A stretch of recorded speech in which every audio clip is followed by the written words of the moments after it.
presenters. Type your questions at the bottom of the pod. Time permitting, your questions will be answered at the end of the session. If you would like to make the presentation slides full screen, click the outward 4-arrow button in the upper right corner of the pod containing the slides. To return to normal view, click the inward 4-arrow button in the upper right corner.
Hello, and welcome to our event. We will get started in just a few minutes. Audio for this event is being provided using your computer speakers. Telephone audio is not being provided for this event. Please ensure your speakers are not muted and you have adjusted your volume accordingly. Please use the Q&A pod or the chat pod to ask questions of the presenters. Type your questions at the bottom of the pod. Time permitting, your questions will be answered at the end of the session.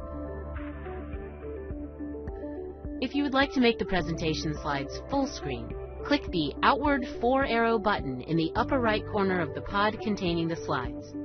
To return to normal view, click the inward 4-arrow button in the upper right corner.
Hello, and welcome to our event. We will get started in just a few minutes. Audio for this event is being provided using your computer speakers. Telephone audio is not being provided for this event. Please ensure your speakers are not muted and you have adjusted your volume accordingly. Please use the Q&A pod or the chat pod to ask questions of the presenters. Type your questions at the bottom of the pod.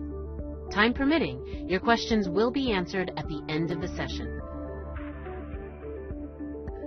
If you would like to make the presentation slides full screen, click the outward 4-arrow button in the upper right corner of the pod containing the slides. To return to normal view, click the inward 4-arrow button in the upper right corner.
and welcome to our event. We will get started in just a few minutes.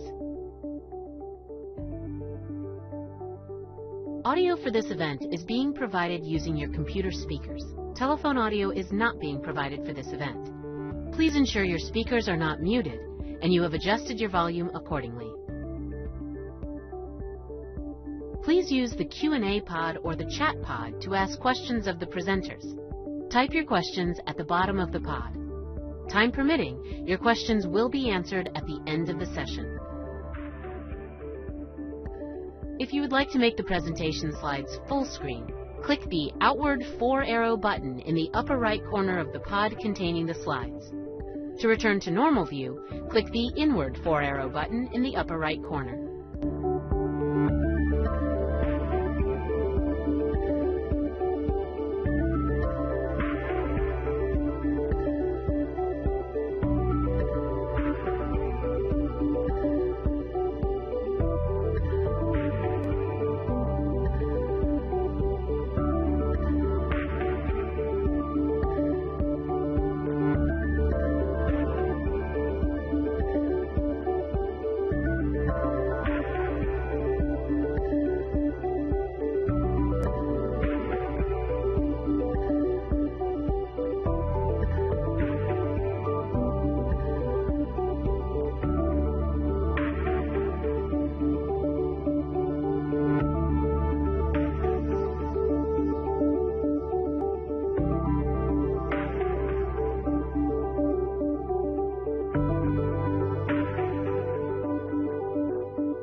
Hello, and welcome to our event. We will get started in just a few minutes. Audio for this event is being provided using your computer speakers. Telephone audio is not being provided for this event. Please ensure your speakers are not muted and you have adjusted your volume accordingly. Please use the Q&A pod or the chat pod to ask questions of the presenters. Type your questions at the bottom of the pod. Time permitting, your questions will be answered at the end of the session. If you would like to make the presentation slides full screen, click the outward 4-arrow button in the upper right corner of the pod containing the slides. To return to normal view, click the inward 4-arrow button in the upper right corner.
Hello, and welcome to our event. We will get started in just a few minutes.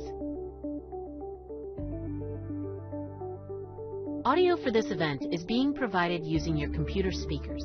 Telephone audio is not being provided for this event. Please ensure your speakers are not muted and you have adjusted your volume accordingly. Please use the Q&A pod or the chat pod to ask questions of the presenters. Type your questions at the bottom of the pod. Time permitting, your questions will be answered at the end of the session. If you would like to make the presentation slides full screen, click the outward 4-arrow button in the upper right corner of the pod containing the slides. To return to normal view, click the inward 4-arrow button in the upper right corner.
and welcome to our event. We will get started in just a few minutes. Audio for this event is being provided using your computer speakers.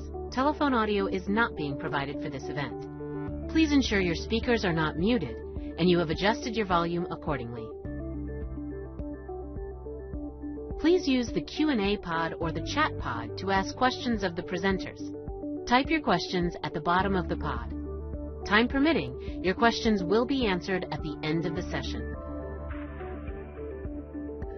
If you would like to make the presentation slides full screen, click the outward 4-arrow button in the upper right corner of the pod containing the slides. To return to normal view, click the inward 4-arrow button in the upper right corner.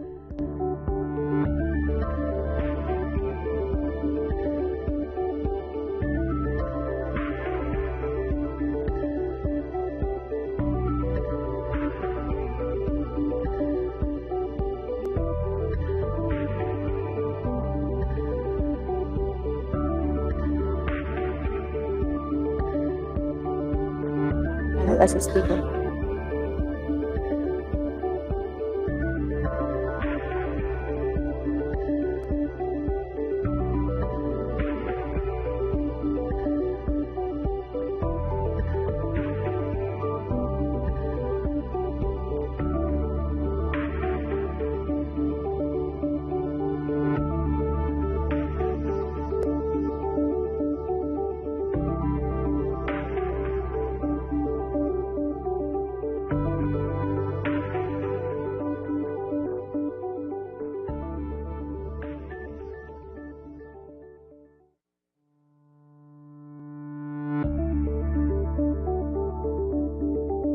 Hello, and welcome to our event. We will get started in just a few minutes.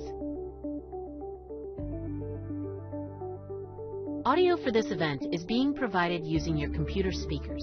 Telephone audio is not being provided for this event. Please ensure your speakers are not muted and you have adjusted your volume accordingly. Please use the Q&A pod or the chat pod to ask questions of the presenters. Type your questions at the bottom of the pod. Time permitting, your questions will be answered at the end of the session. If you would like to make the presentation slides full screen, click the outward 4-arrow button in the upper right corner of the pod containing the slides. To return to normal view, click the inward 4-arrow button in the upper right corner.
Hello, and welcome to our event. We will get started in just a few minutes. Audio for this event is being provided using your computer speakers. Telephone audio is not being provided for this event. Please ensure your speakers are not muted and you have adjusted your volume accordingly. Please use the Q&A pod or the chat pod to ask questions of the presenters. Type your questions at the bottom of the pod. Time permitting, your Morning, questions everyone. will be How are answered you? at the end of the session.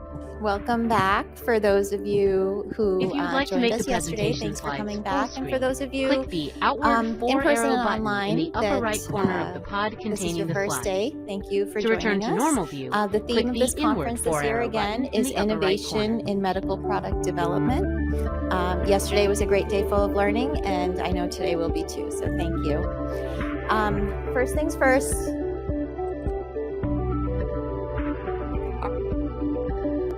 I think this, okay. First things first, our Wi-Fi information, so please make note of this. If you need it again, it is at the registration desk. Got it? Okay. So my name is Lieutenant Commander Renu Lal. I'm with Small Business and Industry Assistance, or SBIA, the program that brought you this amazing conference today and yesterday. Before we get into our presentations for the day, I would like to just go over some housekeeping type items and let you know how to get your CEs and your certificates and all that great stuff. So this was all said yesterday, but for those of you that are new here today or need a reminder, in addition to the certificate of attendance, which supports CEs for RAPS, SOCRA, SQA, and ACRP, this conference is offering a maximum of 14.25 contact hours for physicians, pharmacists, and nurses. How many of you are healthcare professionals in here? Okay, so this conference is always great. You knock them all out. These CEs are available to all real-time attendees who self-identified as a healthcare professional during the registration process and who use the login to attend. All faculty are expected to use generic names. If trade names are used, those of several companies should be used rather than that of only a single supporting company. And the CE faculty or speakers are required to disclose to the attendees when products or procedures are being discussed that are off-label, unlabeled, or not FDA approved, and any limitations on the information that's presented. Tomorrow morning, you'll receive an email with the CE portal information along with the CE codes. So the portal, which is ceportal.fda.gov, is where you'll be able to enter your CE code and attest to your attendance and complete the final activity evaluation. For multi-day activities such as this one, participants must attest to their attendance and complete the faculty or speaker evaluation for each day. You'll also be able to download your certificate, which can be used in support of RAPS, SOCRA, ACRP, and SQA credits. You'll want to download it immediately after you do the evaluation. Otherwise, you won't be able to download it, and the opportunity will be lost. Pharmacists should note that failure to provide your correct NABP and date of birth information in the required format may result in the loss of credit for this activity. The NABP profile number should be the 6 to 7 digit profile number assigned by the CPE monitor, and your birth date should be in the month, day, date format. Do not provide your pharmacy license number, and you can click the My Account tab and then navigate to the Edit Contact Information to verify that your information is correct. Again, attendees have 14 days from the last day of the activity to log in and complete the required evaluations and attest to your attendance to claim credit. So that date is June 13th. I'll be repeating that a couple times. After this date, physicians and nurses can view and print the statement of credit, and pharmacists should log into the CPE monitor 6 weeks after the last session of the activity to obtain their credit. Since many of you are joining us online, if you experience any internet issues, we will try to get them resolved as quickly as possible. On the screen here, you'll see our one-stop shop. It is for answers to your technical questions, for downloading files, accessing survey links, and obtaining your certificate of attendance. And there's a lot of information there. It's the same page you used this morning for your online access to the event. So please keep it handy. If you have any technical questions about that conference, we ask that you check there first for the answer. I'd like to stress again that the deadline for completing your evaluations to obtain CE credits and downloading your certificates is June 13th. That's a final date, and we will not be able to make exceptions to this deadline. That final evaluation is the mechanism by which you will receive your certificate and get your CE credits. We always have people contacting us 2-3 weeks after, even a day after, saying, can you please make an exception? But it's not in our hands. It's up to the CE people. So you really need to make that date, so we can't extend the deadline. So again, download your certificate right away as well after you complete the evaluation. And even if you don't need or want a certificate or CE credit, that feedback is really valuable for us. We look at it. So make sure you do those evaluations there. Don't just click through them, just read each question and really, really answer them for us. We appreciate it. And as a reminder, all the sessions are recorded, so you can go back and listen to them. They will be posted on YouTube. We have a playlist that I'll go over. And then also from our SBIA webpage, which I'll go over, you can access old recordings. So if you attended yesterday, and if you've attended past SBIA events, you know how valuable our question and answer or QA sessions are. This is your opportunity to get your questions answered by the experts, by the FDA subject matter experts. So please take advantage of them. Yesterday, there were some really excellent questions, and we hope that we'll have some today too. We take questions in the room and online. So if you're in the room, you can line up at both mics, and then we rotate online. So if you are online, please submit your questions using the QR code that will appear to the lower right of your screen. And when you submit the questions, if there's more than one speaker in that panel, please identify the individual presenter by prefacing your question with the speaker's name, for example, at Lal. Again, here's the Wi-Fi code. Just try to use the internet sparingly so the lines don't become overloaded. We have thousands of people online as well. During the QA sessions, line up at the 2 mics. Please silence your phones. And then lunch, we have a lunch break. You're on your own for lunch, but we do have QR codes on a piece of paper with the menus out on the registration desk. So there's 3 restaurants in the hotel. Bagels and Grinds, Iron Rooster, and a pizza place. So you can pre-order your lunch and have it ready for pickup at the break time when that is. Here's some upcoming SBIA events. We do continually have events posted on our website. So please, these are on fda.gov/CDER SBIA. So make sure you take note of them, register if you're interested. This slide introduces our newly formed Quantitative Medicine Center for Excellence, which aims to facilitate and coordinate the continuous evolution and consistent application of quantitative medicine for drug development and regulatory decision-making across CDER. Please click on the link and in the slides, and you can follow it to the website for more information, the QR code. And for your convenience here, we've included our SBIA QR codes for social media, for YouTube, for our email updates. So scan these with your camera on your cell phone and, follow us. Our social media platforms are a really great way to stay connected and to get those updates of not only upcoming events, but also regulatory information. You probably saw this yesterday. If you haven't already seen our graphics poll, please everybody hold your cameras up and take the scan of that QR code. It's just a quick 5 question survey. We are trying to reevaluate our graphics and our advertising for SBIA. As you know, you can have the greatest product in the world, but if you don't get it in front of the eyes of people, they won't know about it. And with the overload of information on social media, we want to be able to stop that scroll to get people to know that we're here. There's still a lot of people in industry that don't know we exist. So we want to have the best advertising possible. So we'd really appreciate if you take the time to just take this quick 5-question survey. And if you have any in-person feedback, please find one of us at the back table during the breaks and give us your thoughts. And now we can get into our presentations. So I will be starting off today. My name, again, is Lieutenant Commander Renu Lal. I work with Captain Brenda Stoddard and the rest of the SBIA team. I've been with the team since, I think, 2010, maybe. It's been a while. So in this presentation, I will be discussing SBIA, the program that brought you this great conference this week, and how you can leverage SBIA resources to educate yourself and to answer your questions. So we have a short little video here just to introduce our program.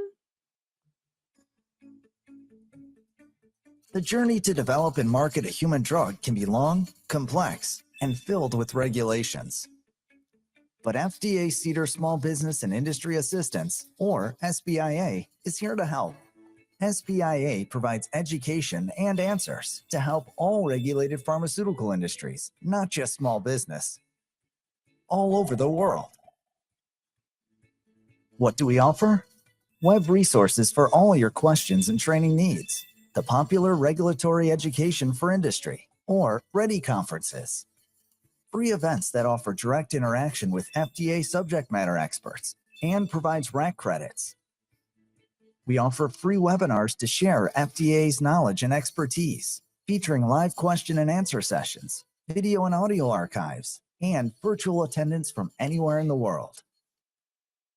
We publish the CDER SBIA Chronicles, a brief e-newsletter and podcast that highlight a specific and timely regulatory topic. And we offer in-depth CDER Learn, web-based learning tutorials. Stay current by signing up for our listserv or connect via LinkedIn. Best of all, everything is free.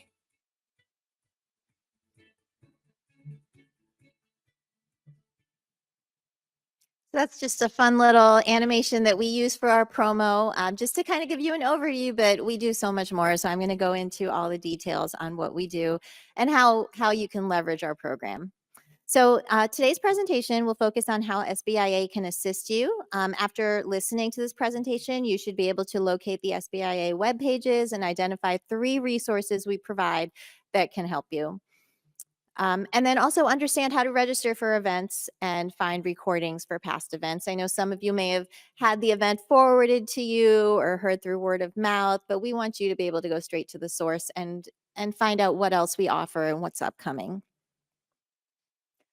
So within CDER, just so you know where we are, CDER is a very large part of FDA. So within CDER, we've got the Office of Communications. Under the Office of Communications, there's 3 divisions, and one is our Division of Drug Information, under which our Small Business and Industry Assistance Program, or SBIA, resides. So FDA's philosophy is really that timely, interactive communication with sponsors during drug development is a core activity to help achieve our mission to facilitate the conduct of efficient and effective drug development programs. And ultimately, the goal is to enhance public health by making new, safe, and effective drugs available to the American public in a timely manner, that too.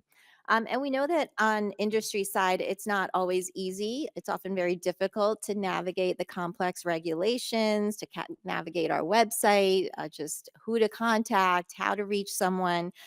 So the SBA is often the first stop for industry and industry stakeholders, small pharmaceutical business, to contact the agency. Our goal is to help small pharmaceutical business and industry navigate the wealth of information FDA offers, and to assist in just understanding human product regulation.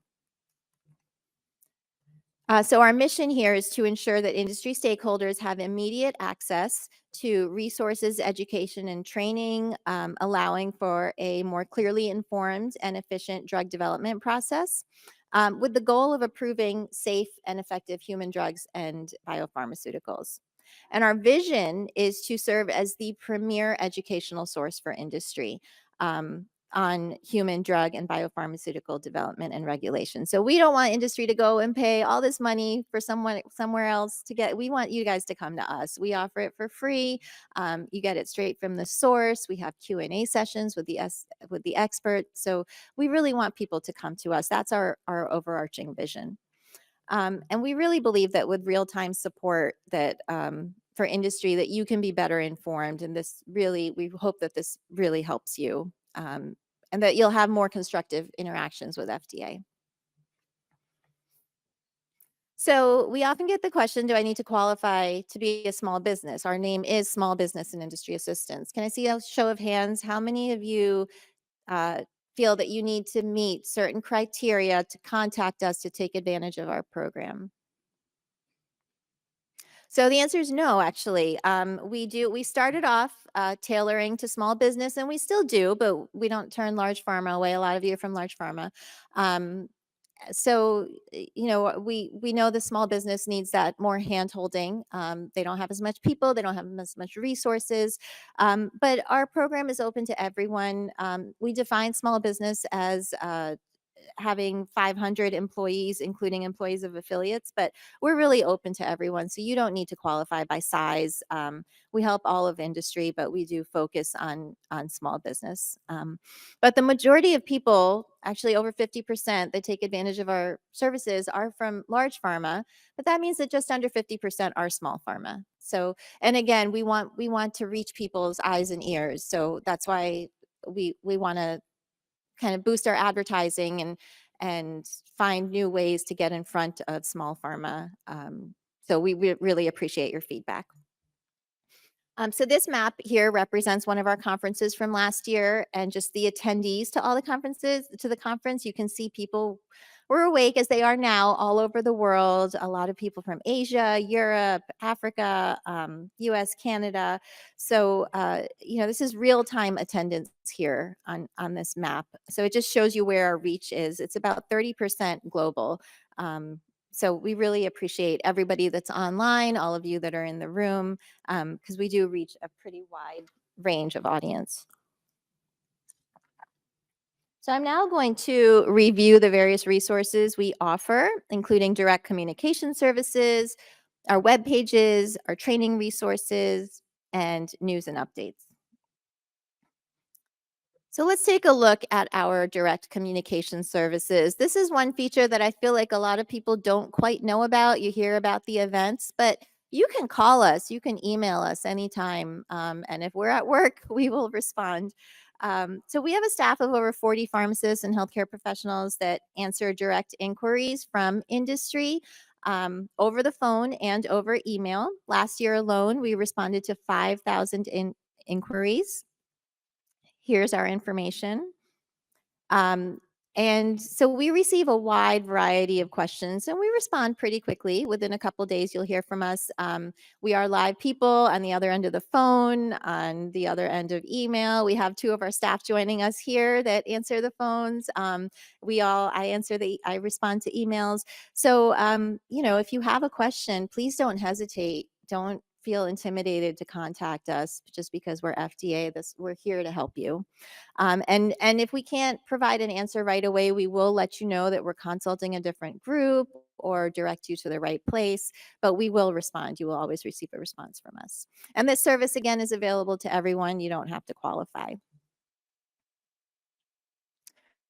As you know, a huge part of SBIA is our workshops and conferences, as you're at one right now.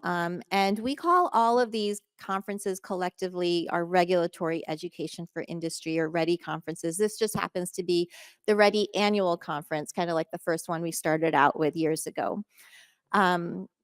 And so we typically have a hybrid format. As you know, there's people online where people can attend in person or online. During the public health emergency, during the pandemic, we were online only, but we've started getting back to in person. We appreciate you being here for that face-to-face interaction. In 2023, last year, we hosted 8 conferences and workshops and 22 webinars. That's a lot. So we do offer a lot, and I will show you where all of these are posted and where you can find the recordings. And we reached with those we reached over 95,000 people in 141 countries via all our training, our conferences, workshops, and webinars. That's a lot of people. And then we have people go back and look at our YouTube recordings as well. So it becomes a sort of repository.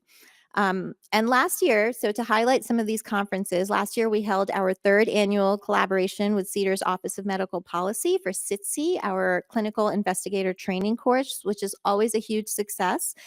This course was designed, it's an annual course, and this course was designed to help clinical trial industry for individuals involved with submissions and with regulatory and scientific issues, providing information about the development and approval of medical products. And we had over 23,000 total attendees, and we actually answered 231 live questions from the audience. So if this is something that interests you, just stay tuned with our events. It usually happens towards the end of the year. Another conference I'd like to highlight is our collaboration with the Office of New Drugs Division of Hepatology and Nutrition within CDER's Office of Immunology and Inflammation. This conference was geared towards a more niche audience where FDA wanted to learn whether these expert stakeholders have evidence to currently to indicate that currently available non-invasive tests are adequate to meet agency standards for assessing primary evidence of clinical efficacy. So we wanted to hear from the stakeholders. So that was a very innovative conference that we held. We also offer various types of continuing education credits, as you know, depending on the conference. Many of them offer credits to support RAPS, SOCRA, SQA, and ACRP, and then some of them also offer continuing education to healthcare professionals. And then most, if not all, of our conferences and workshops are free, which is another perk, especially for small pharma. Have any of you attended our webinars? Okay, great. Yeah, we should see more hands in the future since now you know about them. So our webinars are online. You can register, again, you have to register and log in, but there still are Q&A sessions, your questions online. These are some examples of our recent webinars: expanding generic access, our Health Canada, joint US FDA, Health Canada, ICH public meetings, some other statistical considerations for pre-marketing risk assessment, integrated safety analyses and drug marketing applications, avoiding common mistakes. We have, like I said, we had like 22, 23 webinars last year. So this is something you can definitely take advantage of. You just need to know that when it's happening, what's happening, and I'll let you know how to find that out. And again, they're all recorded. So if there is one that you see that you're like, oh, I couldn't make it, I missed it, you can always go back and watch the recording. You just won't be able to get the credits. We have a great resource. You saw in the little animation, our newsletter, which we call the SBIA Chronicles. We produce a podcast with this, and we've got our podcast expert back there at the table. He's our expert editor, but we put a lot of time and work into these. We try to take complex topics and condense them and simplify them. And we make it easy. We started offering podcasts for those of you who commute to work or prefer listening that way. We do have a newsletter to go with it. We post them on LinkedIn, so you can read them right on there. So we try to make these things very accessible to you. And sometimes, you may not have time, or you may not know there's a new guidance out there, a new topic. Something we recently released on was considerations for nanoparticles. We released one recently on Bayesian statistical approaches for the evaluation of drug products. We had one on the FDA EMA Parallel Scientific Advice Program, the role of pharmacodynamic biomarkers and biosimilar drug developments. There's a lot of really in-depth topics, but we simplify them and we put them out there so you get a good overview. And then, of course, there's links for more information. So it's just another means by which we try to get that information out there to you. Sometimes it's just daunting when you see a topic and you don't know where to start. So it's kind of a starting point. And that's the website right there, fda.gov/CDER SBIA Chronicles. So our web pages. We're going to have a live demo right here. Our web pages are another means by which we reach out to industry and our industry stakeholders. So this here is our SBIA landing page. This is fda.gov/CDER SBIA. So please bookmark this if you don't. This is where you can learn about our upcoming events. So at the top of the page here, you'll see there's a calendar of events, and these are all of our upcoming events. So REdI is at the top, and we've got a few webinars coming up that I showed at the beginning. And we constantly populate these as we get the events coordinated. So make sure you bookmark this page. And again, you need to register for a lot of these events to get the credits. And then in the middle of the page, there's 4 boxes: regulatory references, SBIA learning training repository, SBIA on LinkedIn, and SBIA on YouTube. So if you click on regulatory references, this is essentially a database of regulatory information. So they're web pages. I know a lot of people, including me, get lost in the FDA website. Just you don't know where to start. You go to the search engine and you don't know where to go from there. So you end up going to Google. And, you know, we want you to get the right information. Don't go to Dr. Google all the time. So this is, we've curated these web pages, and you can search by, you can filter them by topic. So, you know, if you want to go to like drug safety recalls, you can go there and you'll find web pages related to that. Or you can use the search box, or you can use a combination of both to find what you're looking for. So this is a really good resource for just information. They're not trainings, it's just information. And then if you go to our next box is SBIA Learn, you'll hear that term, SBIA Learn Online Training Repository. And this is where you will find all the recordings of our conferences, our webinars. You'll also find our podcasts, anything multimedia. You'll find our CDER Learn courses. So we have some courses for training. You'll find this all here. And if you search, you can look by type. So there's a drop down. By type of training. So if you know you're looking for a conference, or you know you're looking for a past webinar, you'll find it here. Or you can go by topic. And this is a very long drop down. So when we first created this web page a couple years ago, we had less information, but we're, like I said, we have like 30 events a year. So as you can imagine, this has grown exponentially in the past 5 years. So, you know, we're trying to find a way to better manage this information. As you can tell, we are using all of you this conference to provide feedback on a lot of different things. And this is one thing that we would like your feedback on.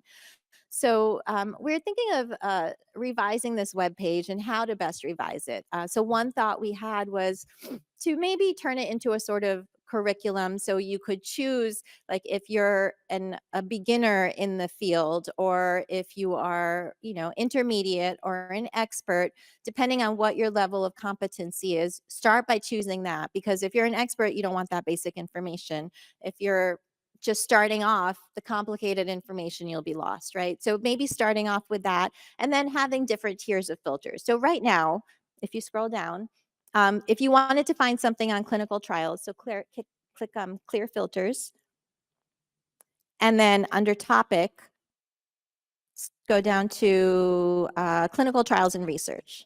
Okay, now scroll down. Let's see how many entries there are. There are 77 entries. How do you filter through that? When we started this webpage, there were not 77 entries.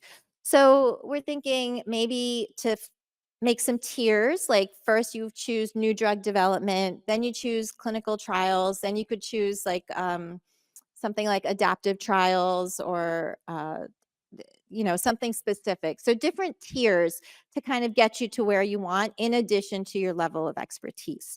So we were thinking of doing something like that. We're still trying to figure out what to do, different ideas, and we would love your feedback. So I think we're done with the demo.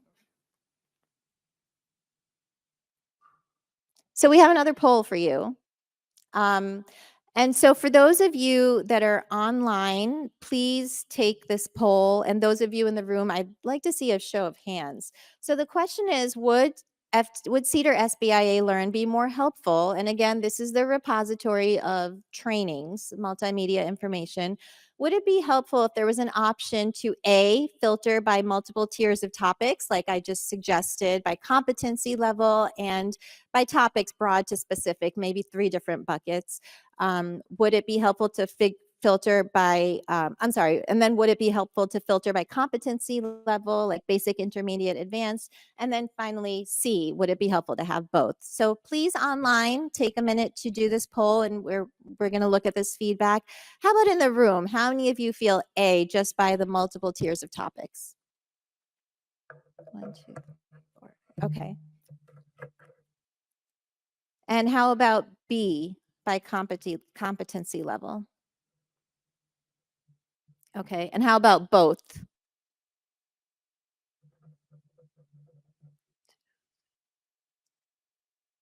Okay, Okay, that's really helpful. Yeah, we want to make this as helpful as it can be to you. And I think those of you involved with websites and things know that information management can get out of control when you keep adding to it. So we want to be able to organize it better.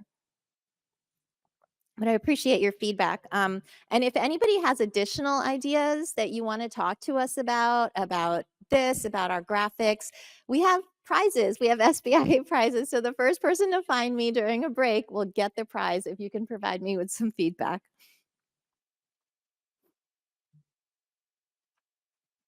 Oh, okay.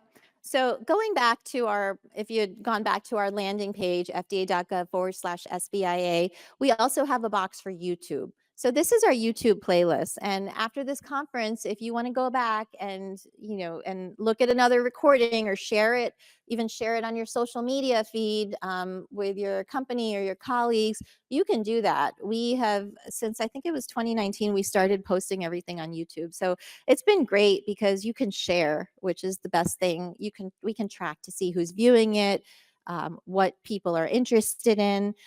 So you can, if you go to the FDA if you go to this box on CDER SBIA and click on the YouTube Learning Library, this will bring you to the YouTube playlist. But also if you go directly to YouTube, type in Food and Drug Administration, and then click on playlists, and you'll see all the SBIA playlists with our branding here, the blue and orange. There's one for each year, so 2024 going back to 2017, I think it is. So we try to make them available about 2 weeks after the event. It takes a little bit of time to get them up, but again, you can share these. You can, it's a YouTube link, so it makes it really easy. And we post a lot, and you can go through and browse past recordings as well.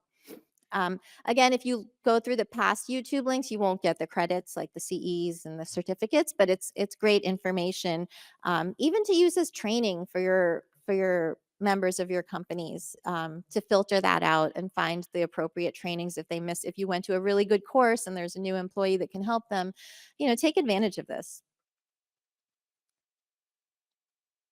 And then we've got LinkedIn. So on that main page for SBIA, there's also a link to our LinkedIn. How many of you, out of curiosity, follow us on LinkedIn? Okay. And how many of you learned about this conference on LinkedIn?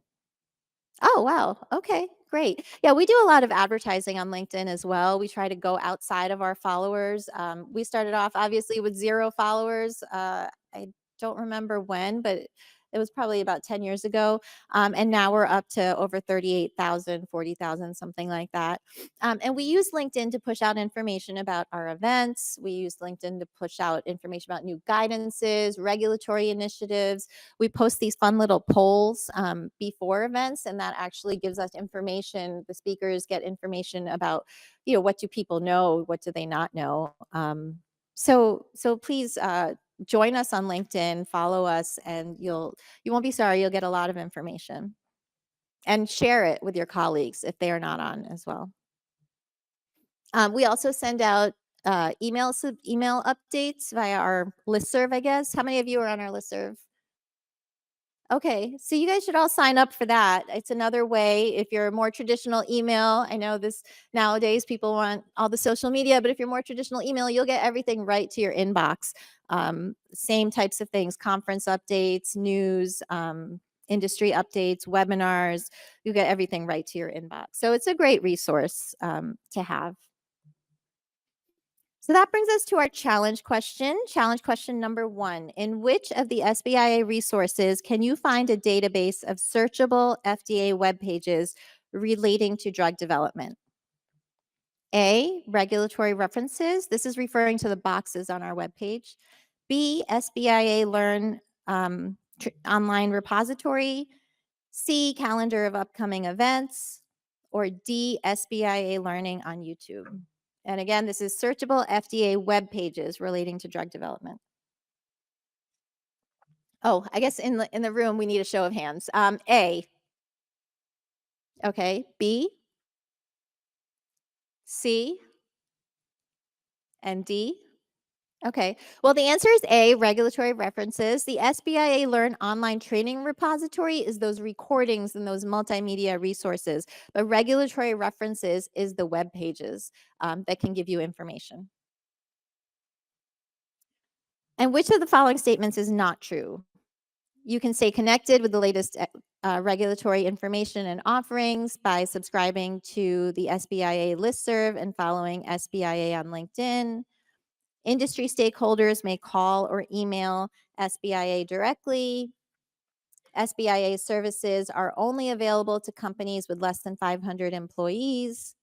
Or D, SBIA offers free conferences, workshops, and webinars on various regulatory topics. So how many of you choose A as being not true?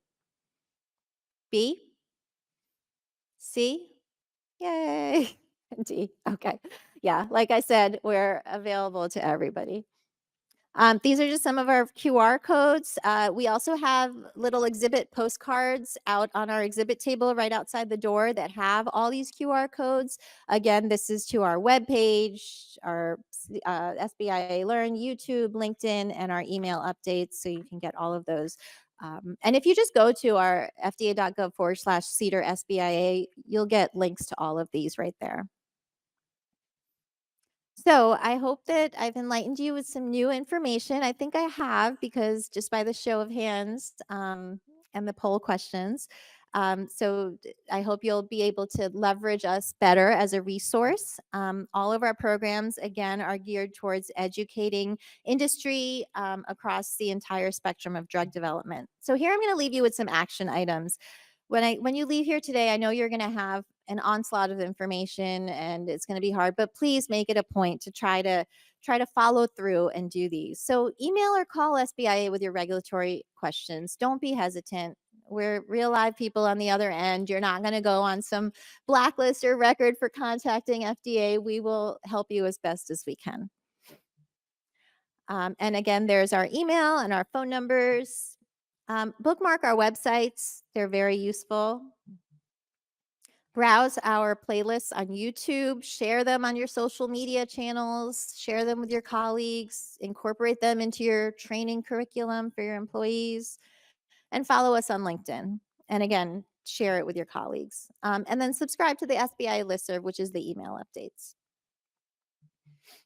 So another poll for those of you online, I'd like you to use the open-ended box to answer this question. So whether you have any different suggestions for improvement for our SBIA Learn webpage. So this is just one thing we've thought of. Maybe you can think of something even better, something different, something to enhance our initial idea to help make this a curriculum for industry.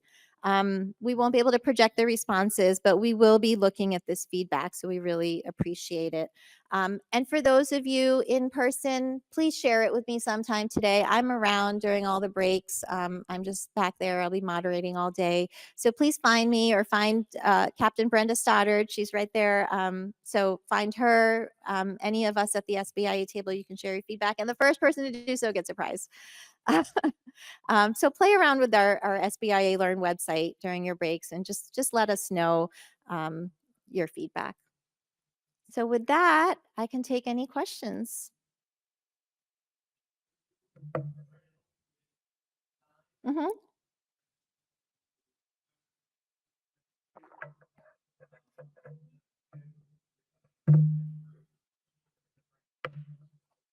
Okay.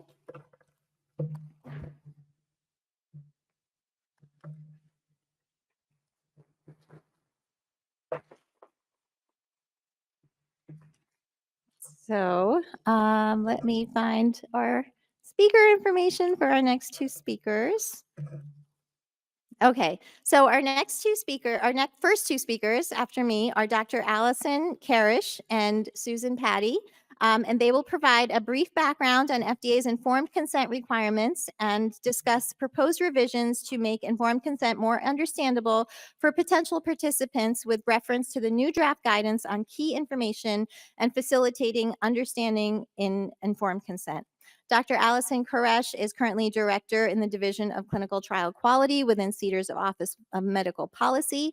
She also served as Pediatric Team Leader in CDER's Division of Pediatric and Maternal Health And Susan Patty is a regulatory counsel with the Office of Clinical Policy and the Office of the Commissioner, where she addresses policy for the clinicaltrials.gov data bank, clinical trial design, and informed consent. Let's turn our attention over to our speakers.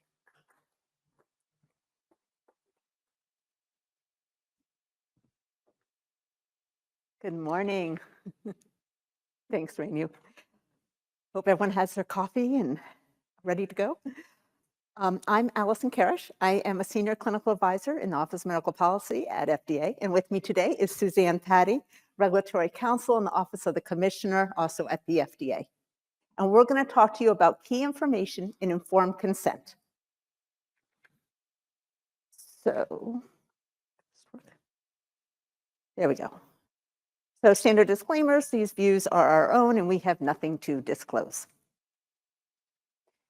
Learning objectives. So by the end of this presentation, you should be able to describe the purpose of informed consent, describe how 2 provisions in FDA's proposed rule can improve consent materials, explain what a key information section is, and describe tools that can improve organization and understanding of informed consent. Before we get into it, I do have one note. This is a high-level overview, so please see FDA regulations and guidances for specifics. Now, to meet those objectives, that's a lot to learn, and you probably have some questions already. So it is a good thing that Suzanne and I have answers. All right, so the first question we sometimes get, what is informed consent? It's something that sponsor, investigator, and IRBs are all responsible for, but what's it mean? So in August 2023, FDA published a guidance on informed consent that goes over all the specifics in detail. But at a high level, informed consent is providing information so a potential study participant can make an informed decision about whether or not to participate in a study. It's helping a person understand the study, providing the person with an opportunity to ask questions and get answers. It's obtaining and then documenting the person's voluntary agreement to participate in the study. And importantly, informed consent doesn't stop there. Informed consent includes providing information during the study itself. So what is the informed consent process? It's an ongoing exchange of information with each prospective participant. As I mentioned, informed consent does not end after the person agrees to participate. For example, if a protocol changes, additional information can be given, and participants may need more time to ask questions and get answers. Similarly, if new safety information becomes available, participants may need to sign another informed consent form to continue in the study, even though they signed an informed consent form at the beginning of the study. So that brings us to our first challenge question. Who is responsible for informed consent? A, the sponsor. B, the clinical investigator. C, the IRB. D, the participant. E, all of the above. Or F, A through C. I'll give everyone a moment to think about it. The answer is F. The sponsor, the clinical investigator, and the IRB are all responsible for informed consent. All right, so another question that we sometimes hear, what are the elements of informed consent? The informed consent process and consent form must include the basic elements of informed consent. If appropriate to the clinical investigation, one or more additional elements of informed consent must also be addressed. For applicable clinical trials, another element of informed consent, a specified statement regarding clinicaltrials.gov, is also required. And certainly, an informed consent document should include any other information the sponsor or investigator thinks is important to include. And you can find these at 21 CFR 50.25. So, the basic elements. There are 8 basic elements of informed consent that must be provided. My sense is that most of y'all are familiar with these, so I will go through them quickly. First, a description of the clinical investigation. This should include a clear statement that the reason to participate will be to contribute to research rather than to their own medical treatment. And the duration includes not only during active participation, but also any long-term follow-up. I want to mention that not only procedures related to study participation should be discussed, but if there are procedures that would be considered part of usual clinical care that wouldn't be performed on study participants, that should be discussed too. Second, a description of any reasonably foreseeable risks or discomforts to the participant. Sometimes people forget that discomforts part. For example, the consent form should disclose that the person may be uncomfortable having to stay in one position or may experience claustrophobia-like symptoms during an MRI.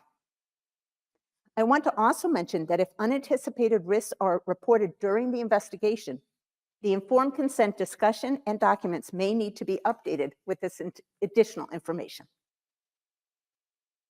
Third, a description of any benefits to the participant or to others which may be expected from the research. Fourth, a disclosure of appropriate alternative procedures or courses of treatment, if any, that might be advantageous to the participant. This information includes appropriate alternatives available to the person, including a description of the care they would likely receive if they chose not to participate in the study. Fifth, a statement describing the extent, if any, to which confidentiality of records identifying the person will be maintained. And it needs to note the possibility that the FDA may inspect the records. Six, for research that involves more than minimal risk, the informed consent must describe any compensation and medical treatments available to participants if injury occurs. Seventh, the consent must provide information on how to contact an appropriate person for questions about the study and the participant's rights.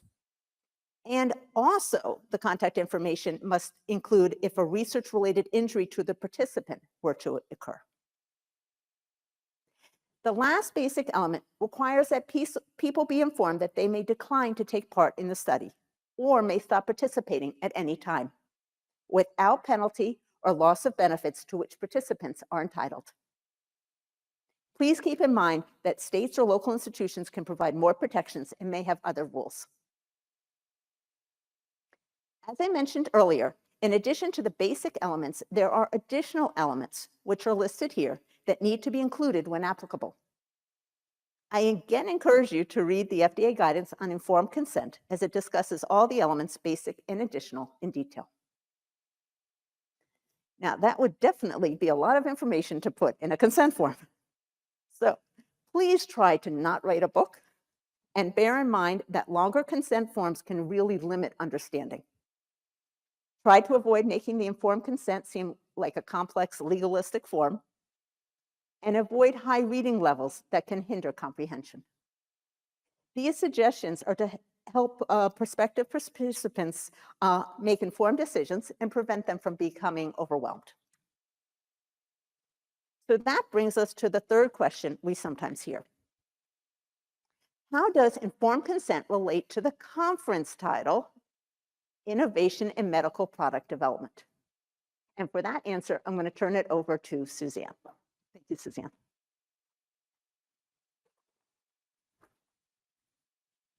Thank you. Thank you, Allison. Thank you. Can you guys hear me? I can't hear myself. Cool. Thank you. Allison, thanks for the introductions. And it's great to be here with you guys today. Thank you. Yes, FDA is adopting and proposing some provisions that will be new to help improve informed consent. FDA published a proposed rule in September of 2022 called the Protection of Human Subjects and Institutional Review Boards. This will provide some new changes to parts 50 and 56. The provisions we're going to talk to you today come from the Revised Common Rule, which is handled by the Office for Human Research Protections, or OHRP. This office is part of Health and Human Services as well as FDA. In March, we published a new informed consent joint draft guidance with OHRP, and this draft guidance talks more about the two provisions we'll share with you today. And it was prepared by a group of FDA experts with multiple product centers, as well as OHRP. We also consulted with patient representatives for further input. These provisions are both intended to help people decide whether to join a study. The first provision is that the consent must begin with key information.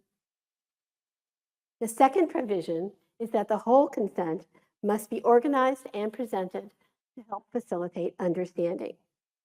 These both will help people determine whether they want to join a study. Your first question, I'm sure, is what is key information? Key information consists of critical or key information about the study. The consent must begin with key information.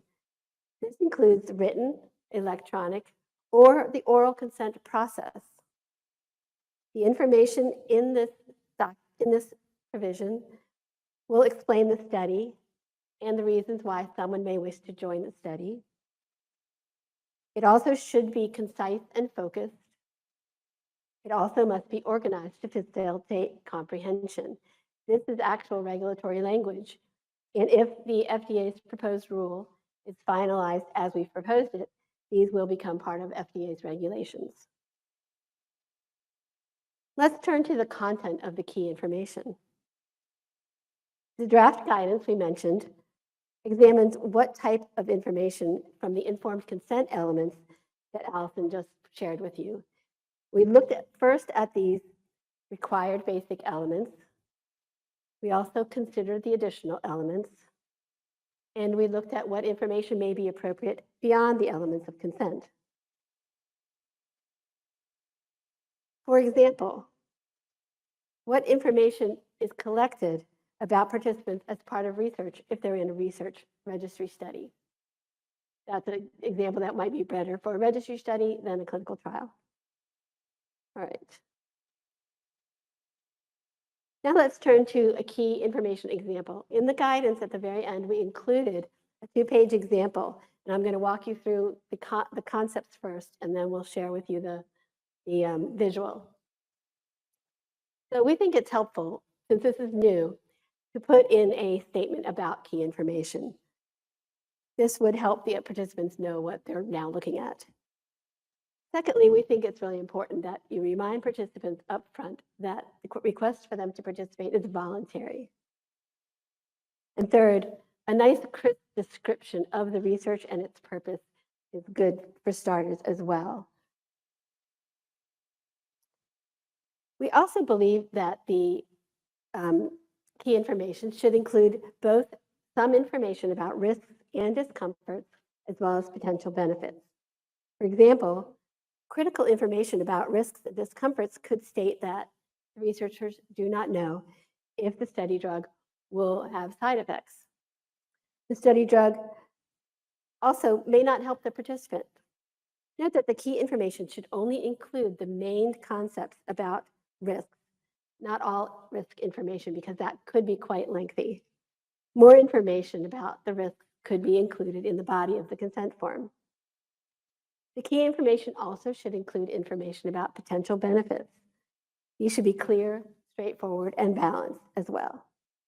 And the information about benefits should not be overly optimistic. Additional topics that could be addressed include information about the duration and the procedures.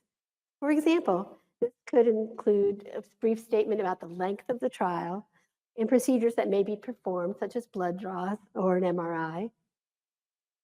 Information about whether any compensation and treatment may be provided if the person is injured also should be included.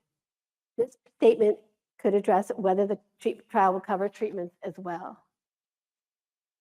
And finally, another possible option could be to include other alternative procedures that may be appropriate for the participant in the trial. The We encourage the participant to read the entire consent and to seek more information with their physicians about what's appropriate for them, and also with the research team. Question 5. What is not key information?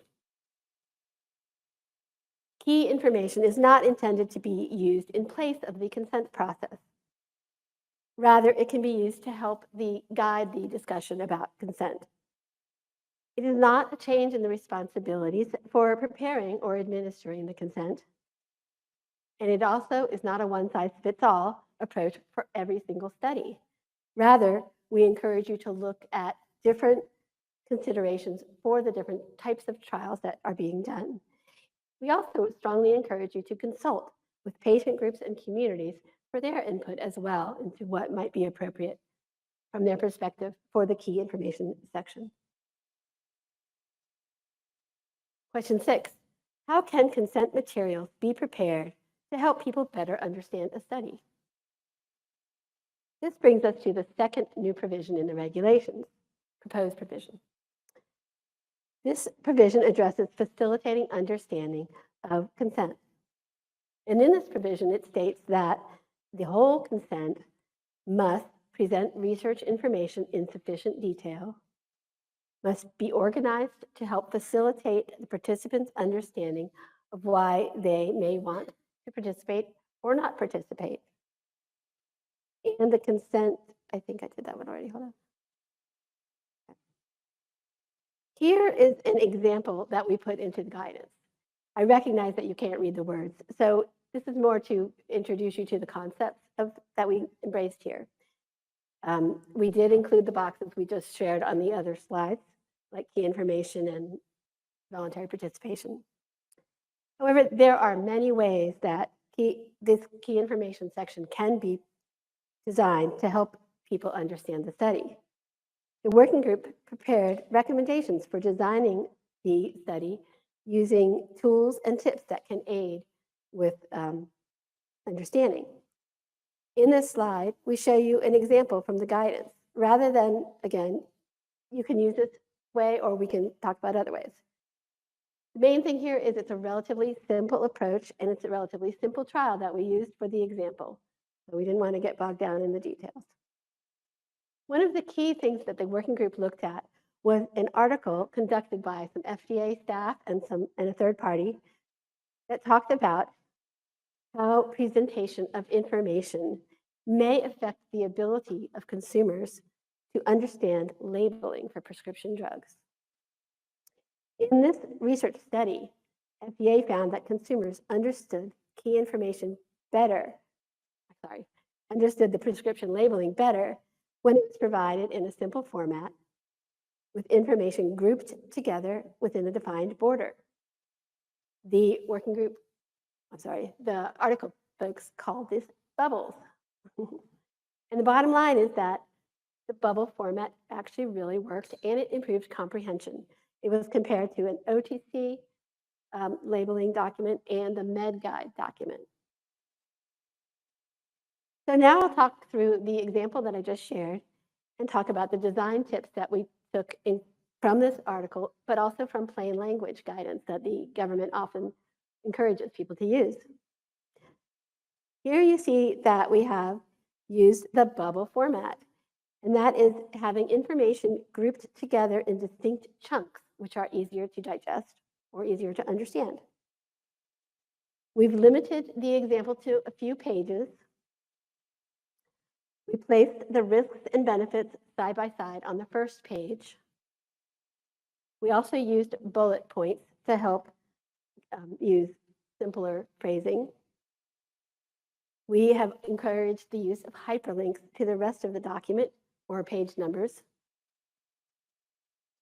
We use simple text wherever possible. We also use white space or empty space to help break up the thick mass of text we often see as we're reading a lot of documents. And we also encourage breaking these bullet points and the chunks into two different columns.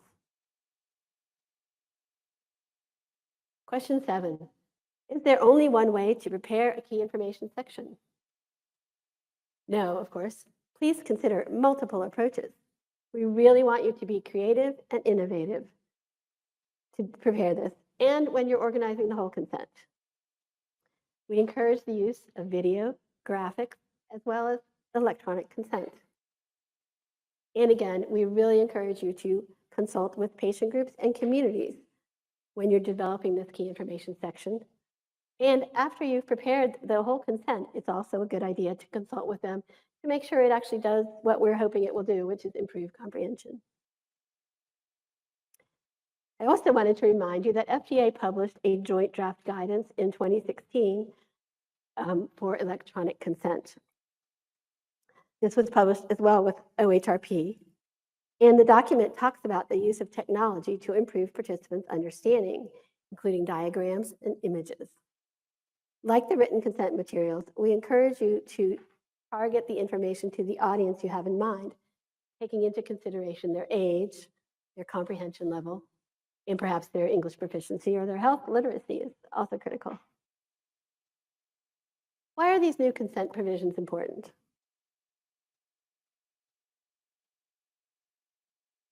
These provisions are actually important for several reasons, and they can improve more than just the consent information. They can help improve better understanding for the participants. That is really the bottom line. That's critical for what we're doing here. Using these tools can also help the presenter convey information more clearly. The information portrayed in these ways can help give the participant a useful resource they can take home. And actually, it can help improve enrollment, help retain participants, and increase diversity. We really think once you have, we know that enrollment is the hardest, longest part of doing a clinical trial. So doing better enrollment, perhaps more efficiently, hopefully, this can really help you in the long run. Question 9, what's next? Our next steps are that FDA must publish the final rule. Right now, it's just a proposed rule, and we're working hard to get the final rule published as quickly as the government can work, but we're really working hard on it. We also received multiple comments on many things in the proposed rule that we have to answer in the final rule. We also will go ahead and work with OHRP, our sister agency, to finalize the guidance. And we will be looking at the nearly 100 comments that were received on this guidance when it was published in March. Would you like to know more about informed consent?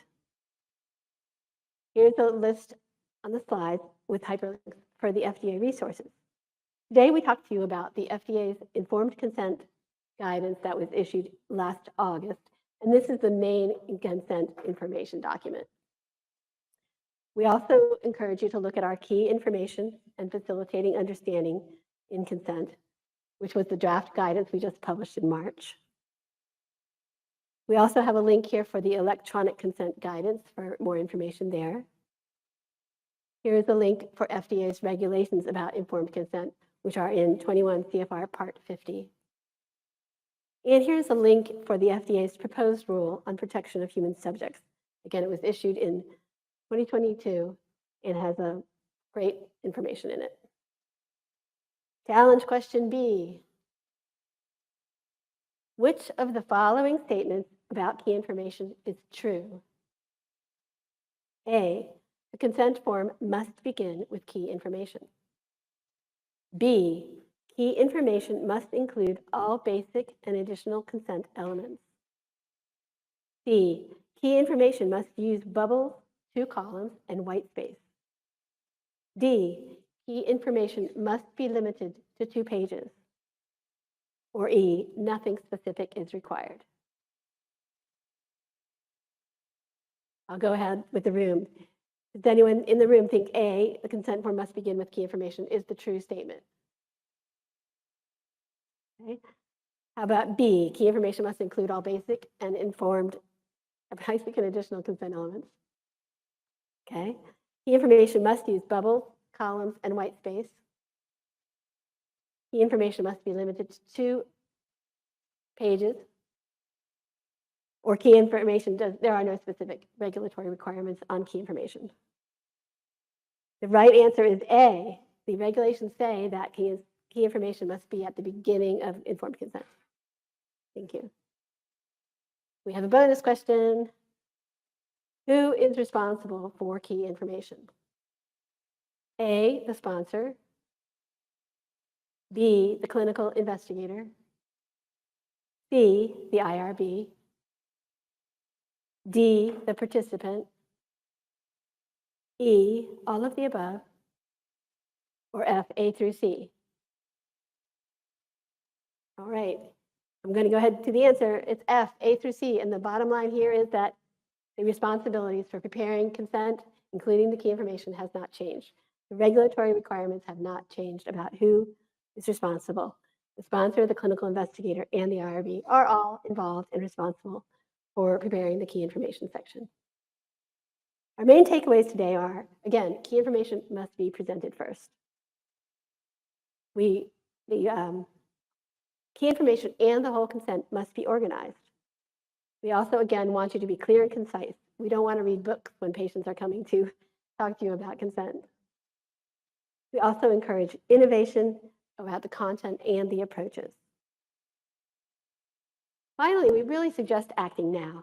They're already in the proposed rule. We encourage you to just go for it. It's already required, frankly, in the revised common rule, which applies to federally funded research. Start adding the key information section and start improving approaches to the whole consent and process now. At this time, thank you, and we will go ahead and move over to questions. Thanks.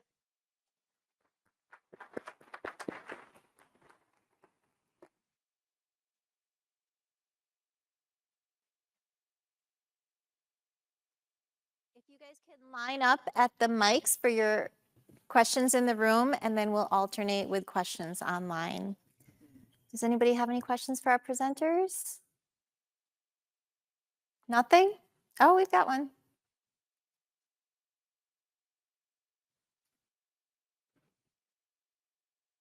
I was just wondering, to what extent have you collaborated with other health authorities on the development of this guidance in terms of what simple language looks like?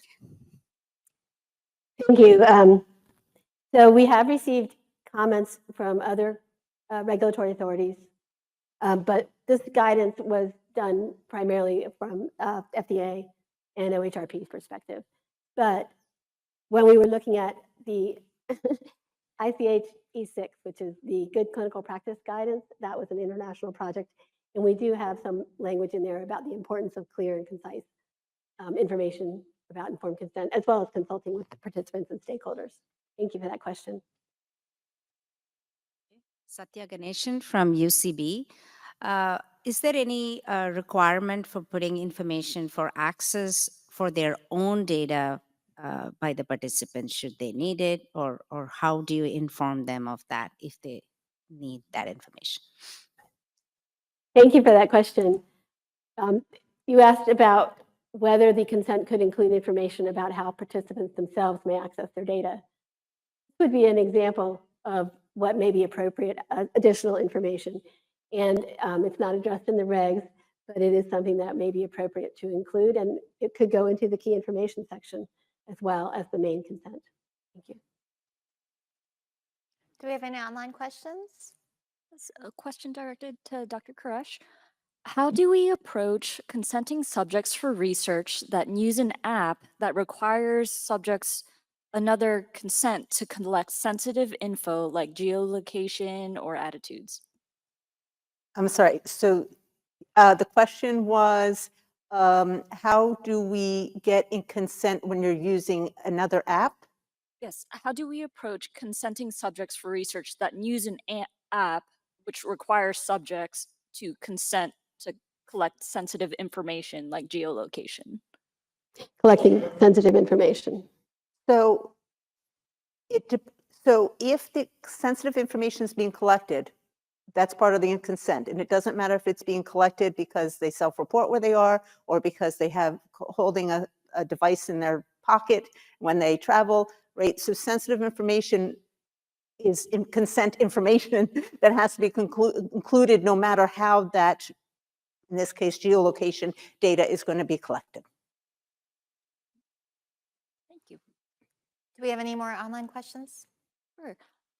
Is key information required for all studies or only certain studies, or studies initially IRB approved after a certain date? Great question. So the question was, is key information required for all studies or just certain studies? So just to reiterate what Suzanne said, if it falls under the revised common rule, it's required now. If the study falls under FDA regs, it's under the proposed rule, so it's not required yet. If the proposed rule for FDA was finalized as it currently stands, then it would match the revised common rule. That's intentional and deliberate, right? Want to try to harmonize this whenever possible. So if it becomes required for FDA studies, and now when it's required for OHRP and the revised common rule, it's all studies.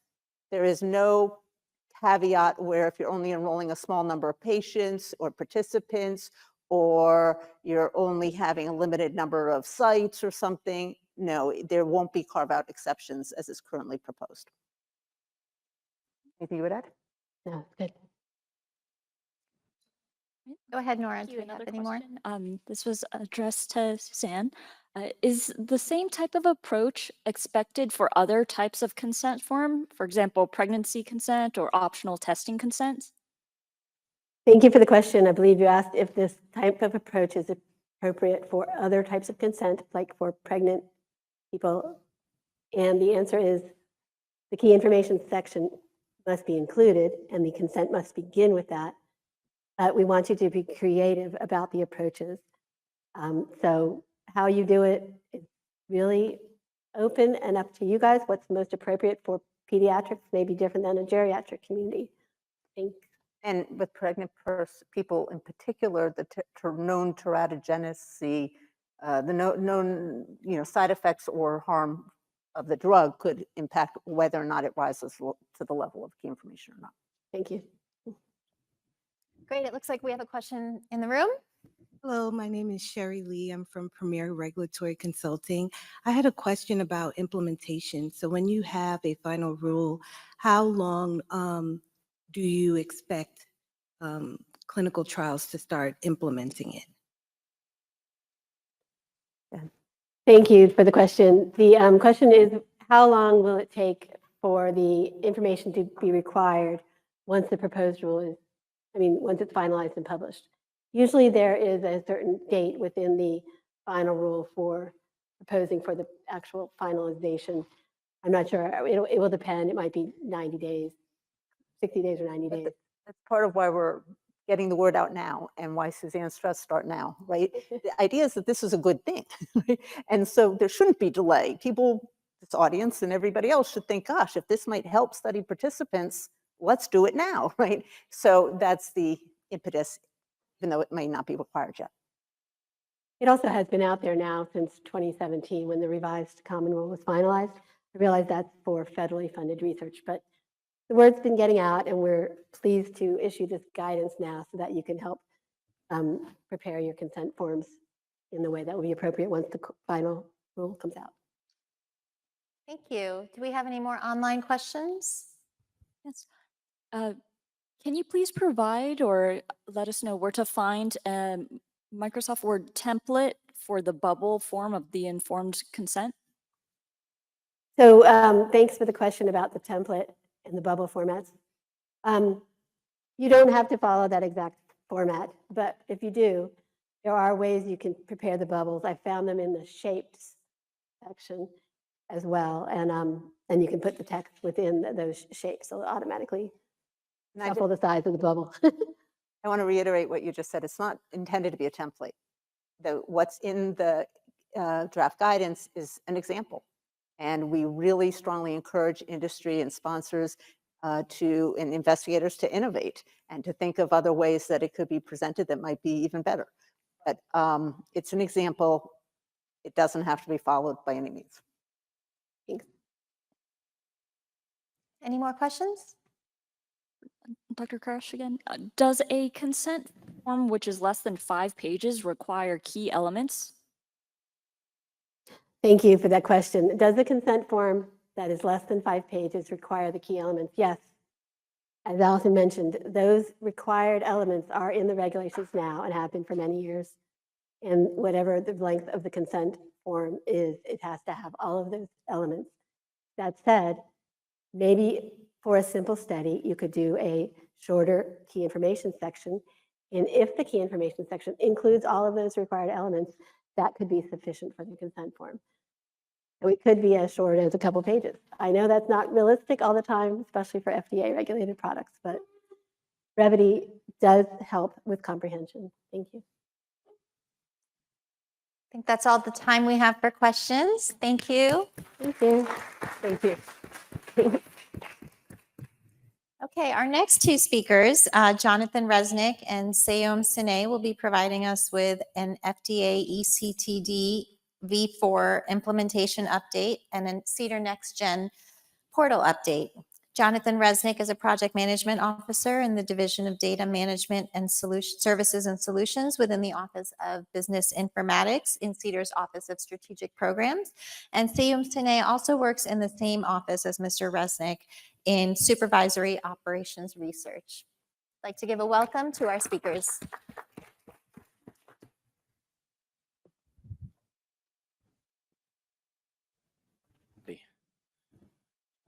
Okay.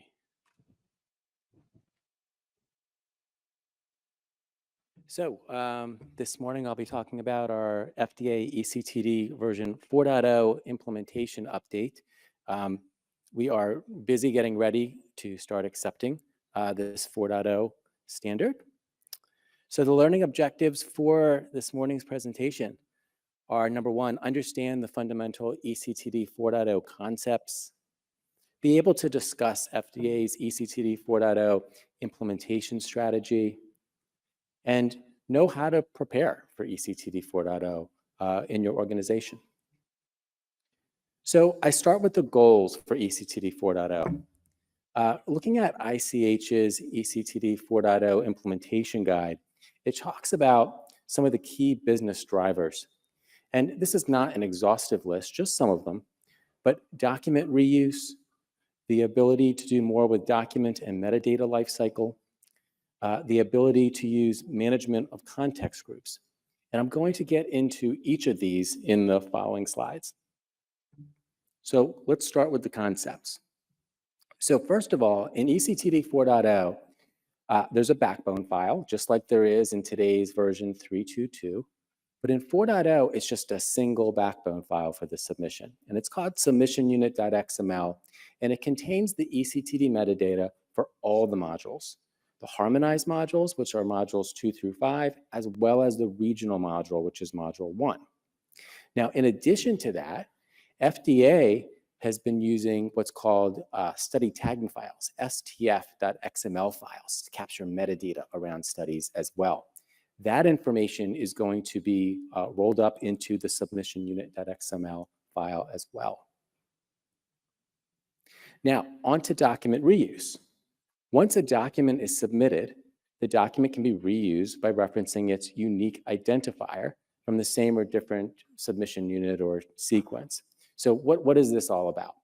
When you submit a file for the first time in your ECTD submission, your ECTD publishing tool is going to be able to assign a unique document identifier to it. And underneath that unique document identifier, it's going to have information like what you want the title of the document to look like on the regulatory authority side. What's the path to that file? It also gives you the ability to update that document title later on if you need to. Now, ECTD 4.0 also brings around this concept of context of use. Now, for those of you that are very familiar with 3.2.2, there's vocabulary that's called leaf and leaf element and leaf title. In ECTD 4.0, it's called context of use and context groups. So what is this about? Context of use is about placing a document within the table of contents heading and section. It provides information regarding the usage of the document and its life cycle. And then the keyword gives additional information about the context of use. So what you see on the bottom of the screen is an example of a context of use, and that's in purple, where it has heading 3.2 S2 manufacturer. The information in green are keywords, and these are sender-defined keywords. So the applicant is actually defining what the name of the manufacturer is and so forth. We take this a step further when we talk about a context group. So the combination of the context of use, which is the predefined ICH heading for a section, and the keyword, which is the sender-defined keyword that goes with that heading, you get a context group. And so the example here are two context of uses. I've got context of use X and context of use Y. And you'll notice everything is the same about these except for the manufacturer, right? You see context of use X has 32S2 manufacturer. That's the predefined ICH heading in module 3. Context of use Y is using that exact same predefined heading. The substance is the same, but they differ on manufacturer. And then what happens is over on the regulatory authority side, when they're looking at this submission in their ECTD viewer, they're going to see two 32S2 manufacturer headings, but the reviewer will be able to distinguish them by that keyword information that's inside. ECTD4 also brings about the concept of group title. What does this do? What happens is currently with ECTD 322, you place documents at the lowest level of the predefined heading. With ECTD 4.0, it adds flexibility. So if you have multiple documents, like this example, where we have document title 1 all the way through document title 6, instead of them being all grouped together directly under M32P7 container closure blister, the applicant is able to further define categories at that lowest level. Group title 1, group title 2. Of course, the applicant can name those group titles whatever they want. ECTD4 also brings about the concept of priority number. Today in ECTD 322, regulators don't always see your documents in the order that you send them in. So yes, they are going to see all the documents under the heading that you tell them to be under, but they may not be listed in a certain order. It just depends on the ECTD viewer program that they're using. With ECTD 4.0, it allows applicants to actually define, be explicit about the order of the documents under a particular heading. In addition to that, because it allows that ordering, it also allows you to come back in a later sequence and change the order if you need to. I'm going to skip over this. I already covered document identifier. Now, being able to update document information is another key real benefit of ECTD4. So in this example, the applicant made a typo in the document title. So what's the typo? They put manufact instead of manufacturing. So on the left is sequence 1 with this typo. With ECTD 4.0, they're able to do a very efficient update of the document title without having to life cycle the document. It's a really big advantage. Today, if you make a mistake on the document title, or we call it leaf title in 322, in order to fix it, you have to actually use life cycle of delete and delete it out, and then re-reference the document again as new to fix that title. And of course, that breaks up the whole life cycle train there. In a similar way, you can update display name values. So what are the display name values? Those are the actual values you see from the keywords. So you see in sequence 1, the applicant had sent something in and they have ACE manufacturer as the keyword. And then they need to change that in sequence 2. They can do that simply by just using their ECTD publishing tool to indicate that they're changing the display name value of a particular keyword. They don't have to delete all the documents under the heading like they do today and resubmit them. Document lifecycle is another benefit that we have. So currently with 322, we have the ability to do document lifecycling, but you can only do one-to-one. With ECTD4, you can not only do one-to-one, right? We keep that, but you can do many-to-one and one-to-many. So it really adds a lot more flexibility in terms of what you're doing. And what happens here is behind the scenes, the regulatory authority will be able to see the linkages between these actions. So on the bottom there, on the bottom left, I just have an example here where the applicant's submitting a document in sequence 2 that's replacing 3 documents that were previously submitted in sequence 1. And the reviewer or the regulatory project manager on the FDA side, they would be able to see that linkage, that association, even if you don't say anything about it in the document or in your cover letter. So I just threw a lot of information at you. I'm going to pause here for a minute, and we're going to go with our first challenge question. An eCTD 4.0 sequence contains a harmonized submission unit message called submission unit.xml. Do we think that's A, true, or B, false? I'm going to give you a second to think about it. It's true. Let's go to our second challenge question.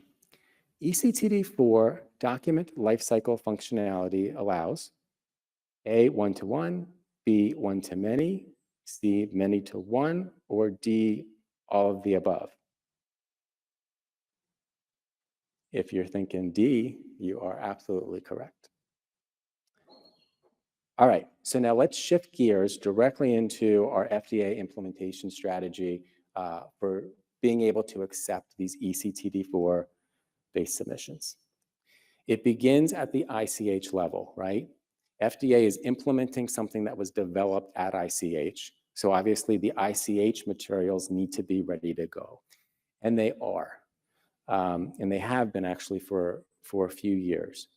So number one, all the ICH specifications about eCTD 4.0 and materials such as questions and answers and change requests and code lists, even dates for different regulatory authorities around the world about when they're planning to accept eCTD4 submissions can all be found on the ICH page.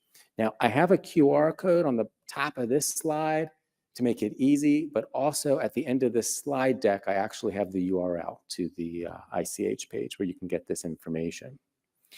Now, there are recent updates that were just completed this month in May, and they're going to post up on the ICH page either tomorrow or it could be next week.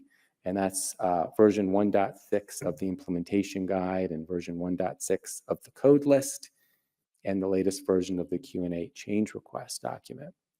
In addition, if there are any eCTD tool vendors here today or are watching online, ICH is kicking off an eCTD vendor tool work group.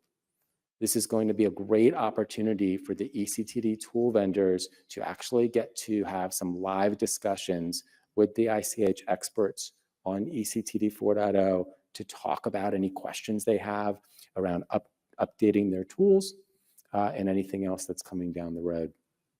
So look for that. It should be posted up on the ICH page in either tomorrow or next week. Now, the ICH stuff is ready to go. So FDA has been busily working to update our systems and test things out so that we can start receiving these 4.0 applications. We have our eCTD 4.0 technical conformance guide, our FDA 4.0 Module 1 implementation package published on our eCTD pages on our fda.gov website. I've got a QR code at the top of this slide, and just like I said that we have the whole URL link on the last slide of the presentation for our ICH documents, we also have the same for the FDA documents. We are also busy updating our eCTD validation and viewing software on the FDA side. So we're currently in the midst of doing UAT testing. And if all goes well, we should be able to start accepting these this summer.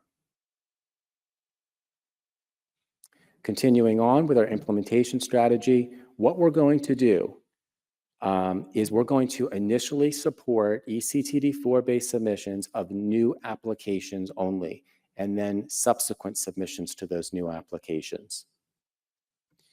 We're going to tackle being able to transition a 3.2.2 application to 4.0 at a later date. Right now, it looks like 2026 when we'll be doing that. All of this is voluntary, by the way. There's no requirement here yet for you to use ECTD 4.0. So while we talk about being able to support 4.0 this summer, you will continue to be able to use 3.2.2. We often get questions about how can I submit a sample using ECTD 4.0 to get some technical feedback from FDA before I send in a live submission. We are absolutely going to enable that. We do it today for ECTD version 3.2.2 samples. And what we're going to do is we're going to expand that process to allow you to send in 4.0 sample submissions as well. As far as the timing, we are aligning that with when we're going to allow, be able to support 4.0 live submissions. At the same time, we'll also open it up for samples to come in. I've put up the page, our ECTD sample page up here, so you know how to get to it easily. That is the page that's going to be updated to give specific 4.0 instructions for sending in a sample. So just check back there in a couple of months. We're going to put out a Federal Register notice officially announcing support for ECTD 4.0. So when you see that, you know you can start sending them in. You know you can go to the sample page and you should see that it's updated and so forth. Here are the two URLs as promised. The top one has all the ECTD4 implementation guide specification packages and information at the ICH level. The lower link is our regional FDA information for that. How can you prepare for 4.0? These are our recommendations. Discuss 4.0 development plans within your organization. Does your organization understand the 4.0 specifications, right? Particularly those that are on the IT side of it. Is there a plan for transitioning to 4.0? Know that you can send in questions. If you have questions, send them in. If there are questions relating to the ICH materials, there's an email address up on that ICH page where you can send those questions. If your questions are more toward regional, toward FDA specific implementation, we have our ECTD4 page, which was just on the prior slide. Know where to find ECTD4 information. And I hope that this presentation goes a long way in covering that, if that is a gap that you have right now. And then, know that you can submit sample 4.0 submissions for technical feedback. So here's a poll question. We're very curious. We really want to know, what to expect coming into FDA this year and over the next couple of years. So we thought it'd be good to ask here this question. So my company, and maybe I get a show of hands in the room if you know, and I know those online will be able to do this electronically. But for this poll question, my company plans to submit an ECTD4 submission in 2024. See a show of hands if anyone knows if their company. All right, we got one. That's excellent. Maybe. B, 2025.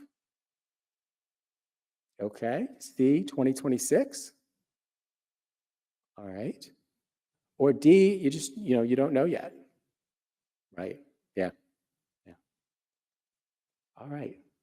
So in summary, to close it out, ECTD4 builds upon the success of version 3.2.2 through items like enhanced document replacement, harmonized submission unit file, utilization of controlled vocabularies, the ability to rename documents, context groups, those keyword display values. ECTD4 is ready to implement. That's what we're doing right now here at FDA. We're in the home stretch. And FDA has published all the documents, all the materials needed for the ECTD publishing industry to be able to update and roll out their products to industry to be able to use.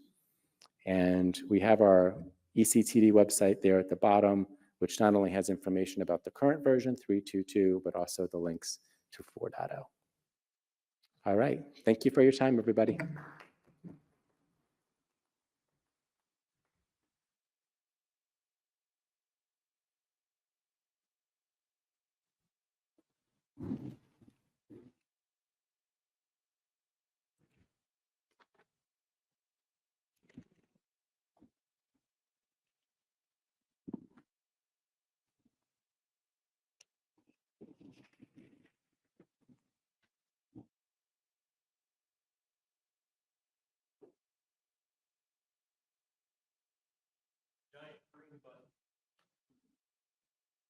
Thank you, Jeff.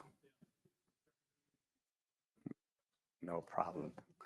Good morning, everyone. My name is Seyum Sanai. I lead the FDA CDER Next Gen Portal program, and delighted to be here. And we continue to provide the information session, sharing sessions through this kind of conferences.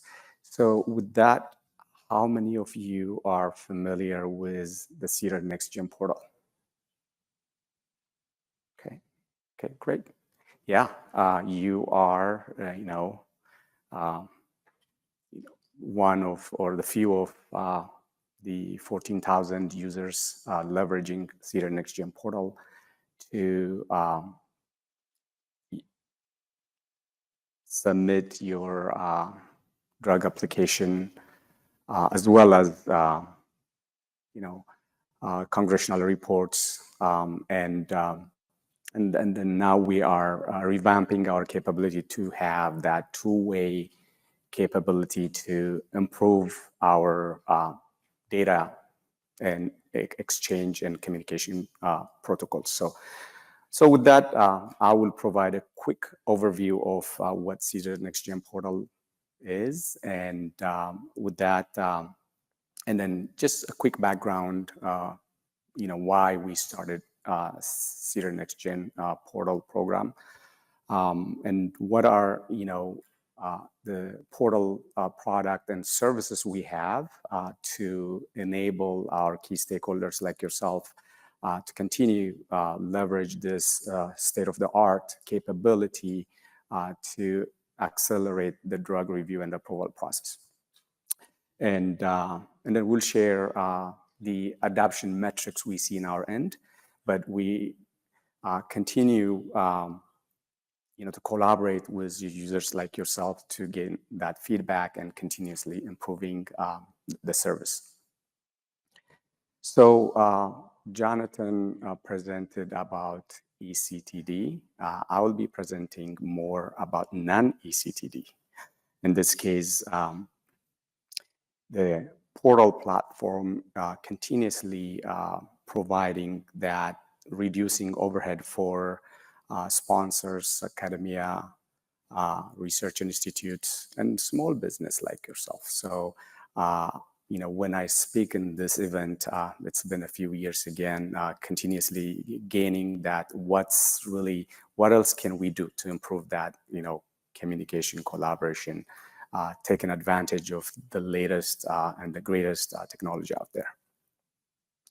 So with that, just a quick, before CDER Next Gen Portal, a few of you probably remember you used to FedEx the document to FDA, and then it gets to the document room and scanned, processed, and the data entry used to take forever to get a response, if the FDA received it or not. So the past few years since we established the Next Gen Portal, as key stakeholders, you create an account, log into CDER Next Gen Portal, select the products that you would like to submit, and then based on that, you will find that a simple and then very intuitive user interface to submit your application. And with that, I'll go through it in a little bit detail later on. And then it doesn't stop with that. As soon as you submit, it will get it to the internal workflow, and then the internal workflow directed to the office which receives your submission or reports. So that's where we say, we modernize this thing end to end, starting from the user, to, the review division, and then the intent is to accelerate the human drug review approval process, and we do see a lot of positive result on that end, but this is a start. So with that, we refer our portal product and services. The first vertical is simplifying regulatory submissions. With that, I'll provide a little bit detail about research, investigational new drug. This is, a research institute or a researcher may have a few people in his team or in her team. What we have done with investigational application builder is, an applicant can come to the portal and build that research IND application throughout the duration of the research and be able to submit from that portal with all electronics capabilities enabled. So, talk about, supporting small business. This is the one we are really proud of. And then we collaborate with most of you to enable it the last 2 years. So with that, another sample product we are really like to discuss about a little bit more is how do we streamline the collaboration? In this case, a good product we think of is the Drug Supply Chain Act product, the Drug Supply Chain Portal, which is upcoming. And what that means is our trading partners directly log into the portal, report the suspected drug incident or stolen, what have you, to FDA. And FDA directly received that through the workflow system and would be able to issue investigation. And then with that investigation, potentially, adulterated drugs could be removed out of the supply chain. So, this previously used to be done probably via email or paper mail or phone call, what have you. But right now, with the partnership we have with our key stakeholders, we are able to modernize this effort. Potentially, this will be a game changer, removing unauthorized product from the market supply chain. So the next vertical is our enabling our industry partners to report congressional mandates. Good example can be the drug shortage notification portal, which, driven by the FDASIA mandate. And this is huge, which pretty much saved the day during COVID. The story of the COVID is the ICU units were really struggling to have enough supply to treat their patients.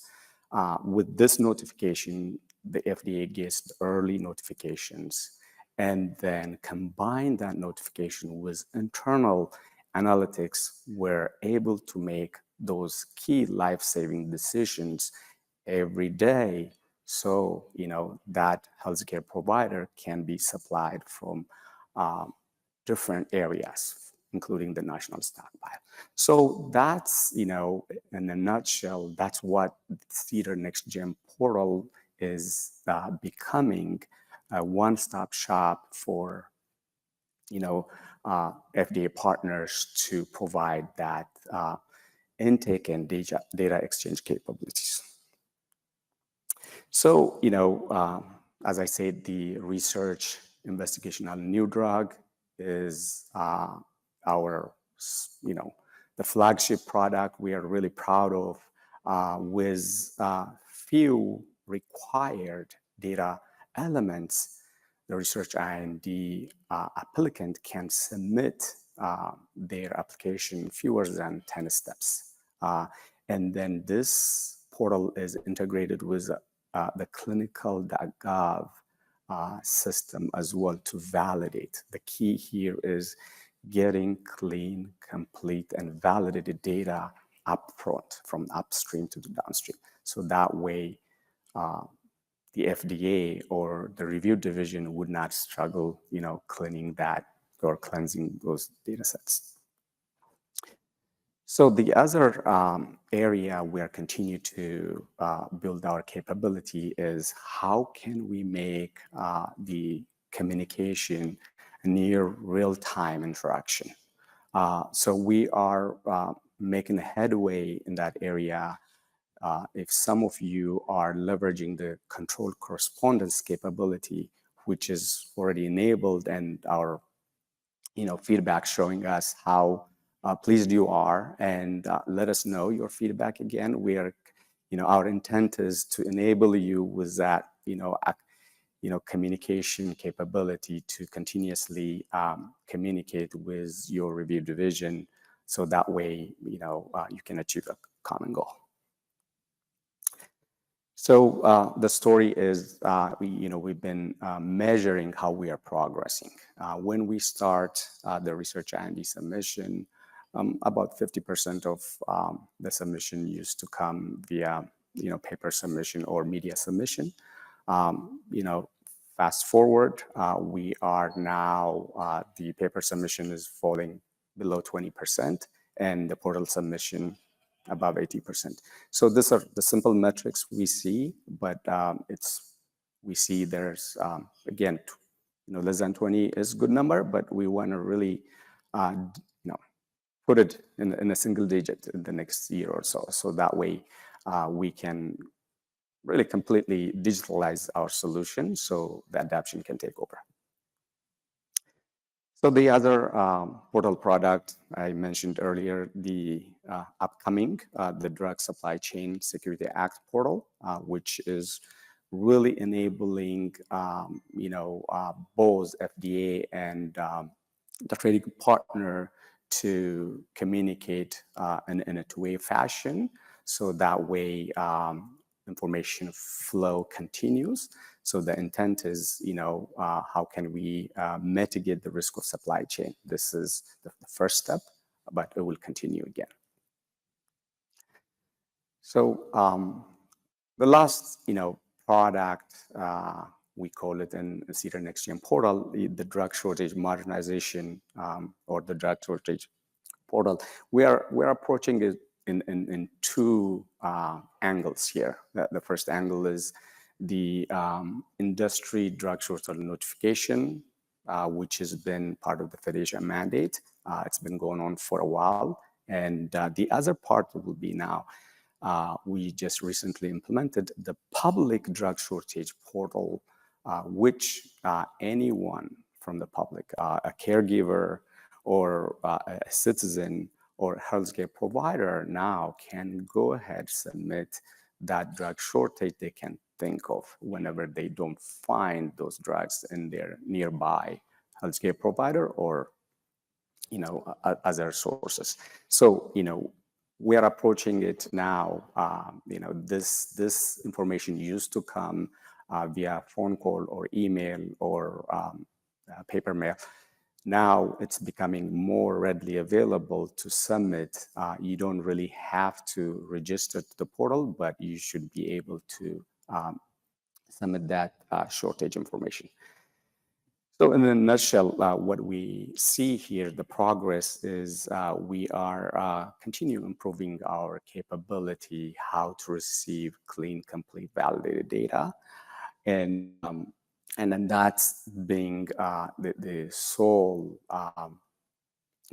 important part for FDA to have that, when you do have clean, complete, validated data, it will much easier to translate that into inside, so that way information will be readily available to make those key decisions. So business transformation. Our intent is really improve the supply chain and mitigate risk early.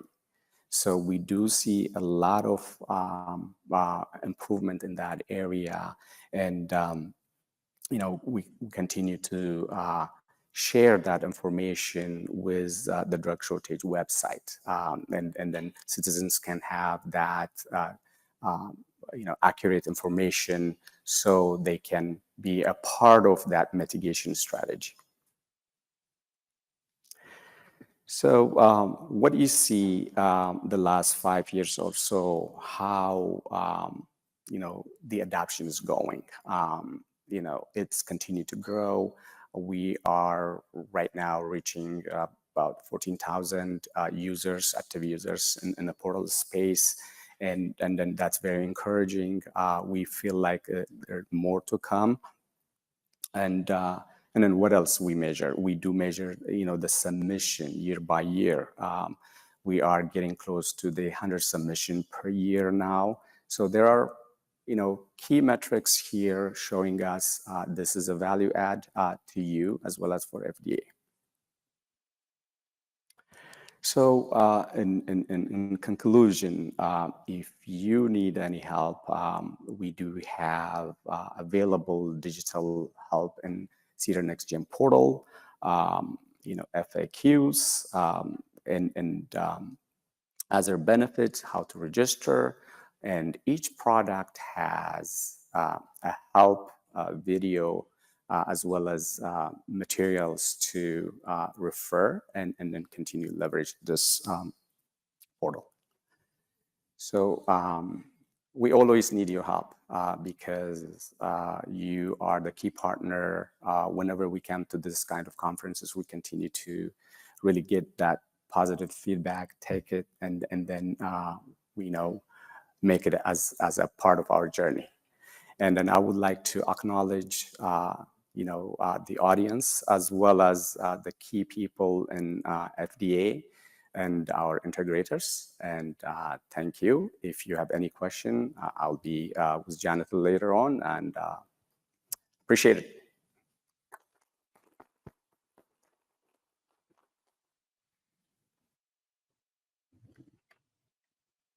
Okay, do we have any questions from the audience? Please line up at the mics with your questions. I'll give you guys a minute. Do we have any online questions? First question for Mr. Snee. Can a pre-assigned application number for a CBER IND be obtained through the portal? If not, are there any plans to expand the portal offerings to include CBER applications? So the short answer is not right now. It's only assigning for CDER. But yes, there's a talk how we can collaborate and integrate the CBER need in the future. But the leaderships are discussing how we can make this key capability available to CBER as well. Thank you. And another question for you. Are there plans to roll out training videos or self-training tools to assist users with various portal activities and how to perform various submissions? Absolutely. As I referred earlier, the CDER Next Gen portal has about 20 plus products. Each product has its own video as well as self-help materials. We solicit your feedback. Let us know how that is helpful, but we continue to have those materials available on the product line area. Do we have any questions in the room? Somebody must have a question. Yes? I'm new to the whole ECTD, EINDs. I'm from the University of California, San Diego. I have submitted both an electronic IND for CDER and CBER, but through the ECG portal. So should I have been using this next gen for the CDER only? Because it gave me the option on ESG. Right, good question. So you've submitted an IND, you've sent it to CDER and also to CBER, and you used the FDA Electronic Submission Gateway, the ESG portal. Perfectly fine. Yes, absolutely. What the CDER NextGen portal does is it offers an alternative for research INDs that are being sent to CDER. So what we found is there are some in industry who have find it, I guess, more burdensome to create an ESG account if they don't already have one, or the process to create an account can take a long time. The CDER NextGen portal is great because you can, if you're a new user on the CDER NextGen portal, you can have that account created the same day that you request it, and then you can send over your research IND that way. So it's an option. It's another option to make life easier, as Sayom had showed in the presentation there. Okay, thank you. Sure. Do we have any questions online? Another question for Mr. Resnick. When sending a test submission, should we use an actual package? So I'm not sure if that's an ECTD specific question. I think it might be. So yeah, if you want to send in a sample ECTD 4.0 submission to us, then number one, we want you to go to our website, fda.gov/ECTD, where you can then find the page all about submitting samples. And that gives instructions about, what you would do, what you would include. But in short, yes, you would publish an ECTD 4.0 submission on your side, and then you'd send it in through the test ESG gateway, and then our CDER eSub team will get it and run our ECTD4 validation software on it, and then send you back an email with the results of that. Thank you. Another question for you. If the original application submitted in version 3.2.2, can we submit subsequent sequences like deficiency responses in version 4 until the application is approved? Not yet. So our implementation strategy at FDA is we're first just going to accept new applications and then subsequent submissions to those new applications in 4.0. But if someone already has an application in-house at FDA that's using ECTD 3.2.2, we don't foresee accepting them being able to send in 4.0 submissions until 2026 as the earliest. And we'll have plenty of communications coming out between now and then to help people prepare. Right. Thank you. Another question for Mr. Snee. Can more than one user from a given company register for portal access? Yes, you can register as many users as you wish. Thank you.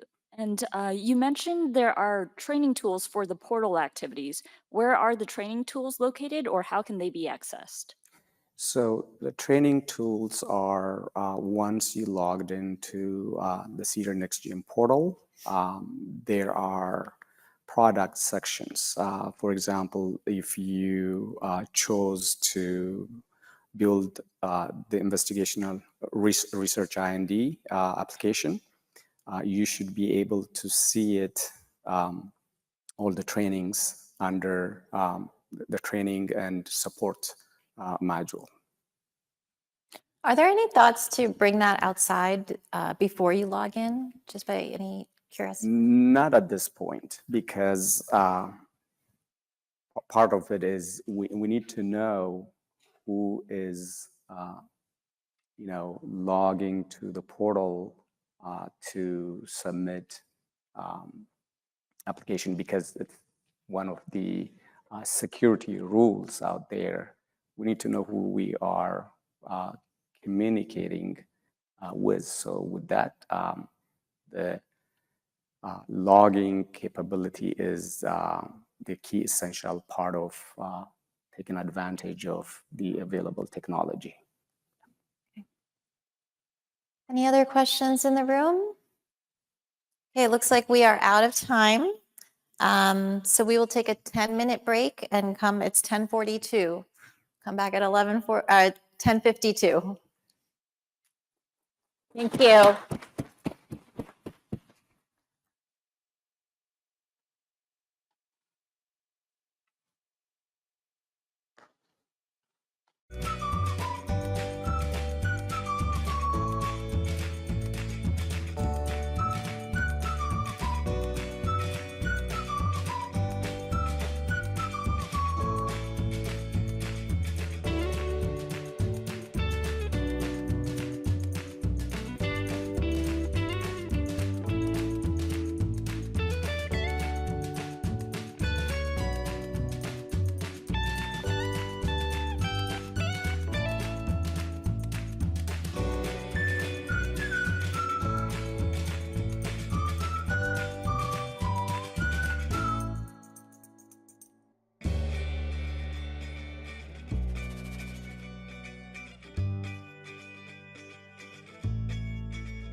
That was a short break. Sorry about that. We're just trying to catch up on time so we can get done on time. But our next speaker, Ms. Jessica Bernhardt, will provide an overview of the background and vision for the modernization of the ESG Next Gen and an overview of the modernization effort, impact to industry, timeline and scope for release 1 and 2, as well as the overall product roadmap.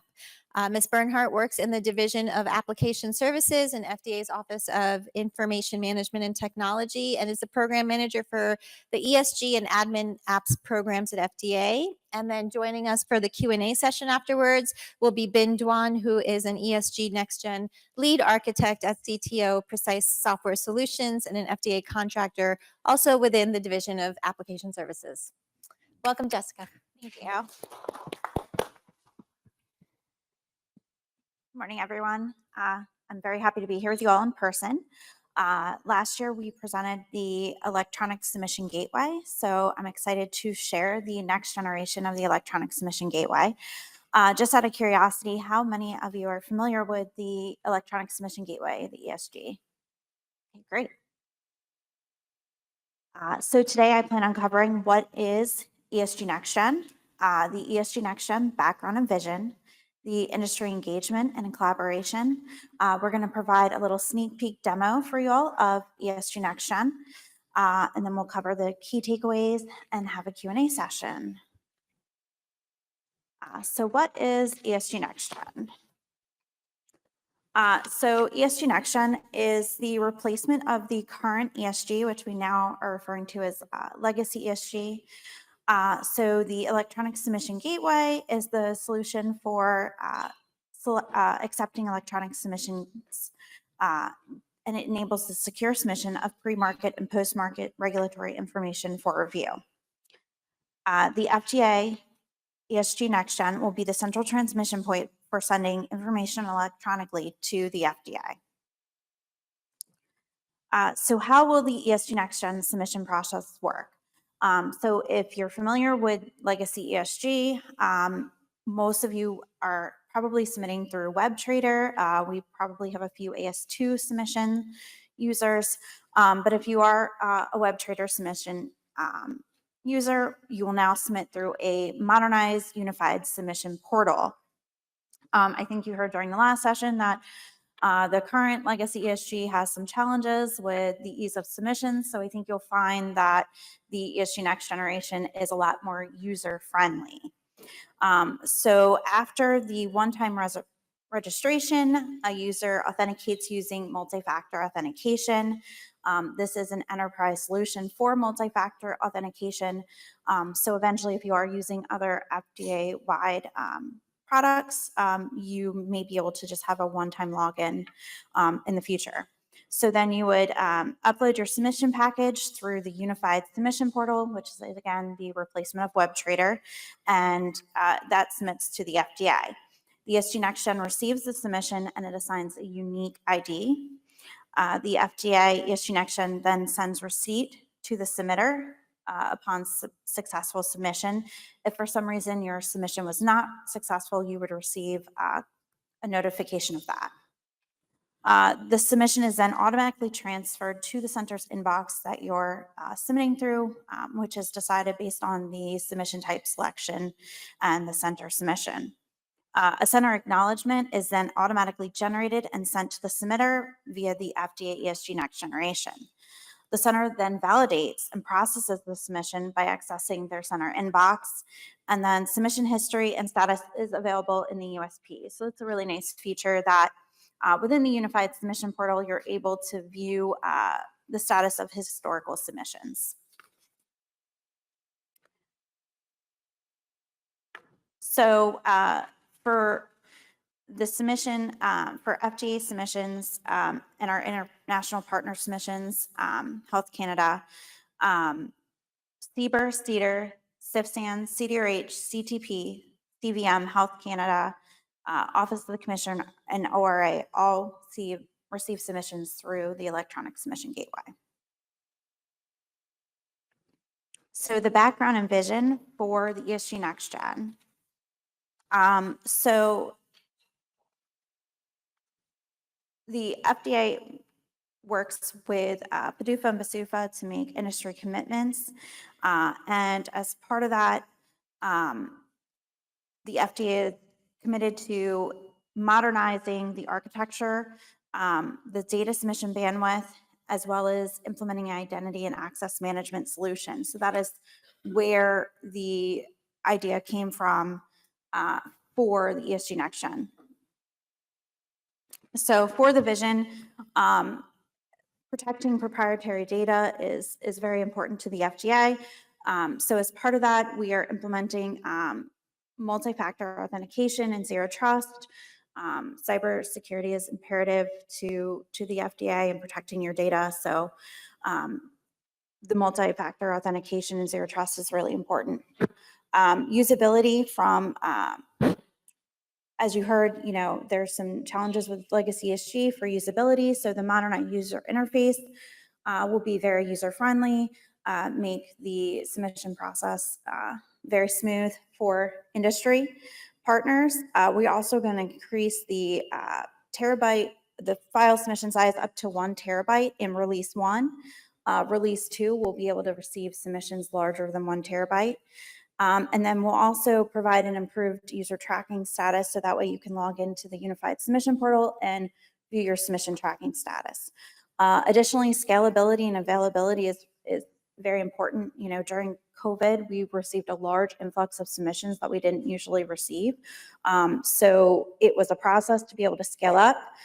With the Unified Submission Portal being cloud-based, we can easily scale up to handle any kind of public health emergency and further protect the public health.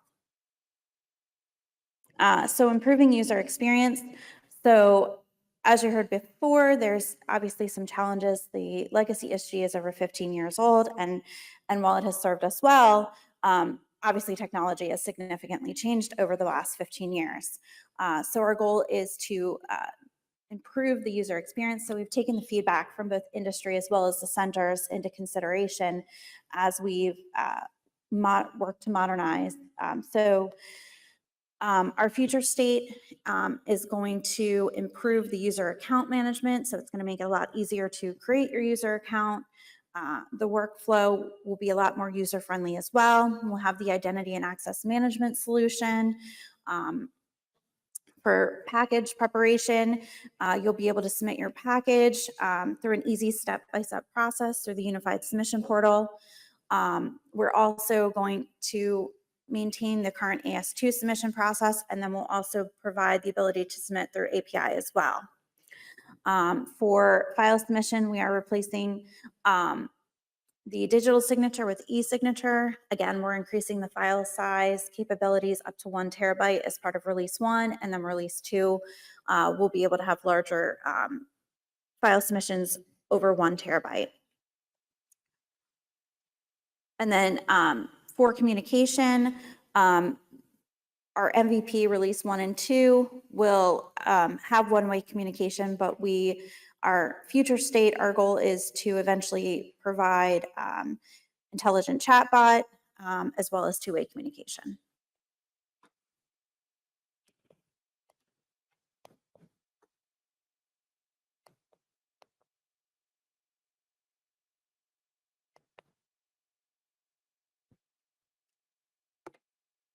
All right, so that brings us to our first challenge question.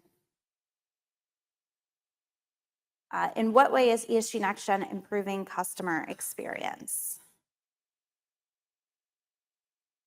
User interface, B, improved usability, C, provide submission status transparency, D, all of the above.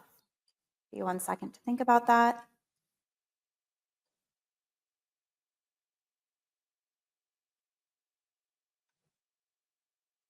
And if you selected D, all of the above, you are correct. So we will be improving customer experience by modernizing the user interface, improving the usability, and then we'll provide submission status transparency so you can view the historical submission status.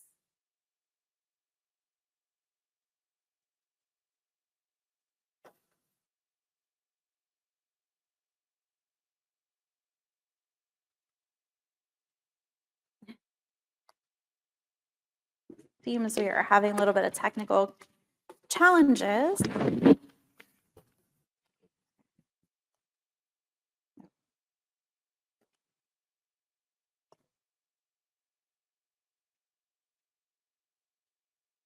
All right, so even though I don't have the slides, I can still go over. So we are going to increase the ability, the submission methods. So we are going to have, like we've had in Legacy, the ability to submit through, instead of WebTrader, we'll have the user interface. And then we will have the AS2 submission capability, but we are also going to have modernized API submissions as well. So that's an option for companies to be able to submit via the API. So those are the 3 submission types that we will be offering in ESG NextGen.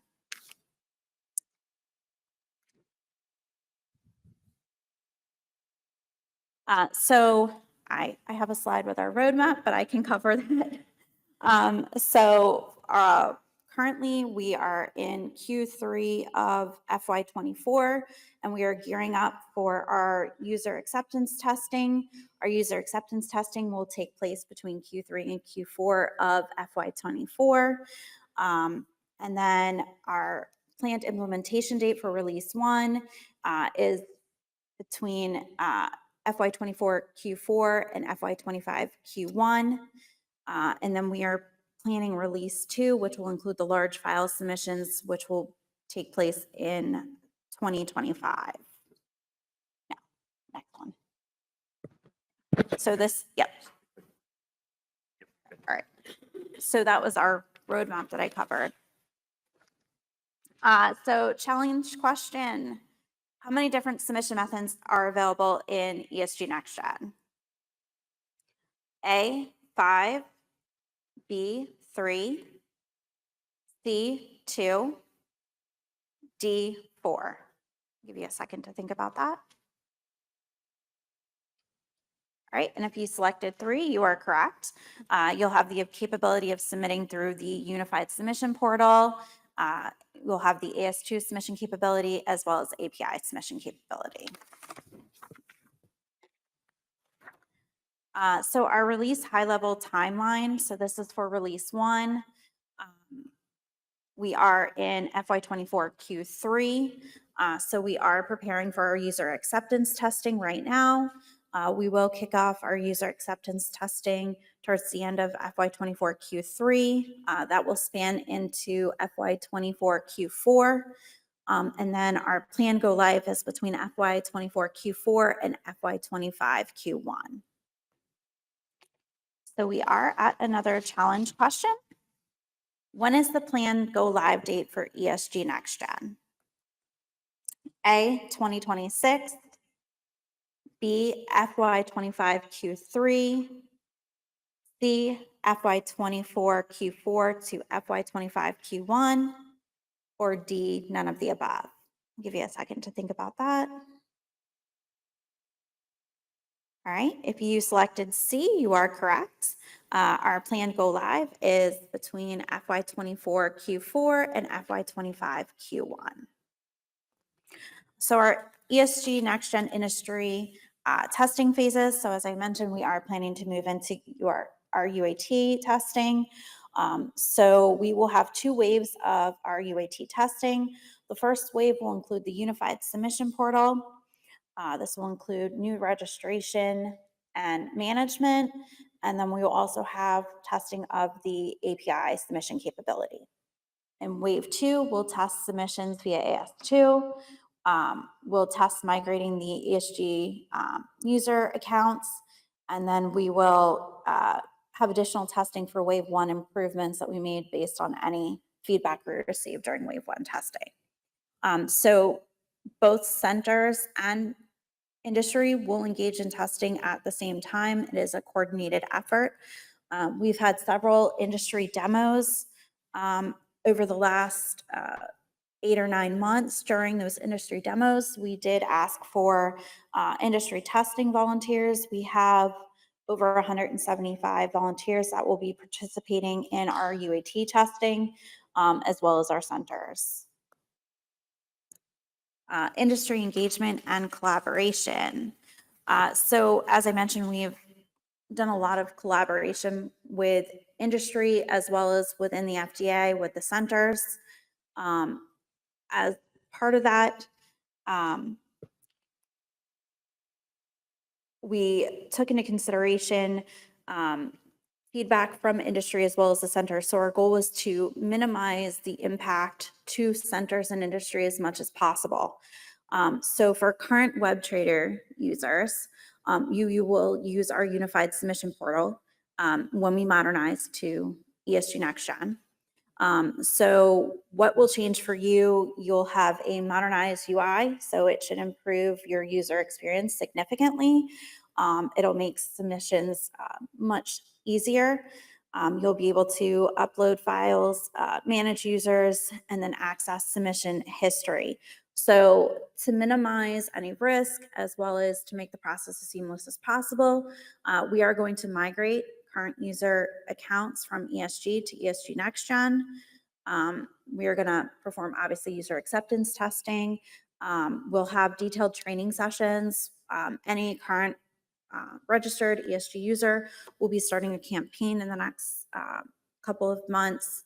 We'll be sending out weekly notifications to say, hey, we're modernizing. This is how it's going to impact you. This is when we're going live. And then we'll have detailed user guides available as well. So we really want to make this as seamless as possible for industry, provide as much support as possible, and make it as easy for you to transition. For our current AS2 users, there will be minimal changes. The DNS and certificates will remain the same. The callback password will need to be resubmitted to the FDA, and the IP address will change to point to ESG Next Gen. So we will perform user acceptance testing for AS2 users. We will migrate current AS2 accounts. And then again, we'll provide training sessions and user guides as well for our AS2 users. For API users, so when we go live, we will not have any, we'll not be migrating any AS2 users to API, but after we go live, anyone that does want to migrate to use API, we'll work with you to do that. We will be testing this functionality though during our UAT testing. And then our customer support, so ESG, as most of you know, has help desk support available. That same help desk support will be available for Next Gen, so that will not change for you. So we are at challenge question number 5. How many UAT waves are there? A, 3, B, none, D2, D1? I'll give you a second to think about that. The answer is 2. So if you guessed 2, you got it right. We'll have 2 waves of UAT testing. The first one will be for our unified submission portal as well as API.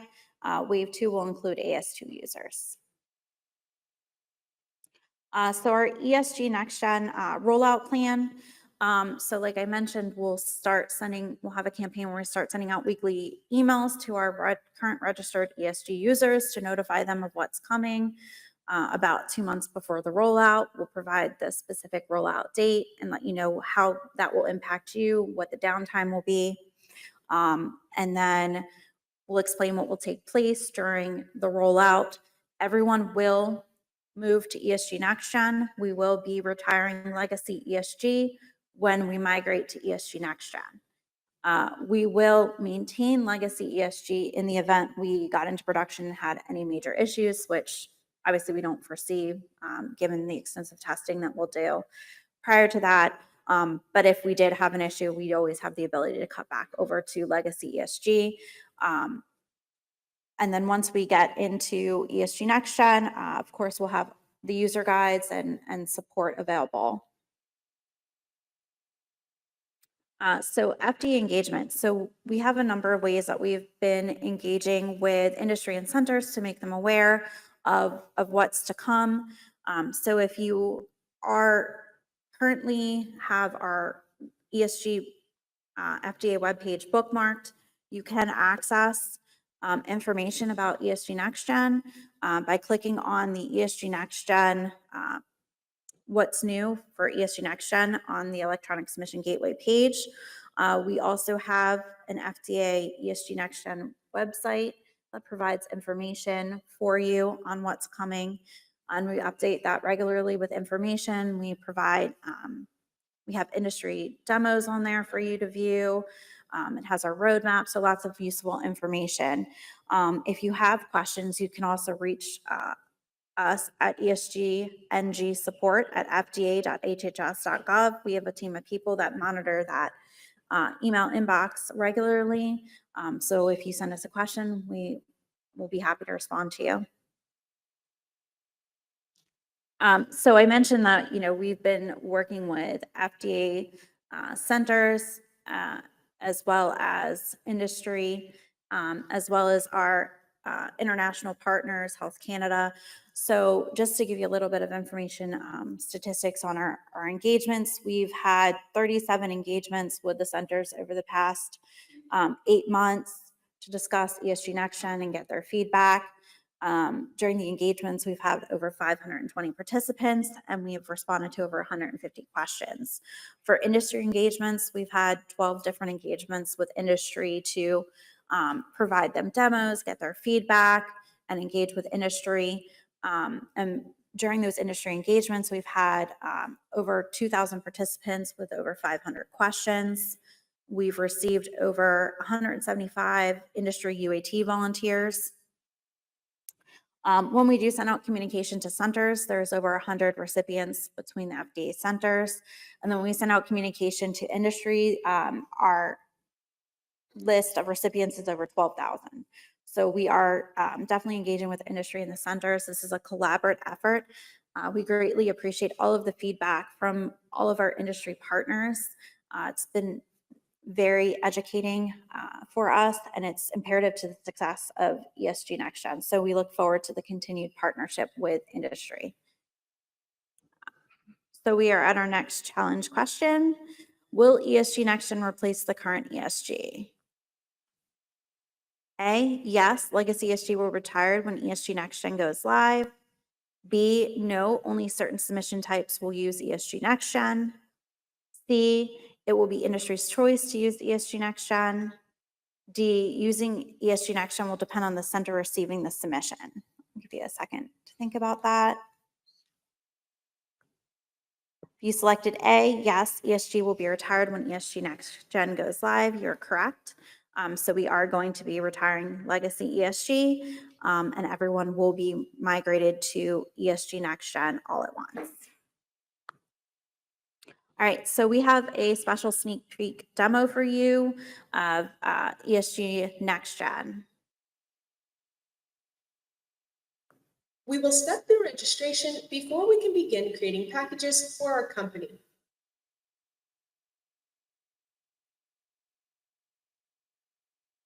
Searching for my company, it looks like we found a match. My company has already been registered. No additional input is needed from me.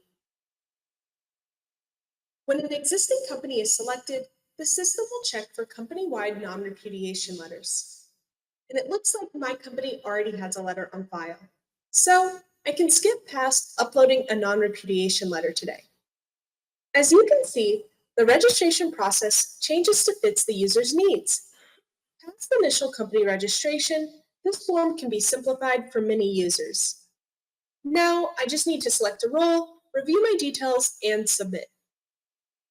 I'm registering as a submitter today. Reviewing my entered details, everything looks as expected, and I'm ready to submit. We are brought to a confirmation message, just as the agent Aaliyah saw earlier. Again, I will await review to gain full access to the Unified Submission Portal. Let's actually log back in as our agent to see if her account has been reviewed yet.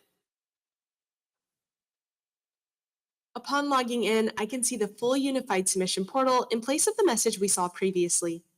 While we registered Sean, an ESG admin approved Aaliyah's account. And now that I am approved, I can create submission packages.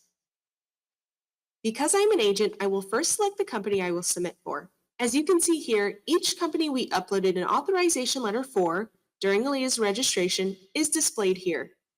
Non-agents will not see this step. Instead, they will be taken directly to file upload. And using the instructions here, I can ensure that I am attaching and uploading the relevant files correctly. Folder structure is maintained through upload, so I can easily select this pre-structured folder here.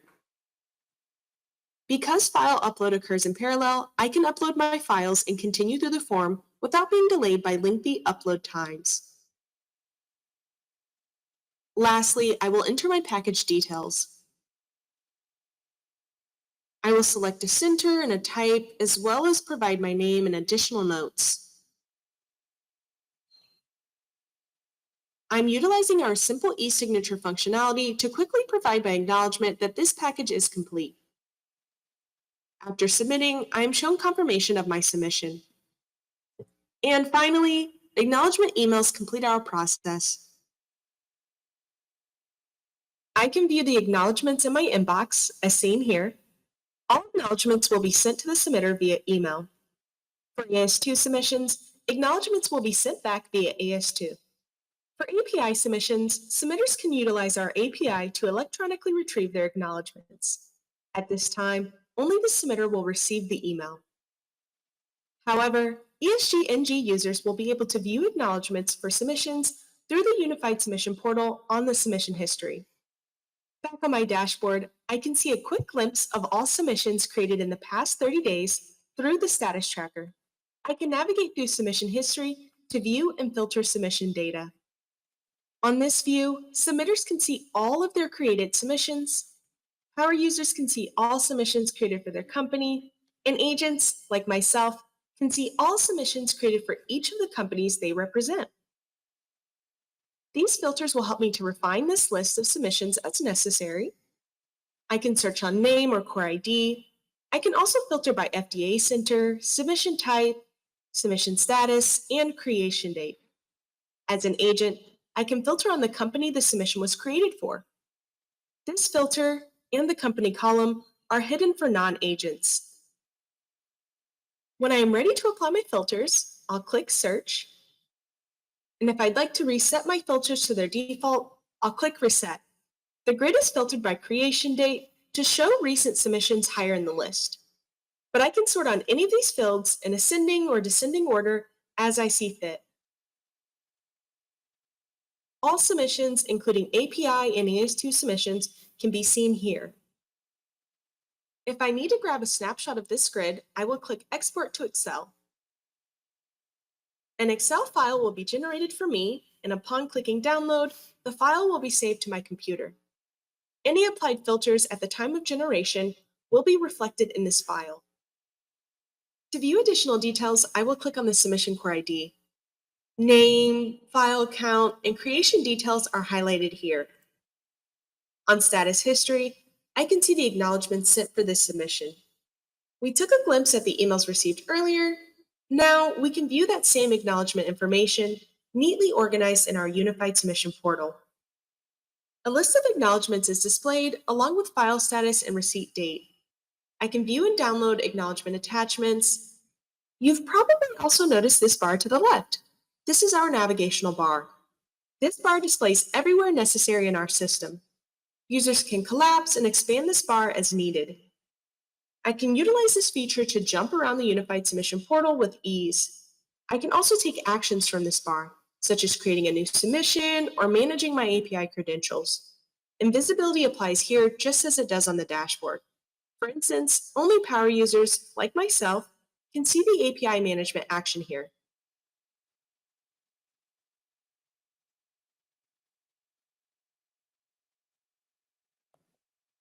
Great. So that was our sneak peek of the ESG Next Gen Unified Submission Portal. So I hope you all think it's a big improvement from WebTrader. As you can see, it's very user-friendly, easy to use. So I hope it kind of gets you excited of what's to come in the next couple months. So key takeaways. So ESG Next Gen is the modernization of the current electronic submission gateway. It has been a collaborative effort with FDA Information Technology, our FDA centers, our international partner Health Canada, as well as industry.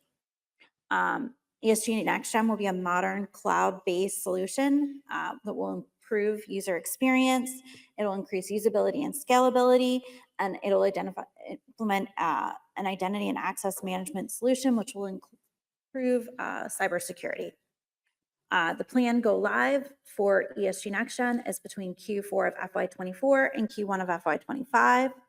And release 1 and 2 will fulfill our industry commitments, align with the FDA strategic direction by creating enterprise services, and will further the FDA's vision of one FDA. If you have any questions, this is my FDA email, jessica.bernhardt@fda.hhs.gov. You can also reach out to the ESG Next Gen team at esgng helpdesk@fda.gov. support@fda.gov. And then we also have the website that's available with some useful information. So this brings us to the end of our presentation. I hope you all enjoyed learning about ESG Next Gen and you're excited for what's to come. So thank you.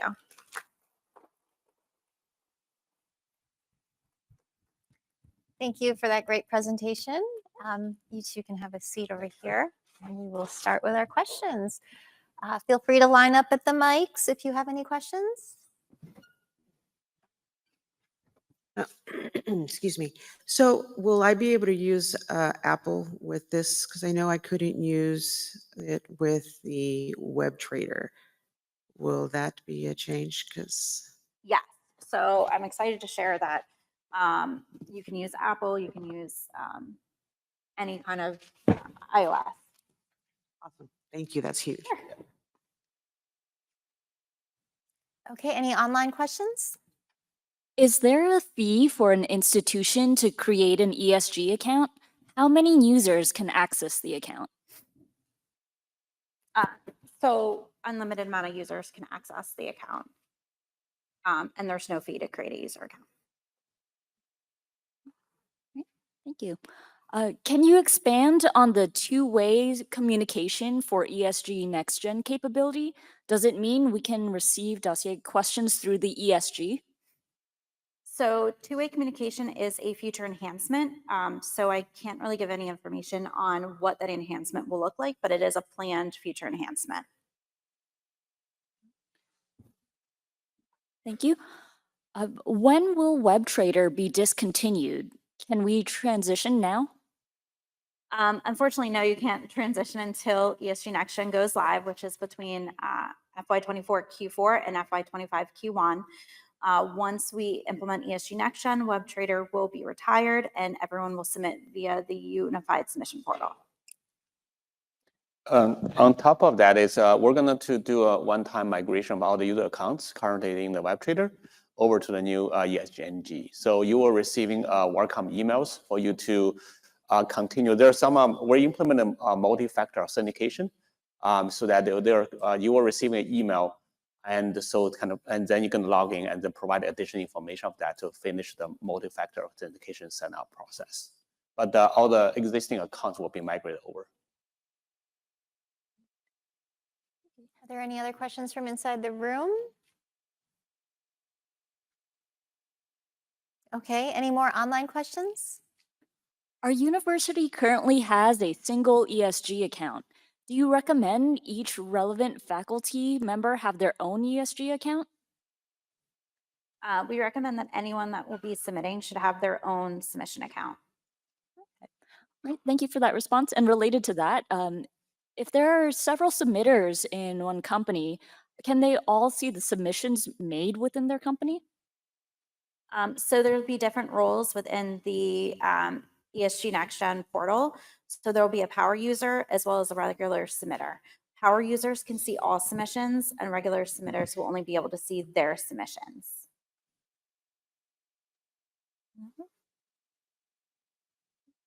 Are there additional questions?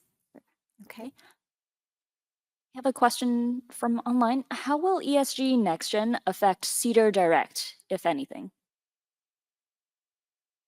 ESG NextGen is separate from CDER Direct.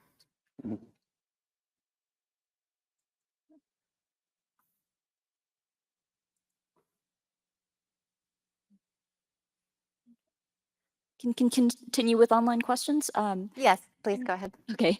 Can SPL be submitted through ESG NextGen? I'm sorry, can you repeat that? Can SPLs, I guess that stands for Structured Product Labeling, be submitted through ESG NextGen?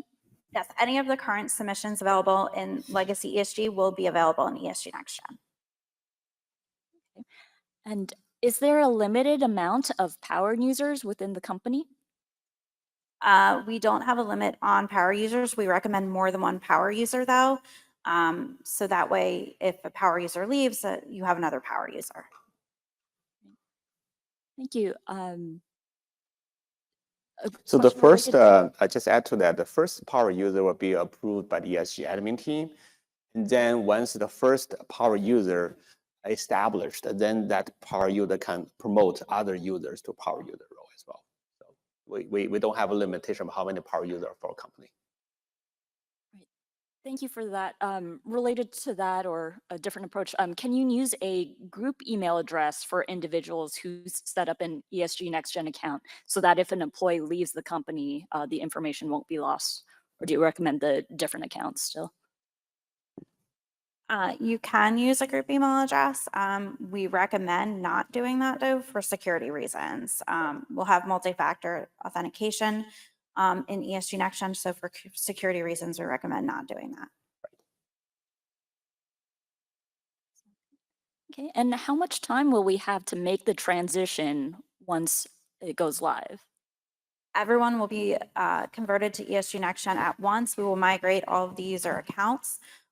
Once we get past our user acceptance testing, we'll be sending out regular campaign of emails to notify you when the cutover to ESG NextGen is, what the impact will be to users, any downtime, and everyone will be migrated to ESG NextGen at once, and we will at that time retire legacy ESG. Thank you. One more question from online.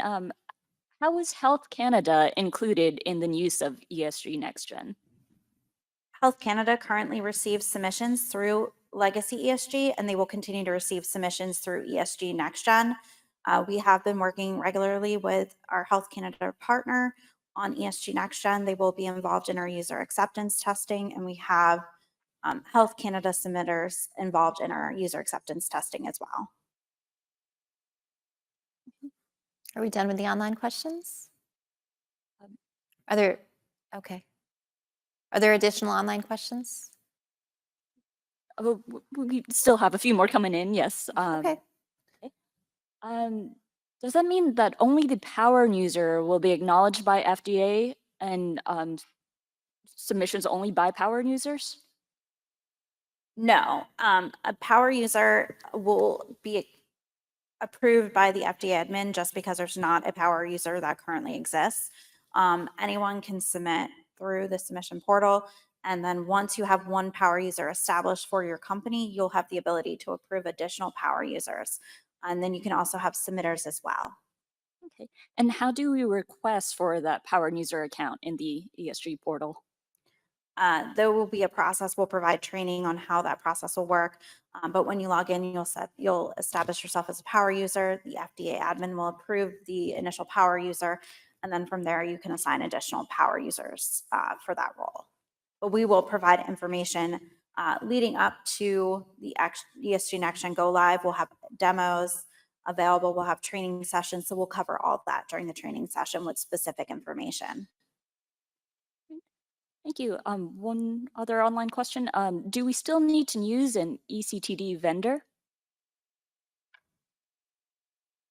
Can you repeat the question one more time? ECTD what? Do we still need to use an ECTD vendor?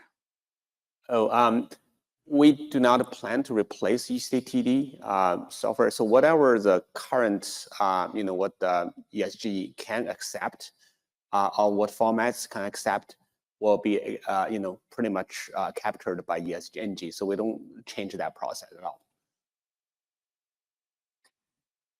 Yeah. Question: should ESG Next Gen be the priority submission system for CDER and CBER, or should we use both ESG Next Gen and CDER Next Gen, or just ESG Next Gen for non-ECT submissions? So ESG Next Gen is the official FDA submission gateway. However, there are other submission gateways available depending upon your submission type. So as you heard during the CDER Next Gen discussion, you can use either one to submit. I think we're just about out of time. So please join me in thanking our speakers. Yeah. Right.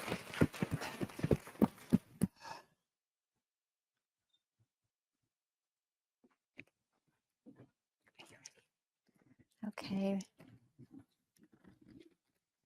So we will now hear from Dr. Chi Liu, who will be speaking to us about artificial intelligence and machine learning, the landscape analysis of the AI ML related regulatory submissions at CDER, and challenges and regulatory considerations of the applications of AI and ML in drug development. Dr. Liu is Associate Director for Innovation and Partnership in the Office of Clinical Pharmacology, or OCP, within CDER's Office of Translational Sciences. Let's now turn our attention over to Dr. Liu.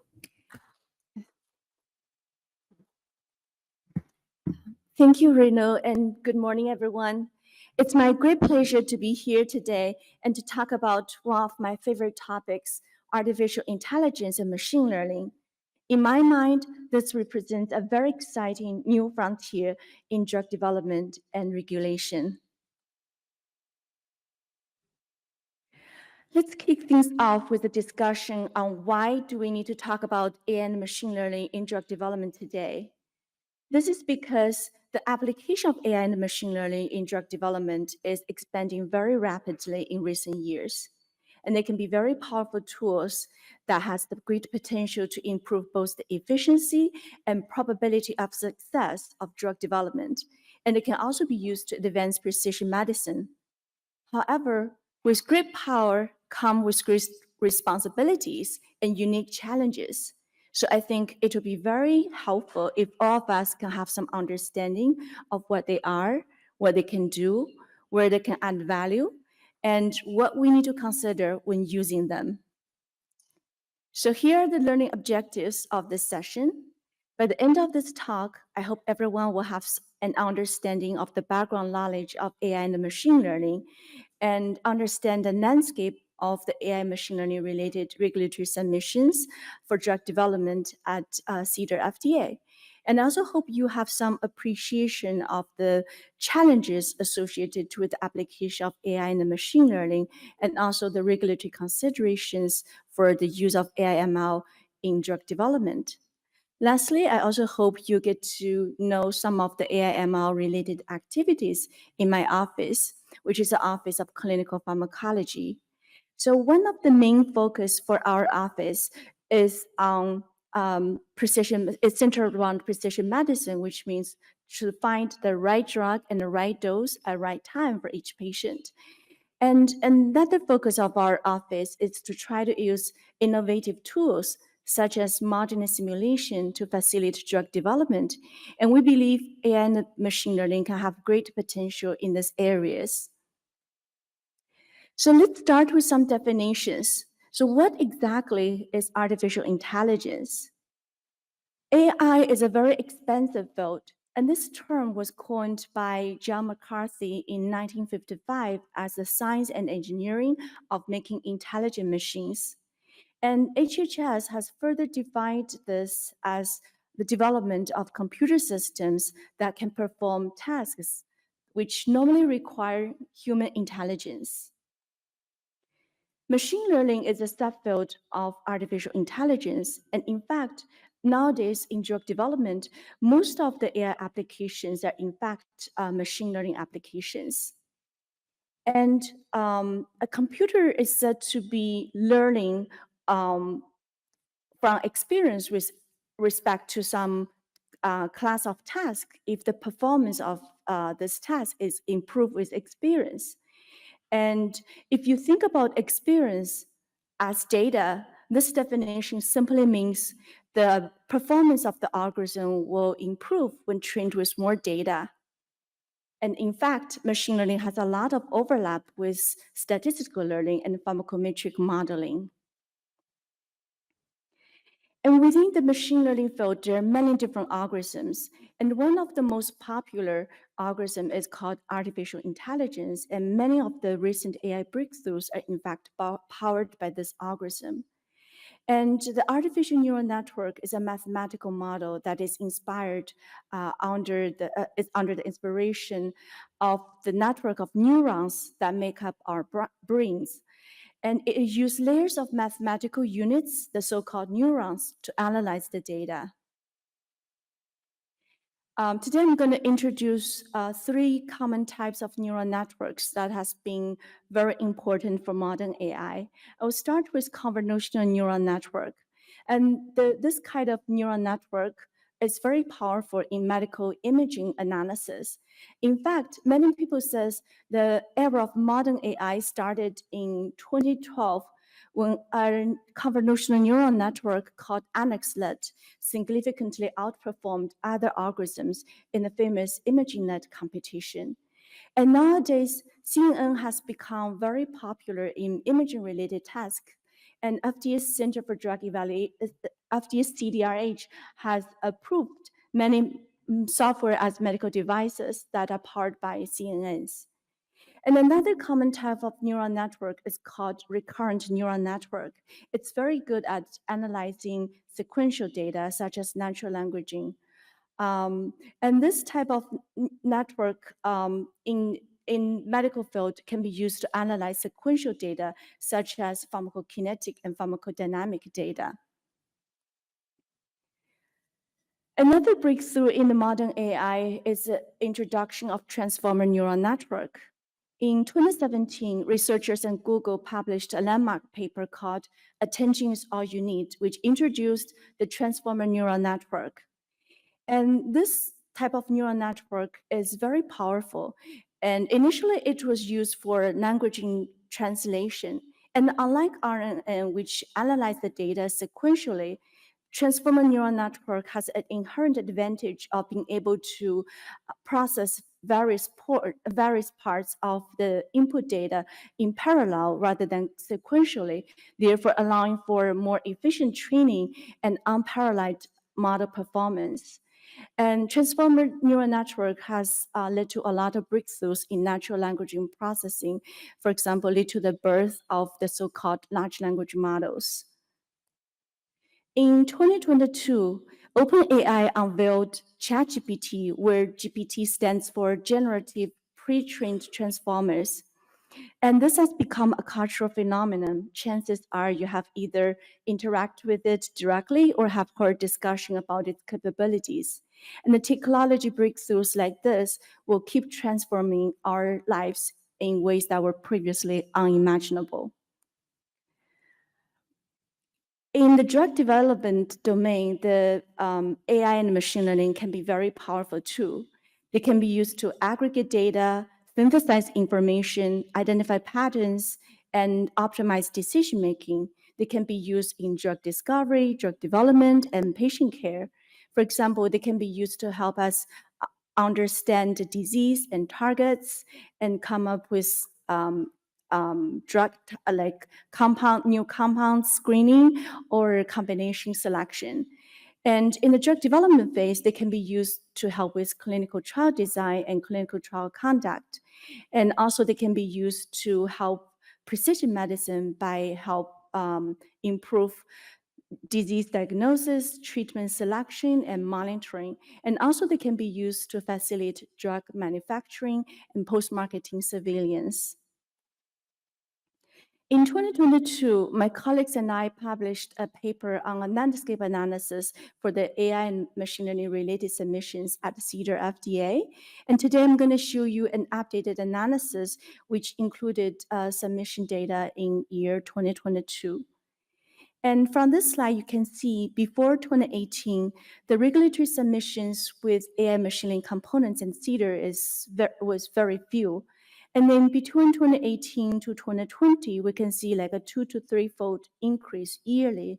And then in 2021, we see a very sharp increase in this type of submissions. The number jumped to 132, which is about 10-fold compared to the year before. And then in 2022, we have identified 175 such submissions. And we think this upward trend is consistent with the overall increasing use of AI and machine learning in the biomedical field. And this trend is likely to continue given the increasing investment in this area in the pharma industry. We have also summarized the AI machine learning submissions by development stage.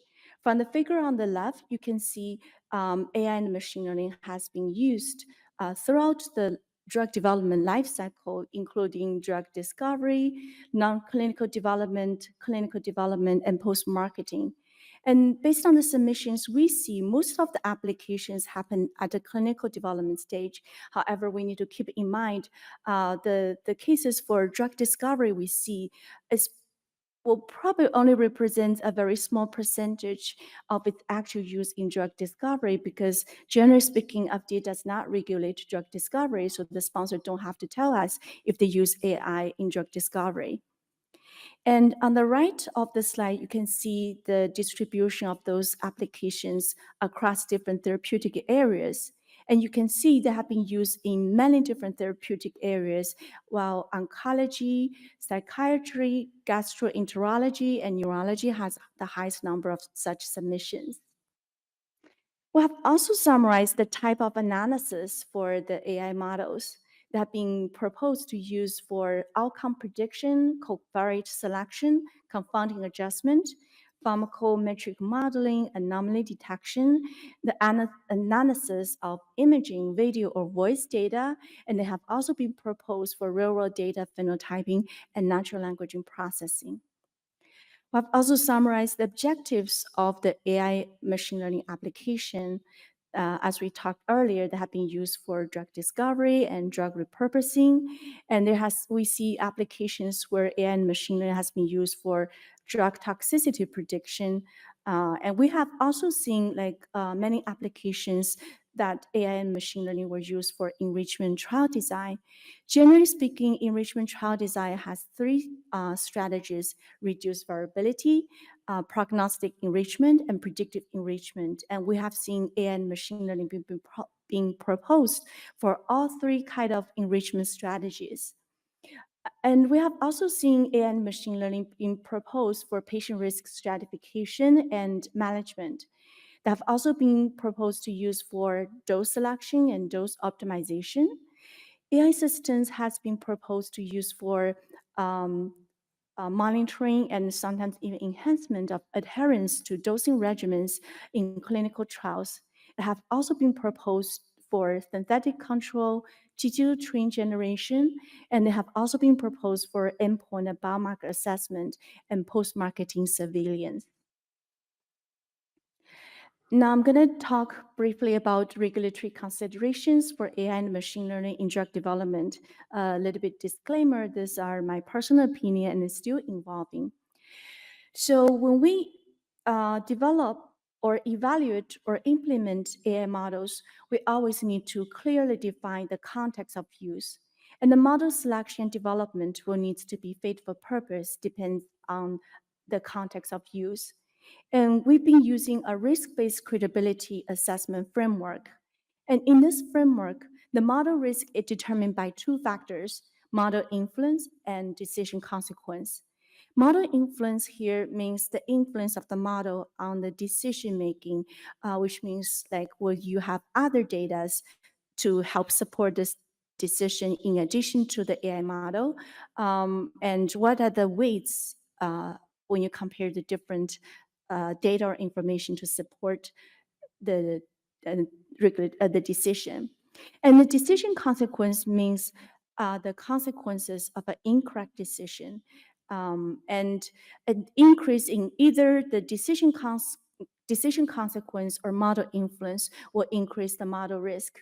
And we will use this model risk to guide the selection of activities for the model evaluation, the acceptance criteria, and the documentation needed. The model transparency is also very important. The black box nature of some of the AI machine learning algorithms can sometimes discourage people's willingness to use those models. And we encourage the sponsors to develop and implement methods that can increase the model's interpretability and explainability. And we also encourage the sponsors to develop and implement best practice for AI and machine learning, such as how to split the data for model development, hyperparameter training, and model evaluation. Now I'm going to share two review examples where the sponsor proposed to use AI and machine learning in drug development. In the first example, machine learning was proposed for patient risk stratification and management.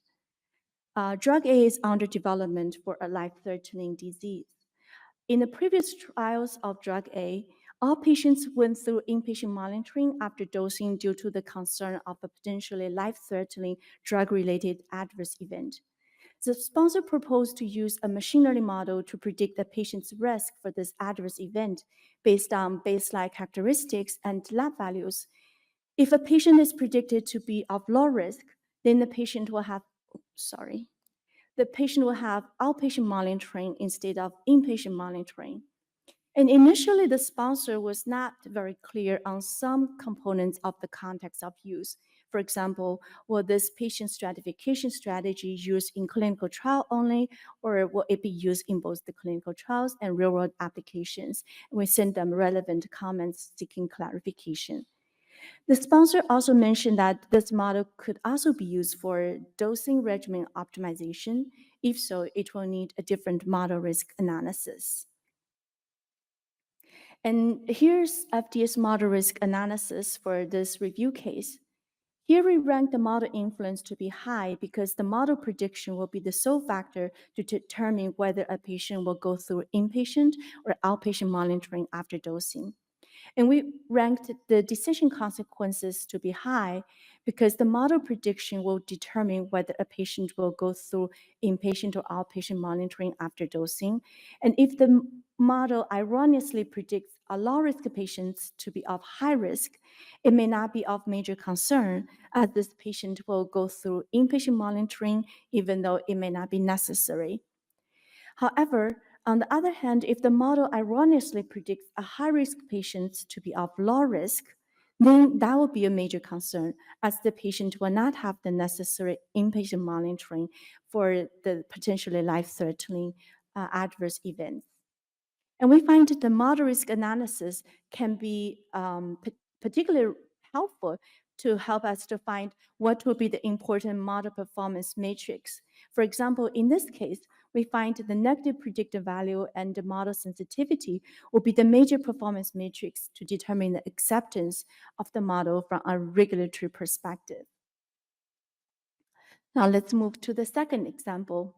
In this example, the sponsor proposed to use AI-generated digital twins and prognostic covariate adjustment to reduce the variance for the treatment effect estimates and to reduce the sample size for the placebo group. According to the sponsor, a generative deep learning-based prognostic model has been developed to produce digital twins, which are probabilistic representations of potential placebo outcome for a specific clinical trial participant, giving his or her baseline characteristics. Again, let's look at the context of use first. Here, the sponsor proposed to use AI-generated digital twins and covariate adjustment procedure to reduce the variance of the treatment effect estimates for a drug, we call it drug B, and to enable the reduction of the placebo sample size in the proposed phase 2 and phase 3 randomized controlled clinical trials with continuous endpoints. Here is the FDA's model risk analysis for this application. Here we rank the model influence to be high because the model prediction will be the sole factor to determine the patient prognostic score based on the baseline variables. But here, for the decision consequences, we rank it to be low for both its application in phase 2 and phase 3 trials. And of course, the risk for the phase 2 trial is even lower compared to its application in the phase 3 trial. This is because the covariate adjustment procedures possess several desirable statistical properties, such as minimum impact on bias or type 1 error when used in randomized controlled trials with continuous endpoints. And this is what really matters from a regulatory perspective. And actually, this is consistent with the spirit in the FDA guidance for adjusting covariates in randomized controlled trials. And here is a summary of FDA's feedback and questions to the sponsors related to the AI machine learning part. We have no objection if this proposal will be implemented in a phase 2 trial as exploratory analysis as the sponsor suggested. And the use of this approach as a primary analysis in the phase 3 trial may also be acceptable, but the devils are in the details. So we asked the sponsor to provide details for the phase 3 trials, including data analysis plans. And we asked the sponsor, is the training data set for the prognostic model representative of the population the sponsor plans to enroll? And also, since generative AI will be used for prognostic score generation, we asked the sponsor to ensure that the same patient retains the same values if the procedure is repeated multiple times. And we also suggest the sponsor to use explainable AI techniques to identify key contributing features for the prognostic scores. Now, the previous two examples are cases where the sponsor proposed to use machine learning in drug development. And now I'm going to also share with you another example where FDA has used machine learning to help with regulatory decision-making. In 2022, FDA issued emergency use authorization for anakinra for the treatment of COVID-19 in hospitalized adult patients. And in this case, we use machine learning to help identify the suitable population for the anakinra treatment under the EUA. In this EUA application, the efficacy and safety data to support the EUA mainly come from one single phase 3 trials called Save More. And in Save More trial, patients were selected based on a biomarker called SUPA, which is a biomarker for inflammation and immune status. And all patients who enrolled into this trial are required to have a SUPA level higher than or equal to 6 nanogram per ml. However, the SUPA test is currently not commercially available in the United States. And this posed a very big regulatory challenge, because if we issue this EUA, how can the healthcare providers identify the suitable patient population for this treatment? In order to ensure patients will get access to this potentially life-saving treatment in a timely manner, FDA decided to use an innovative approach to try to find alternative way to identify patients who are allied with the patients enrolled in the SafeMore trial, which are have super level higher than or equal to 6. And we decided to use machine learning to address this challenge. We used 2 different machine learning algorithms. One is based on neural networks, another one's based on intellect, to try to identify a way, actually it's a combination of various patient characteristics and commonly measured lab values to identify patients who are likely to have super level higher than or equal to 6 nanogram per ml.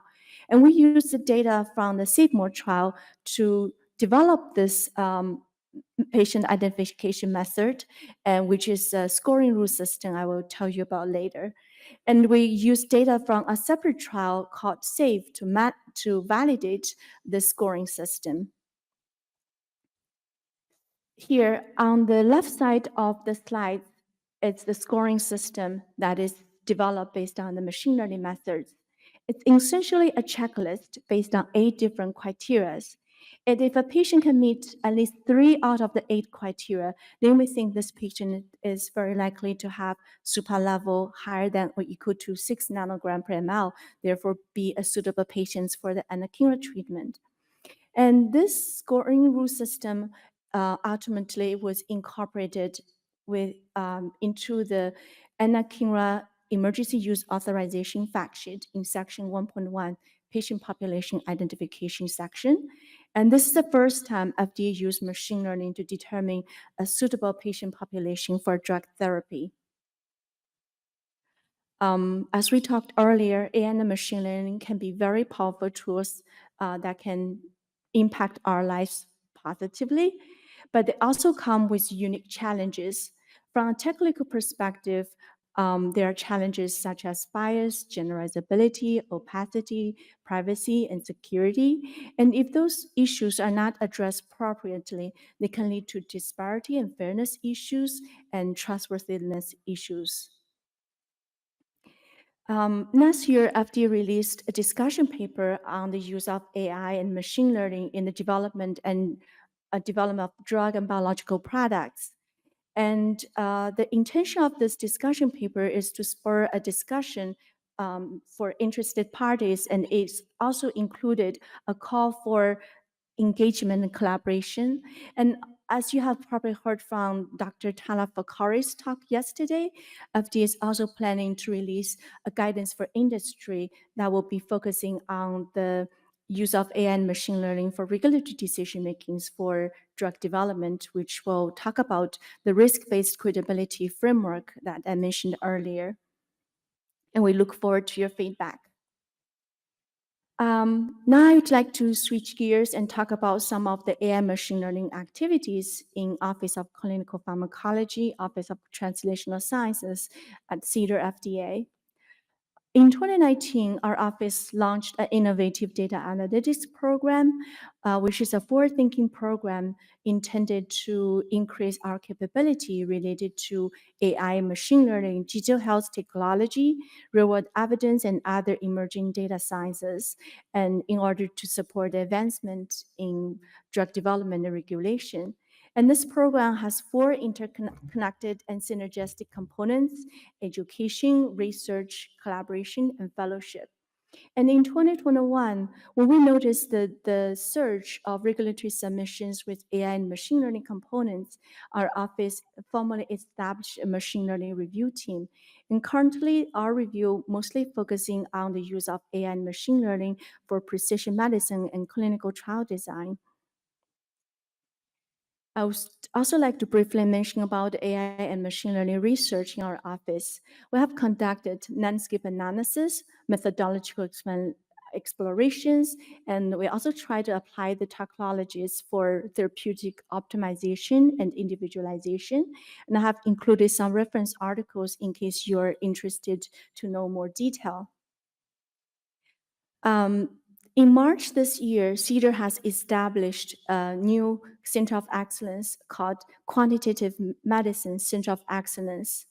And here the quantitative medicine refers to the exposure-based biological and statistical models that leverage data from various sources such clinical data, non-clinical data, and real-world data sources to facilitate drug development, regulatory decision-making, and patient care.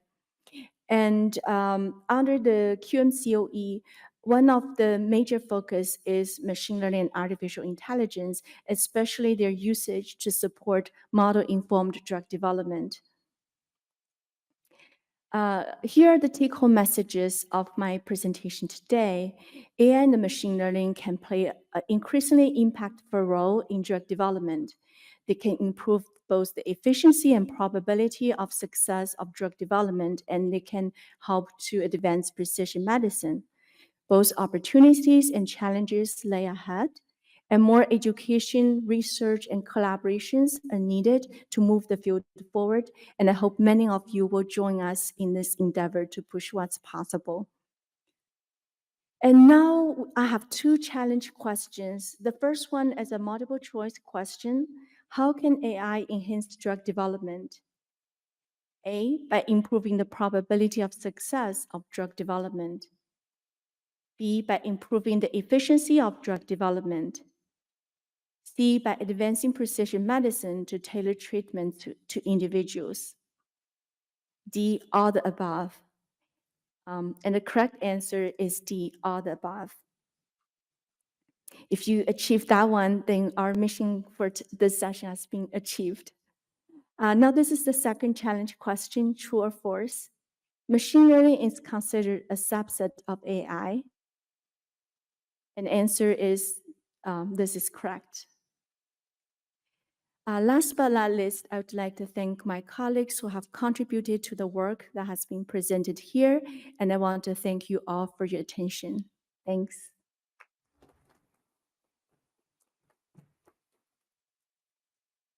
Thank you, Dr. Liu. We now have about 10 minutes for questions before our lunch break. Would you like to sit down or stay? You can stand if you'd like. That's fine. I don't have the mic. Oh, right. Me, so Okay. thank you. Any questions from inside the room? Nothing? Think about it. Nora? Do you expect that AI could be used to enhance or even replace clinical trial data monitoring, committee safety data review? And do you anticipate that the 2006 FDA guidance will be updated to include AI contribution? That's a great question. In my personal opinion, I think it's going to be very hard for AI to replace humans, especially when there are like responsibility and liabilities involved, right? On the other hand, I think AI can be great tools that can be leveraged for various tasks, including clinical monitoring.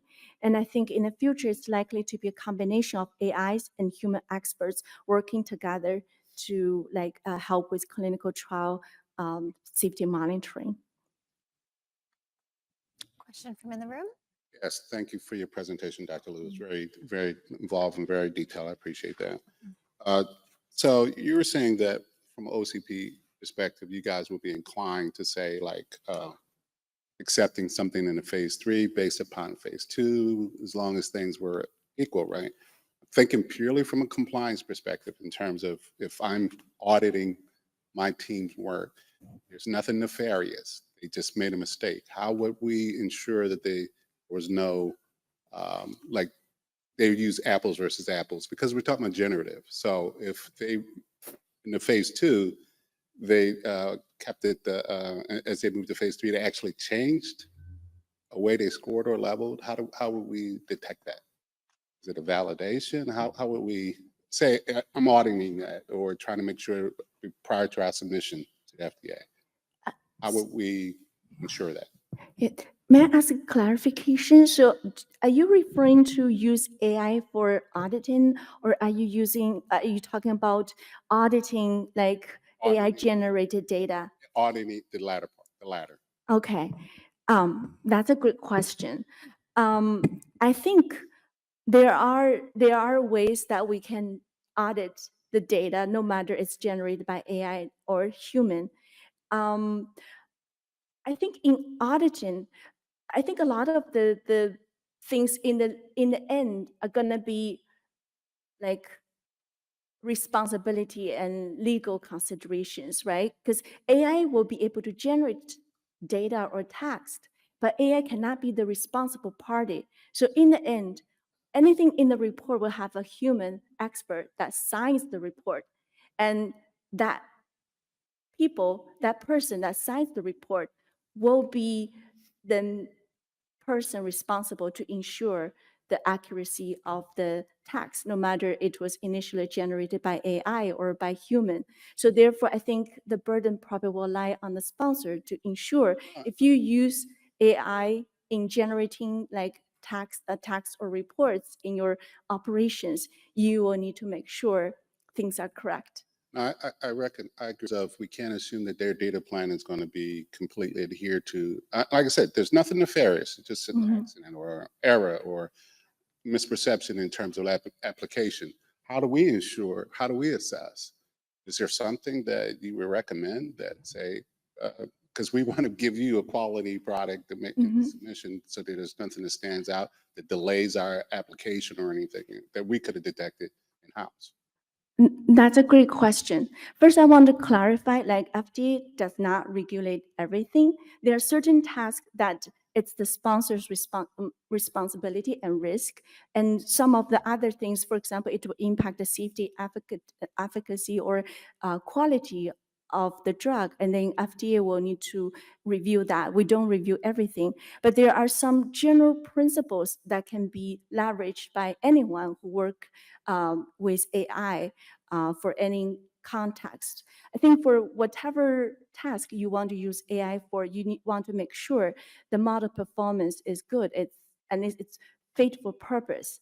And in terms of model evaluation, there are many different ways to do the evaluation. Like sometimes for some of the models, you could evaluate like the model, the coding and things. And another way is to look at the model performance. And for that, you probably need to create some realistic and representative scenarios and making sure that your AI model can perform well under various conditions. Because very often we see like AI model might be working well with one scenario, then it will not work well with another scenario. And it might be important to also to include some of the techniques that will continue to monitor the performance of the AI model, because like you probably heard about data drifting and the model performance will change, right? That's important for you to include like techniques and procedures to ensure your AI model will always perform as expected under various conditions at various times. Thank you. Thank you. Thank you. Thank you. Next question. That was excellent talk. You set a perfect segue for my question about what talking about the model performance. I was just curious because the accuracy and explainability are inversely correlated. How FDA takes that into account when doing models risk analysis and making ethical considerations? Sorry, I didn't hear that part very clear. You said two things are closely correlated. Can you say? Model accuracy and the explainability. Right. So I was wondering how FDA takes that into account. That's an excellent and question. Making, models risk analysis and making ethical considerations. That's a great question. It's been like a big challenge for the entire AI field for a long time, how to balance explainability versus model performance. Generally speaking, when your AI model gets more and more complicated, and then explainability goes down while the performance goes up. So you need to find a sweet spot for your context of use. But I think the science is also evolving. There are ways that we could develop AI algorithms that has good performance will have good explainability.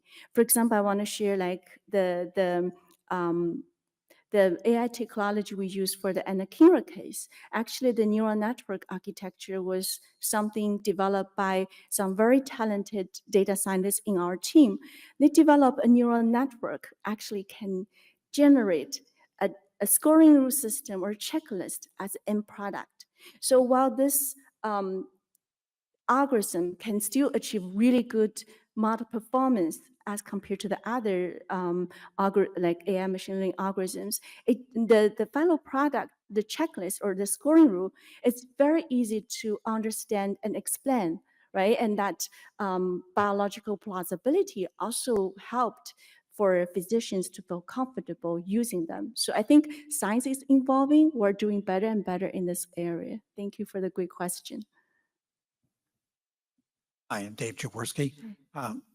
In my work, we're finding that a lot of times when you start with one set of data, everything looks really good with your model. But then as you gather new data coming in, all of a sudden your model's changing. But you're not going to get the same value for like a patient that you're working with or a manufacturing process where I spend most of my time. It seems like everybody wants the same values to come up every time. It doesn't work when in reality. How do you look at that from a regulatory perspective? And how do we have to concentrate on our prediction intervals, trying to get them narrower, or how do we address that situation? That's a great question, and also a very important issue for the field. The model is only going to be as good as the data that used to train it. And this generalizability issue for models are not unique to AI models. It's actually applied to all the other models as well, right? And one way to ensure the generalizability is when you train the model, you try to find data set that is diverse and inclusive, representative of the population that you intend to use the model. And that can help with the generalizability issue. And I think what you mentioned is especially like a very common issue, especially for some of the academic publications.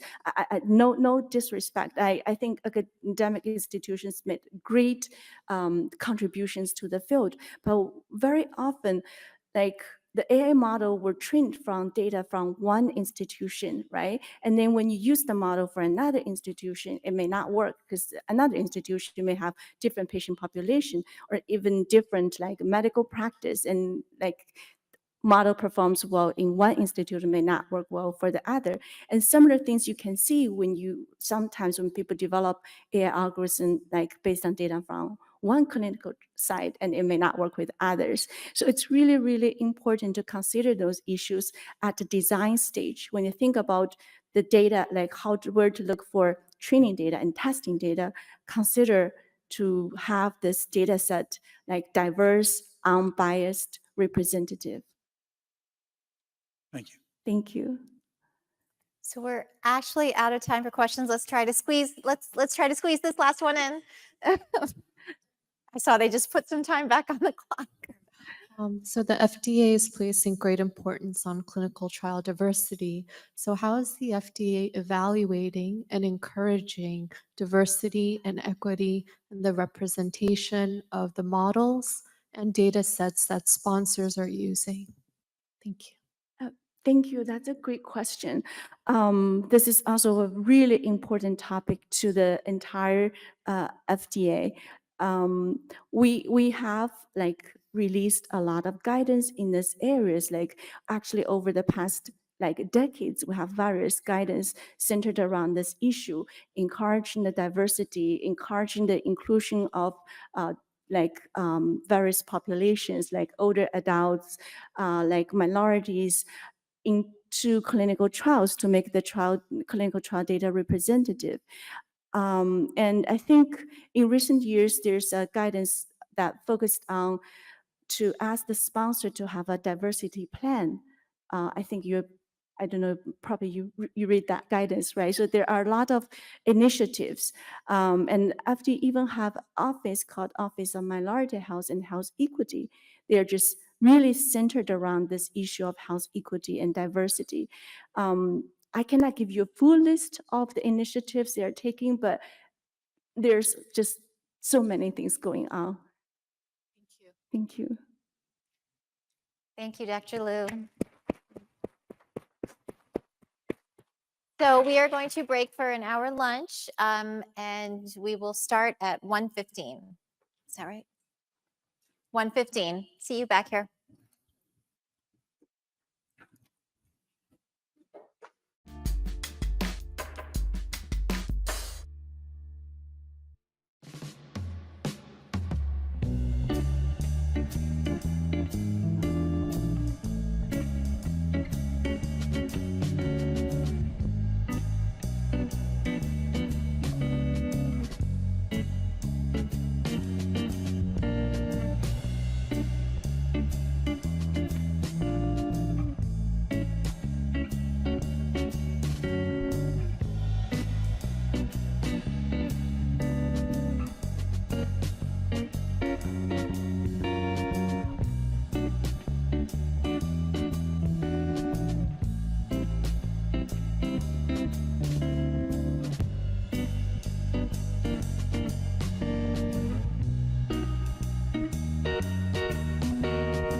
from lunch. Did you all enjoy your lunch break? Yeah. Yeah, some good restaurants down there. So our next speaker is Dr. Dave Burrow. He is the director of CDER's Office of Scientific Investigations, and he will be speaking to us about the transformation of trial design and conduct. He'll be sharing his perspectives on regulatory and enforcement considerations associated with various clinical trials innovation activities, including evolving study designs, operational approaches, and data sources such as real-world data. Please join me in welcoming Dr. Burrow.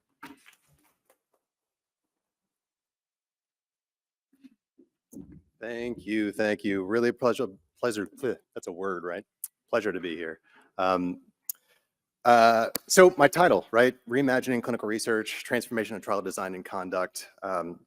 That's a really long-winded way of saying this is a conversation about how we might be able to shift our perspective and make today the springboard into reimagining the way that we view ourselves and our roles in the clinical research industry.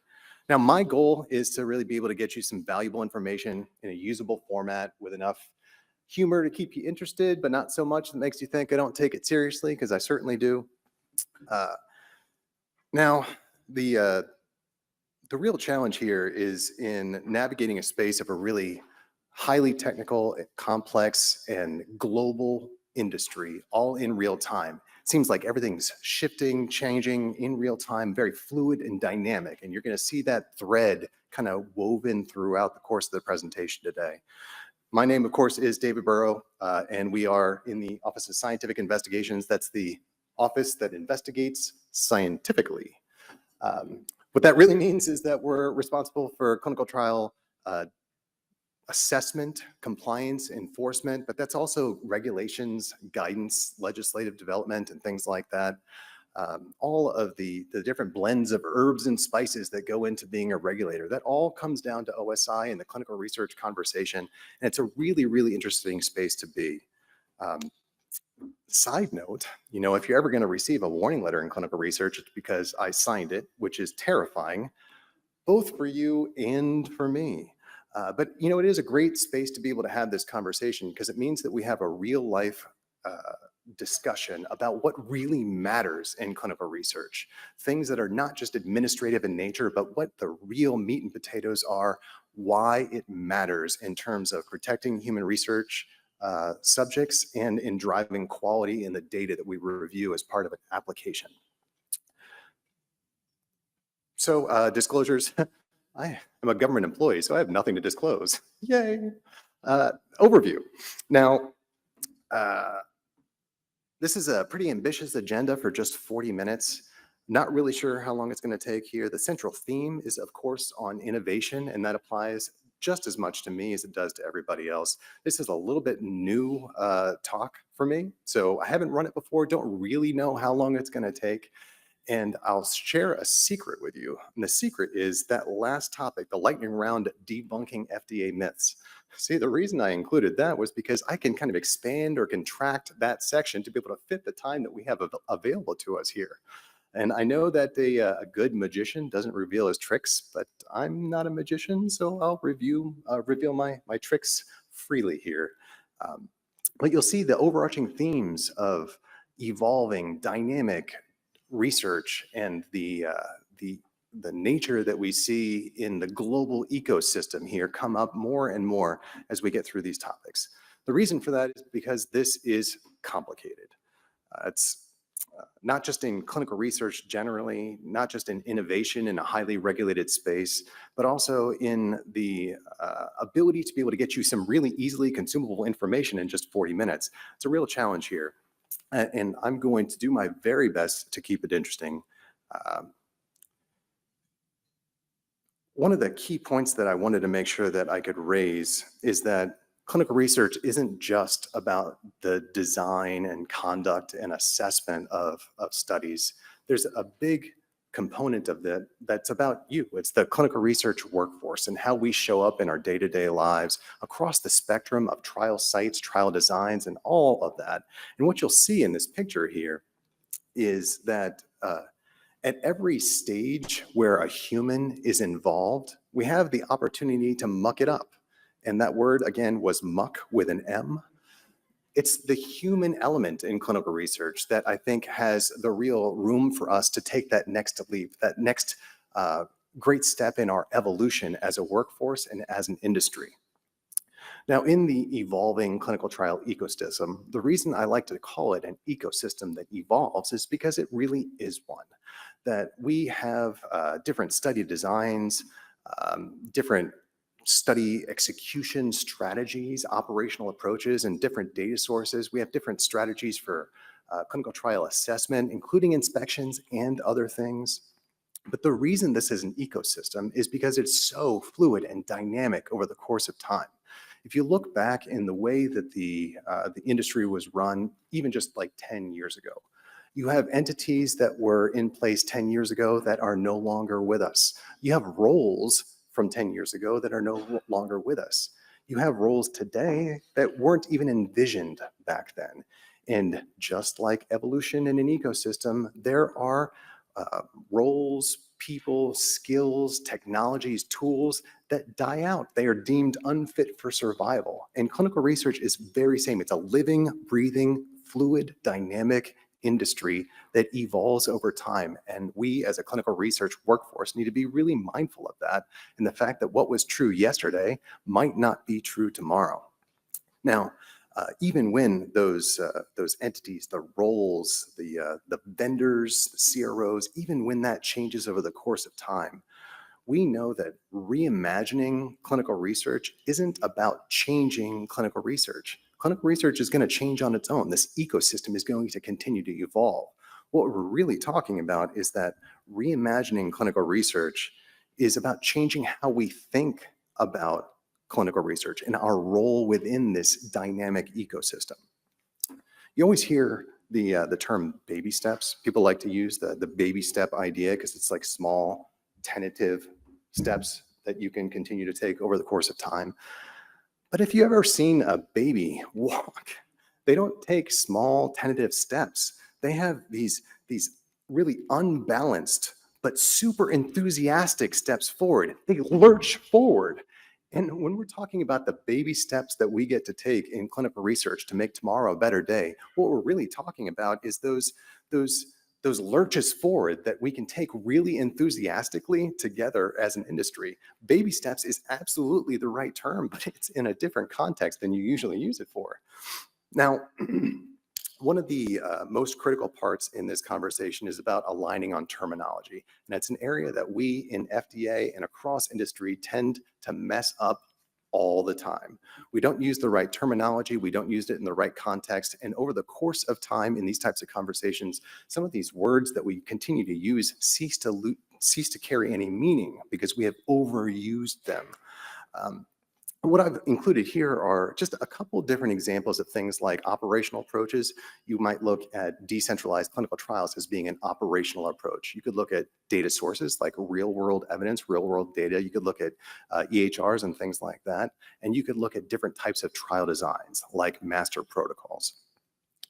Now, the reason that these conversations are so critical is because they aren't just one thing or the other. It's not right or wrong, yes or no, good or bad. All of this exists on a continuum.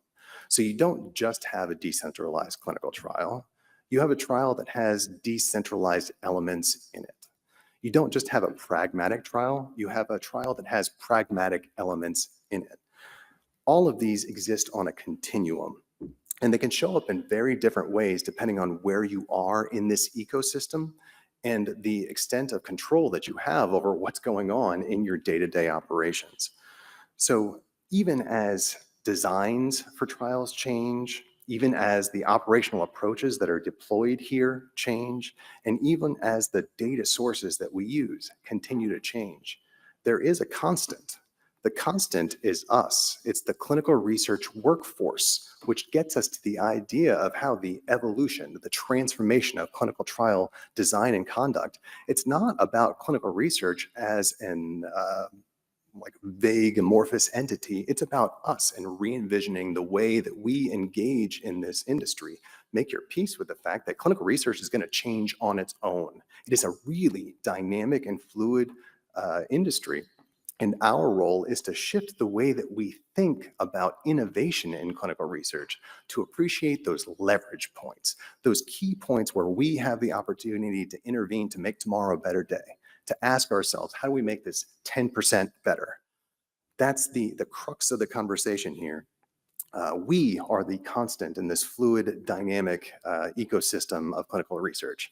Now, when we get into the conversation about innovation, it's a great buzzword, but it's a buzzword that for me is kind of a pet peeve because we have overused the idea of innovation. Because as I noted just a second ago, clinical research is innovation. It's innovation in novel treatments. It's innovation in clinical practice. Clinical research is innovation. So when you talk about how we innovate clinical research, you're talking about how do we innovate innovation. It gets to be a really complicated conversation. And, we know that innovation does not mean new. You can have incredible innovations in clinical research that are not things that are brand new. They're just upscaled, reused in a different context. And in that new context, it is an innovation. But the key there is that innovation doesn't mean you have to do something brand new in industry. And things that are new are not necessarily better. Just because it's new doesn't necessarily mean that that's an innovation that's going to drive improvements in clinical research over time. What matters is why. Why are you choosing to change something? And, you can think about that in a couple different ways, right? The choice to make a change.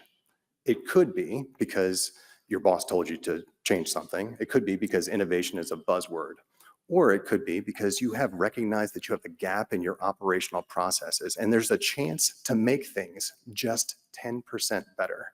That why, choosing to do something with intent, with knowledge, because it is something that you believe is going to show improvements in your operations over time, that is the crux of innovation. Not just because it's new, because new isn't always better. And when I start to think about things like this, I'm going to have to ask for your patience because I have a metaphor that I tend to use, and that's about cheese. So I apologize to all of you lactose intolerant members of our audience, but well-aged cheese is a fantastic delicacy. Well-aged cheese is rare. It's of the highest quality. It is really, really valuable, and it's delicious. But that block of cheddar that you have sitting in the back of your refrigerator for 5 years is not the same as well-aged cheese, right? Well-aged cheese is not necessarily old cheese. The same thing comes up in the conversation of experience versus expertise. When you talk about the clinical research workforce, we've heard this standard that you have to have 2 years of experience to be able to qualify for even the most basic entry-level positions. But I would encourage us to think about the distinctions between experience and expertise. That old cheese isn't necessarily good cheese. I would encourage us to think about the qualities that we look for in our dairy products and the qualities that we look for in our clinical research professionals that are going to help us to take the clinical research enterprise to the next level. The skill sets of yesterday are not the skill sets of tomorrow. We need to be able to evolve our workforce, evolve our skill sets in order to be able to meet the needs of tomorrow. So we know quality by design, it's a very well socialized idea. I think quality by design has probably been around for more than 15 years now, but it is all too often misunderstood. And we know that every person who competes in a race has the same goal. The goal is to win the race, but the goal is not what matters. You don't rise to the level of your goals, you fall to the level of your systems and preparation. And that is the very nature of quality by design. I really just don't think there's just a better way to explain quality by design. It's the decisions that you can take to be able to drive the systems and the preparation to make sure that the errors that occur in a trial are errors that don't matter to the critical endpoints that you're looking at, to the safety and efficacy data for the trials. It's about systems and preparation. Now, QBD, for those of you who might be unfamiliar with the idea, is simply that you're looking for the absence of errors that matter.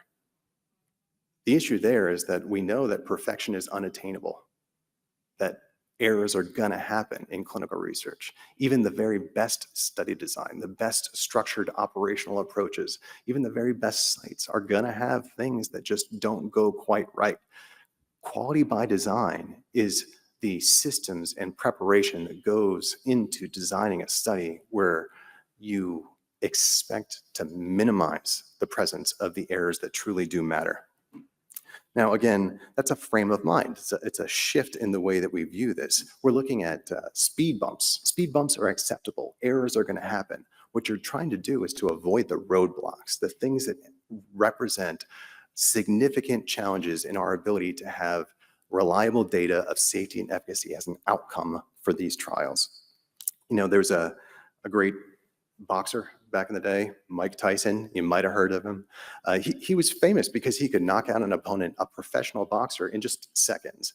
And, you know, it was one of those things where at that point in time, when he was getting ready for a match with a new opponent, his opponents would say, I've studied the film. I know how to beat him.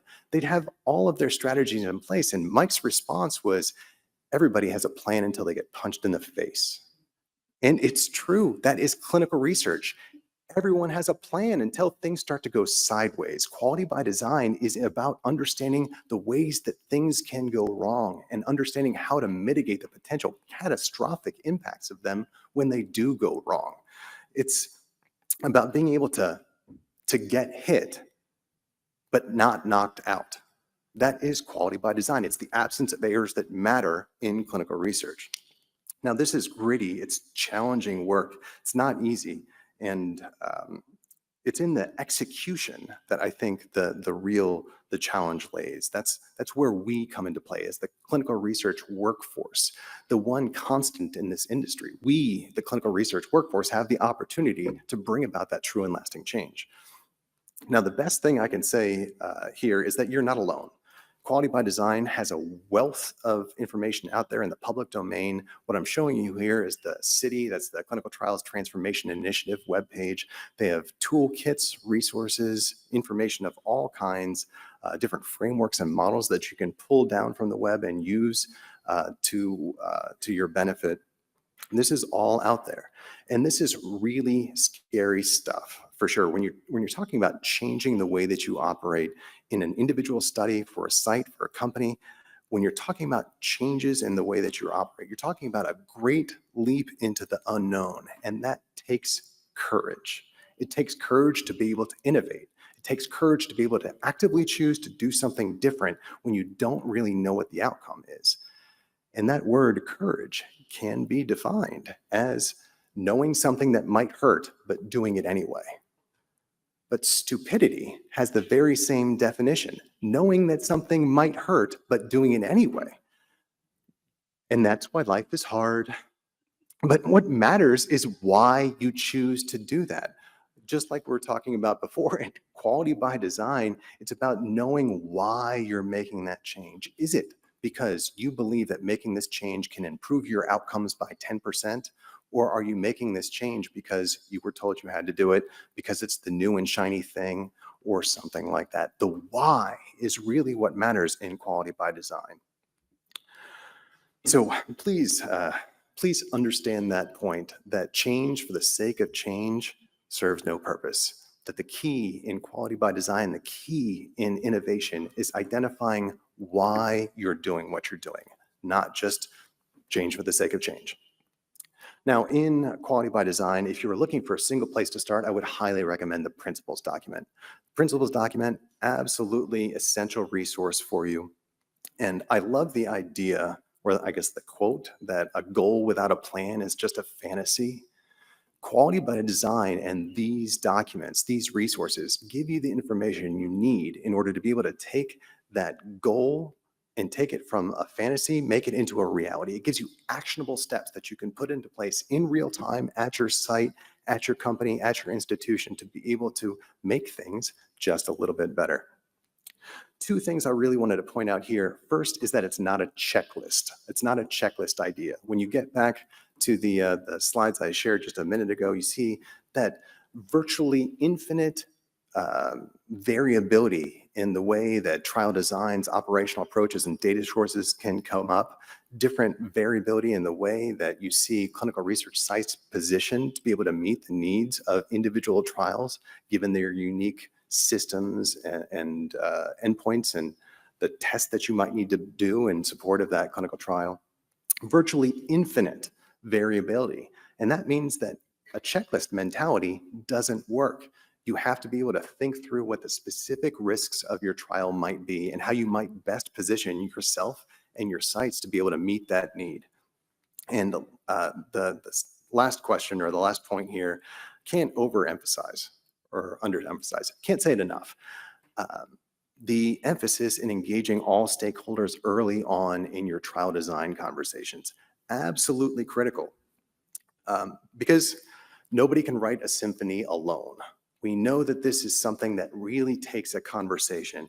There are a lot of different parties in place here, and we need to be able to make sure that your quality by design, your risk assessments, talk not just with your sponsors, your CROs, your vendors, but also with your different sites, because each of those different sites is going to deploy an individual protocol with a different infrastructure. And you need to know how that's going to play out across the different sites that you're working with. One of the big parts here, that people, it's the human factors that I have at the very bottom of the screen here. And dealing with the human factors is something that I think we all too often just gloss over. The personnel, because you can't underestimate the impact that one individual at your institution can have on the outcome of a trial, on the experience of the patients, on the experience of your other study team members. The human factors that are involved here are really critical. And when you're talking about a poor performing employee or somebody that has having a negative impact on your trial as a whole, you're talking about the really hard, the gritty, the sand in your bathing suit type of work that we need to be able to do to be able to improve the outcomes that we're looking for. That's necessary as part of the growth for the industry. But even as necessary as it is, we just simply cannot allow a wishbone to grow where a backbone should. Even though it's hard, this is the hard work that's necessary for us to be able to really change the dynamic of how we engage in this ecosystem. And if you're looking for a visual representation of quality by design, you need look no further than this. You got to remember that idea that we can do anything, but we can't do everything. That applies in quality by design, in the structure of clinical research generally. We can do anything, but we can't do everything. You have to be able to identify what really matters in the context of your clinical trial for the unique needs of that site, that patient population, that endpoint, or what have you. Now, CDER has an incredible portfolio of programs in operation right now. These are all legacy programs. They are out there available to anyone, and they are all directed at advancing clinical research in CDER. These are opportunities for sponsors and applicants to engage with the agency to increase the chance of success, decreasing the chance that errors are going to happen on the back end. I would highly recommend anyone who has the opportunity to engage with the agency on any of these programs to do so. They are well worth the time and effort. You see a lot of common themes here too. Decentralized clinical trials, real-world evidence, rare diseases. These are all opportunities where CDER, where FDA has dedicated resources to be able to ensure that we can further support innovation in these very targeted areas. Absolutely worth the time if you have the opportunity. But if you can't, if you aren't in a position to be able to make use of those programs, if you're looking for additional resources, FDA has a wealth of guidances out there. They come out just about every week. Real world evidence, DCTs, RIEs, RRAs, you have the acronym alphabet soup out there all the time. And some of you might find these resources to be incredibly helpful. Others might find these guidances to be about as helpful as the letter G in the word lasagna. And there are always more guidances. They continue to come out. And one of the challenges for us in the agency is being able to get current thinking out in a way that makes it really timely. We navigate good guidance practices, the Administrative Procedures Act, notice and comment rulemaking, and that means that we can't just get guidance out there at the drop of a hat. It's something that we have to do with clear deliberation and intent to make sure that what we put out there in the public domain is true and accurate reflection that allows us to continue this growth innovation journey in the industry generally. Make no mistake, the F in FDA stands for flexibility here. Now, after talking about the existing CDER innovation programs and all of the guidances out there, all of us are probably going to have one of three looks on our faces. You're either going to look like this, where loosely translated, it could be like, huh, what does this mean for me? I don't know, it doesn't make sense. Or you could look something like this, where it's just like, how do I do this? What am I supposed to do? Where is the chase and how do we cut to it? Or you could have this kind of look on your face, in which case it might be time for happy hour or some other solution for the stress and anxiety of the day. But be that as it may, have no fear, because the Center for Drug Evaluation and Research has come up with a new CDER Center for Clinical Trial Innovation. I always stumble over that, C3TI for short. Now, there are an incredible wealth of resources on the C3TI website. This was just released in mid-April, April 15th. So if you haven't already digested all the information on CDER's webpage about C3TI, I highly recommend you do so. That will connect you to those innovation programs that I shared a few slides ago. It'll also get you that direct line of communication. It's like a concierge service for innovation in CDER. And our objectives here are really in making sure that we can facilitate the sharing of lessons learned so that those lessons learned from innovations in the past can be captured appropriately and shared to industry so that we can continue to build that tidal volume of awareness. We also want to be able to communicate and collaborate with external stakeholders. That's you. Hi. This is an opportunity for us to have conversations about what might be done in clinical research to make things 10% better, to identify the big problems and put solutions together that are going to help to mitigate those challenges, to take us one step forward. Baby steps, unsteady, excited lurches forward together. And lastly, we have the demonstration programs. That's just a fancy word for pilots. I'm putting together several pilots that are dedicated at looking at very specific aspects of clinical trial innovation to see how we might be able to work together to be able to take that one step forward. So please, if you haven't already done so, take a look at the FDA webpage for C3TI and all of the resources that are available to help advance innovation in clinical research for drugs. Now that takes us to the regulation of clinical research. My personal thoughts on how this plays out. See, balance is absolutely essential because we need to be able to balance the level of specificity that we have in our regs and our guidance with the need for flexibility. Understanding that this is a global industry, that we are not the only regulators who are engaged in these conversations. We are one of many, and we don't always get to hold the pen. Surprise, surprise. We have to be able to maintain that balance, the operational agility to be able to ensure that what we put out in the public domain as regulators is something that provides value as the baseline for expectations for clinical trial design, conduct, and reporting. But we aren't providing the ideal state because we need to be able to have that operational agility. We have to understand the vast differences in sophistication across trial sites and being able to ensure that all of those sites have what they need in order to be able to succeed. So we have to be able to have that balance, the agility, providing a baseline standard that's flexible in this global environment where we are not the only regulators who have a stake in the conversation.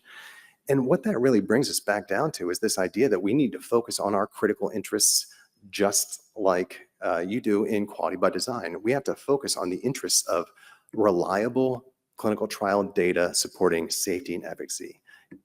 fit for purpose ideas across the ecosystem. And those critical interests serve as our North Star, regardless of if we're talking about a new policy, a new guidance, or new regs.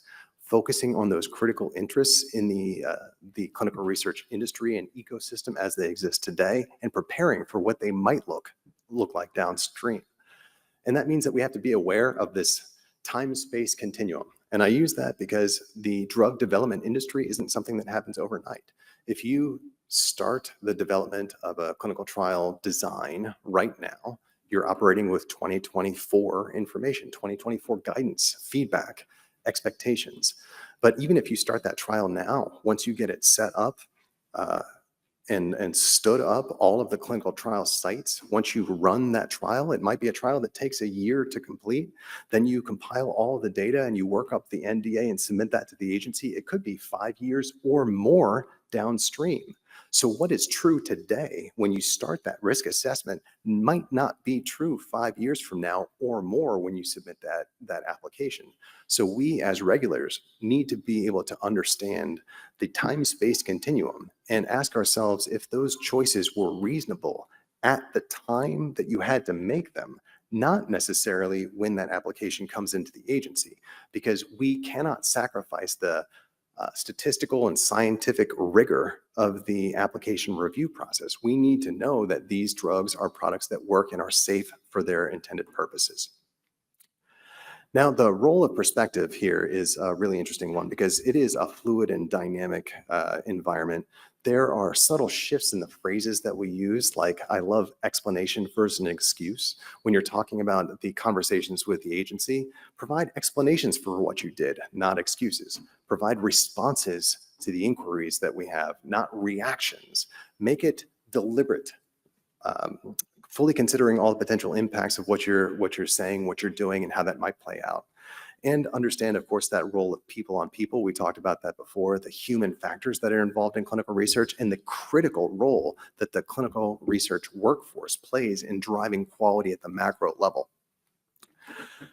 Because we know that perfection is unattainable, that we aren't going to have perfectly designed and perfectly run clinical trials across many, many different clinical sites. That's just not the way that it works. We're trying to minimize the chance that errors that matter, in fact, come into play.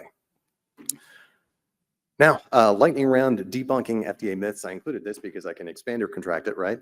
And I'll go through this pretty quick because I am a little longer than I thought it would. So normalizing the inspection process, who knows what and when? This is a question that we get all the time. And the way that that shows up is in people thinking that sponsors and applicants know which clinical sites are going to be inspected for the review of an application. It's not true. Sponsors don't know where we are going to inspect when we are doing the inspections to review a pre-market application.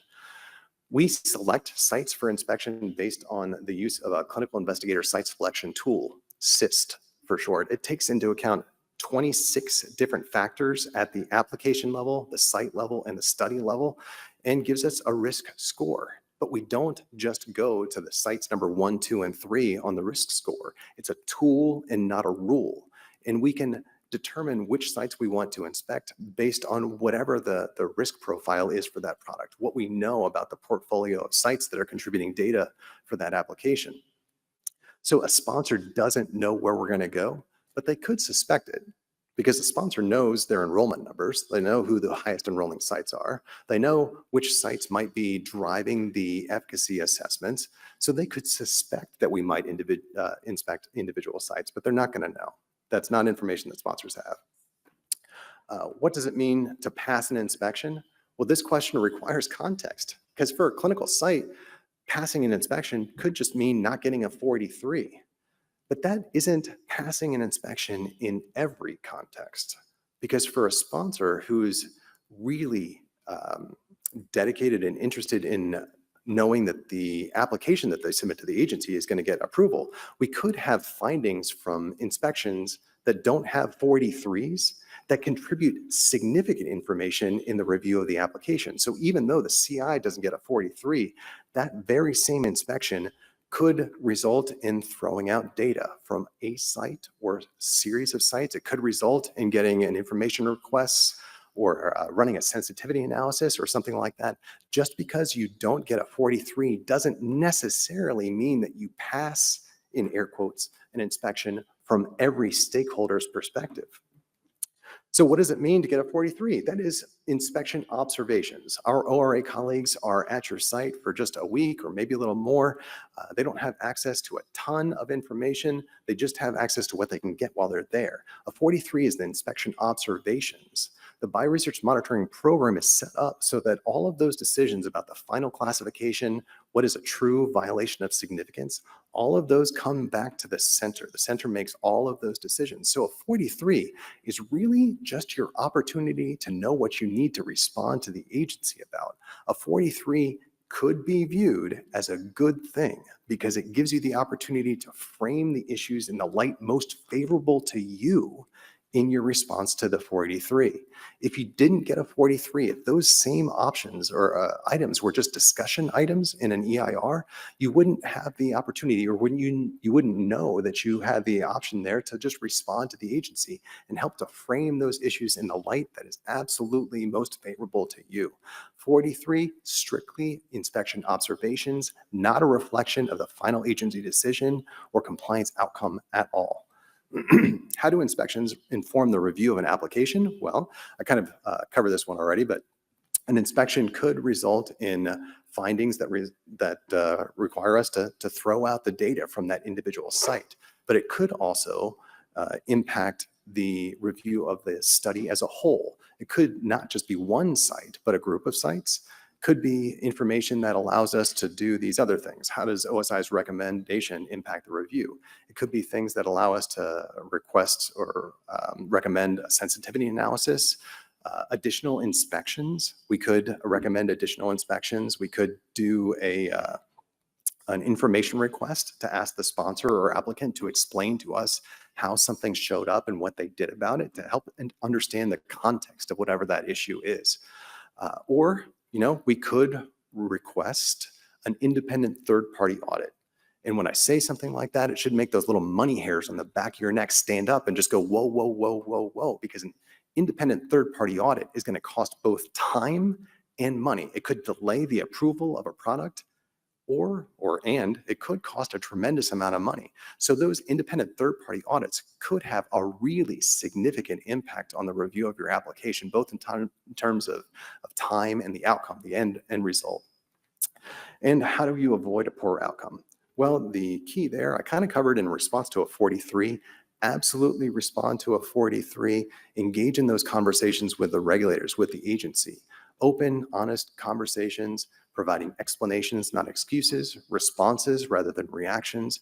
And in your 43 response, make sure that you cover what is factually accurate in your 43, what is a real regulatory requirement. So if you look at your protocol and you see those words like should or may versus must and shall, your 43 response is where you highlight the dirty words of clinical research. If it says may, you may do it, you may not. It's not a violation. If it says should, you should do it, but it doesn't say must, not a violation. You avoid a poor outcome by making our reviewers' lives as easy as possible by giving them that information in an easily consumable format with all of the supporting documentation that we need to be able to say, yes, that's actually true, and agree with you. So absolutely avoid that poor outcome, responding to a 43 and having those open and honest conversations with the agency. So when we talk about reimagining clinical research, we already talked about what does innovation mean? Clinical research is innovation, and new isn't always better. What matters is why we're choosing to change the way that we operate, what the risk is that we're trying to mitigate, what we expect, and how we might be able to make things just 10% better. Quality by design, I think the next evolution for me, like in my own twisted head, is the real awareness of how different clinical sites operationalize the same protocol. It's understanding the unique needs of individual clinical trial sites and really considering that as part of your design phase conversations.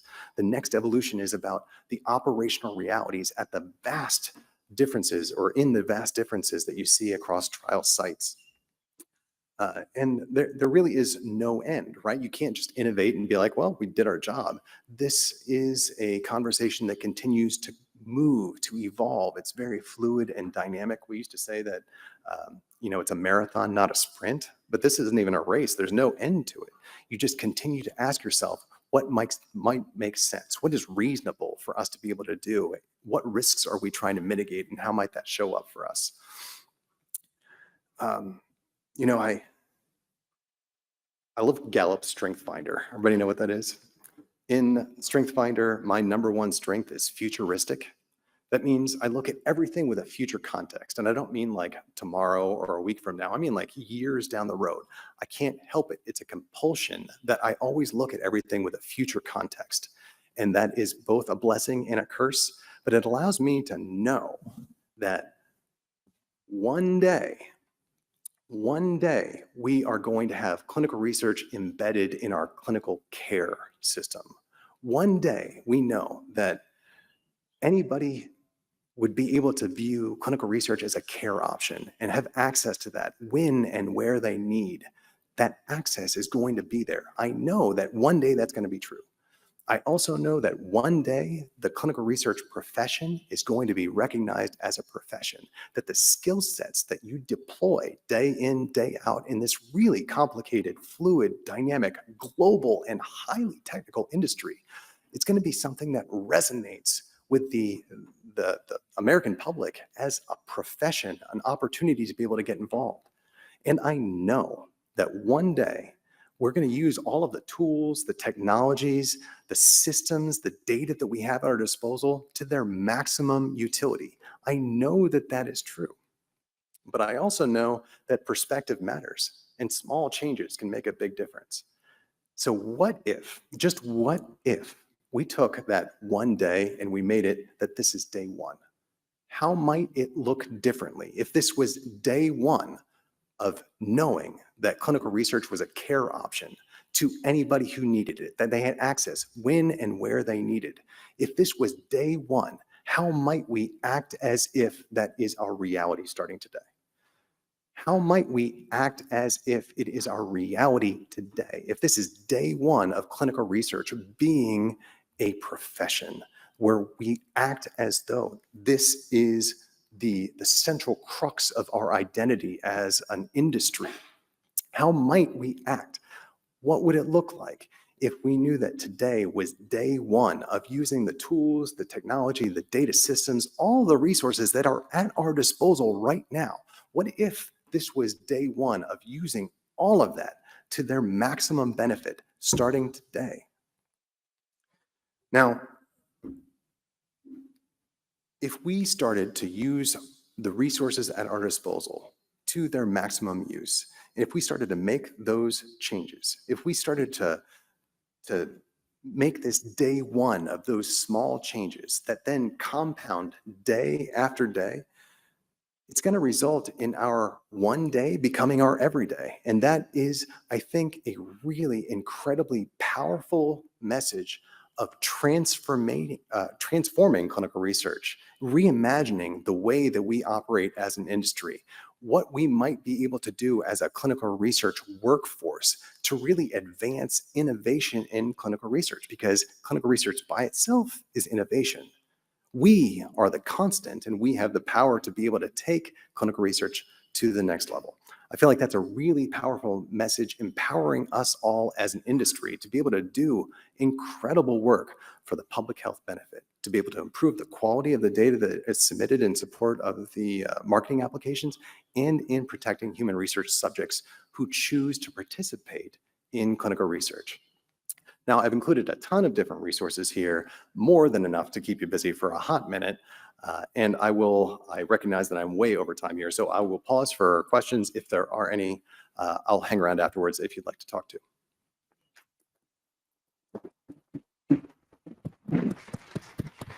Thank you, Dr. Burrow. So I think we have time for just a few questions. Anybody in the room? Crickets. Anyone? Oh, we have one. Hi. Hi. Question about pragmatic trials and pragmatic elements. What is the FDA doing to prevent pragmatic elements being exploited by ill-intended sponsor companies? Yeah, that's a tricky one, isn't it? Because we don't usually plan the way that we operate in order to prevent exploitation in clinical research, right? Certainly not in trial design and operational approaches and the way that we structure that type of thing. But we do know that pragmatic trials and point of care trials are a hot button issue for the agency right now. And I think you can probably expect to get some more information about that in the not too distant future. Cool, thank you. Thank you. Should we take an online question? We have a question about FDA's willingness to accept more single-arm trials. We all know the gold standard is the randomized placebo-controlled trial, but there are many underserved patient populations in which sponsors feel it is unethical for patients to not get the active drug/biologic. How can we maximize opportunities to utilize historical or external control populations, even those that are less robust in the eyes of the agency? That's the easiest question I'm ever going to get. And the reason is that that's a conversation that you need to have with a review division, given the unique nature of whatever your patient population indication trial design is. Definitely a conversation you need to have with them. Anyone else in the room with a question? Okay, let's take one more online question. What do you see as the greatest stumbling block that stands in the way of true implementation of quality by design and risk-based quality management systems? Well, I think that we fall into a pretty common pitfall of thinking that what we do to really implement quality by design is like you do it and you're done. And I think one of the key messages that you heard from me here today is that this is really evolving conversation, and what could be the very best thing for you today to do today in quality by design might not be true a year from now. So the very best thing you can do, the stumbling block that people all too often fall into, is that idea that you just dust off what you did for your last trial and redo that again because you used quality by design for your last trial last year, and you don't rethink, do that analysis again. The stumbling block is that we feel like if we've done it in the past, we can do it in the future, and that's not always or not necessarily going to be true. Sorry, I know we were done. I loved your quote about we can do anything, but we can't do everything. I'm sure you hear a lot people's fear of not doing everything because, is the inspector going to find that one thing that I didn't do? And are they going to accept that I accepted a risk there? So sort of how do you respond to people with that fear? Yeah, some of the most dangerous words we can use is like, could you just?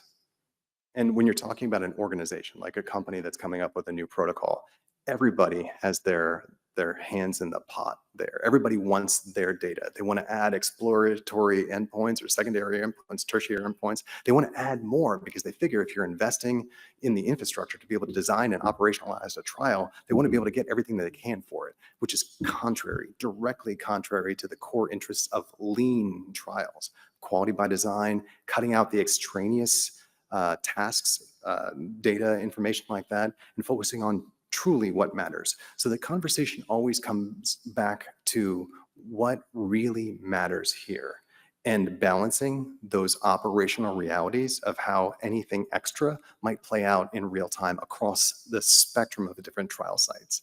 The danger is that all too often when sponsors or CROs reach out to sites to be able to talk with them about how a trial might play out for them, they talk to their favorite sites. They talk to their best sites. But the reality is that when you're talking about 100 different sites, what was true for your very best, very favorite site is probably not true for the 99% of the other sites. So you really need to be able to have those conversations with a spectrum of the different sophistication levels in your sites. But it really does come down to that idea of what really matters and what the relative risk is going to be in practice. Great, I think we're out of time for questions. Thank you for your presentation. Thank you. Appreciate it. Okay, our next speaker is Dr. Ranjani Prabhakara. She is the policy lead in CDER's Office of Policy for Pharmaceutical Quality. She will provide us with an introduction to the FDA guidance Advanced Manufacturing Technologies Designation Program, which contains recommendations to persons and organizations interested in participating in the program, and details about key concepts important for program utilization. Thank you. I want to thank SBIA for having me here today. And for those of you who know me in real life, I normally have a huge booming voice, but I'm currently fighting my nemesis, grass pollen, and it's winning. So hopefully my voice will last throughout the entire talk without too many issues. Again, my name is Ranjani. I'm here representing the Office of Pharmaceutical Quality, Office of Policy for Pharmaceutical Quality, where I am a policy lead, and I'll be discussing the Advanced Manufacturing Technologies, or AMT for short, designation program. Oh, just I'm hitting the wrong button. Sorry about that. So very quickly, I just want to go over our learning objectives for today. The first one is to just give a high-level definition of what we mean when we talk about pharmaceutical quality. We'd like to introduce the Advanced Manufacturing Technologies Designation Program and summarize feedback from the Innovative Manufacturing Public Workshop that was held in June of last year. I'll talk about this a little bit more. And I would like to provide an overview of the guidance that was published. The draft guidance was published in December of last year for the AMT designation program. And as part of this is the majority of my talk. I'm going to describe the background of the guidance, how we got here, why we have this guidance. I'd like to spend some time talking about the program processes and benefits as they're described in the guidance, and also do a little bit of comparing and contrasting with a few related FDA programs. So what is pharmaceutical quality? So a quality product of any kind is one that essentially meets the expectations of the user. When you turn your computer on, you don't want it to glitch. When you go out to your car in the morning to go to work, you want it to start. When you want to make a phone call, you want your phone to work. So you want those items to meet the expectations of you, the user. And drugs should really be no different. So what it is this idea that everyone deserves confidence in the next dose of their medicine. So pharmaceutical quality assures the availability, safety, and efficacy of every dose of medication. So if you took a pill this morning, the pill you take this evening should be as high quality as that pill you took this morning. So I'm going to switch gears a little bit now and talk about advanced manufacturing, more like a high-level discussion of what advanced manufacturing is. So when we talk about advanced manufacturing, or I know this is innovative manufacturing, it's all related. It's new manufacturing technologies that can include things like integrating novel approaches, or using established techniques in an innovative way. So this was something that Dr. Burrow brought up, that it doesn't always have to be new. It can be something that you're just using in a different way. And important, it can be technologies that are applied in a new domain where there aren't necessarily defined best practices and experience. So you're learning as you go to some extent.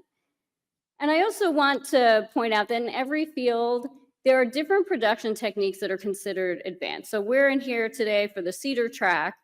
It could be that something that is really novel and really innovative in the field of, say, small molecules may not necessarily be all that innovative for, say, large molecule drugs or biologics. Maybe it's something they've been doing a long time. The same could be said for medical devices. So in every field, it can be a little bit different. So one of the things we talk about with innovation is it's scary, it's expensive. You don't know if it's going to work. You don't know if it's going to slow down the approval of your product. So why do we want to even consider advanced manufacturing? And most importantly, I am from the Office of Pharmaceutical Quality, it's the production of high and higher quality drugs is a key reason. And related to that, the prevention of drug shortages due to quality-related manufacturing issues. This is still the #1 reason for drug shortages that we've had in the recent past, that we have today, that we're probably going to have in the future. Faster drug development, especially when we're talking about rare diseases or unmet medical needs. Advanced manufacturing can help bring these drugs to market faster. And it can also strengthen domestic drug manufacturing. And one of the reasons we care about all of those things is advanced manufacturing can provide greater agility and flexibility. For example, during a public health emergency, and I need not point out that we've recently gone through this, and it's really, we don't know when this is going to happen again. So advanced manufacturing can help us as we go into these sorts of situations. So that was advanced manufacturing, broadly speaking. Now I'm going to specifically talk about the Advanced Manufacturing Technologies Designation Program. So this is a specific program, and it all started in the Consolidated Appropriations Act of 2023, which was a large omnibus spending bill. It was signed into law on December 29th of 2022. And this is a huge bill. It's thousands of pages long. It is full of all kinds of foreign and domestic policy initiatives. I couldn't even begin to tell you about all of them, but there are in there several quality-related provisions. And they fall mainly into two parts of the bill. The first one being the Prevent Pandemics Act, or Title II. And here, I'm not going to list these all off, but you can see that there's a couple of different programs there. And then the second one is the Food and Drug Omnibus Reform Act of 2022, or FDORA. We joke it is like the hat, also called Title III. And in here, Section 3213 is where we find the Advanced Manufacturing Technologies Designation Program. So what is an advanced manufacturing technology? And there's probably a couple of different ways to define it. The way we're defining it here is actually taken from the statute, taken from FDORA. And the last thing anybody wants on a Thursday or any other afternoon is to have someone stand up here and read statutory language to them. So I do have the statutory language here. I'm not going to read it to you. Instead, I want to just point out, highlighted in red, some of the important concepts. And the first one is that an AMT is a method of manufacturing or a combination of manufacturing methods. And this combination of methods, or this method, should include a novel technology or an established technology used in a novel way. So that's very important. It's novel, or it's being used in a novel way. It's a method of manufacturing, but that's not enough. Novelty is not enough. It also has to substantially improve the manufacturing process for that drug while maintaining equivalent or better superior drug quality. And this is also explained in the statute as substantially improving something. The manufacturing of a drug involves reducing development time for that drug that's using that method, or increasing or maintaining the supply of that drug. And in this case, it's specifically a life-supporting, life-sustaining, or another drug of critical importance to health. And as we pointed out, drug shortages, it can also be of a drug that is on the drug shortage list. So the statute also goes on to describe the program, what the program is all about. We know what an AMT is now.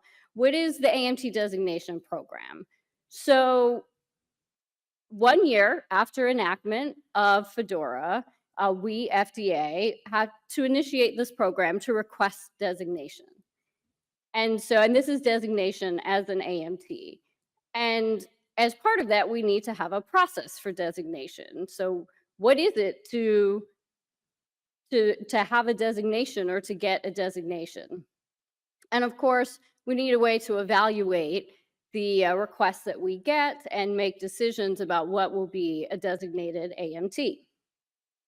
And so as part of that, there obviously has to be some sort of submission to the agency. And here, the statute talks about the need for data and information that essentially demonstrates that that method of manufacturing or proposed AMT meets the criteria in the statute. And I'll talk more about the criteria, and also that it's in a particular context of use. So I'm going to stop and do a quick challenge question. Which of the following does not describe an AMT?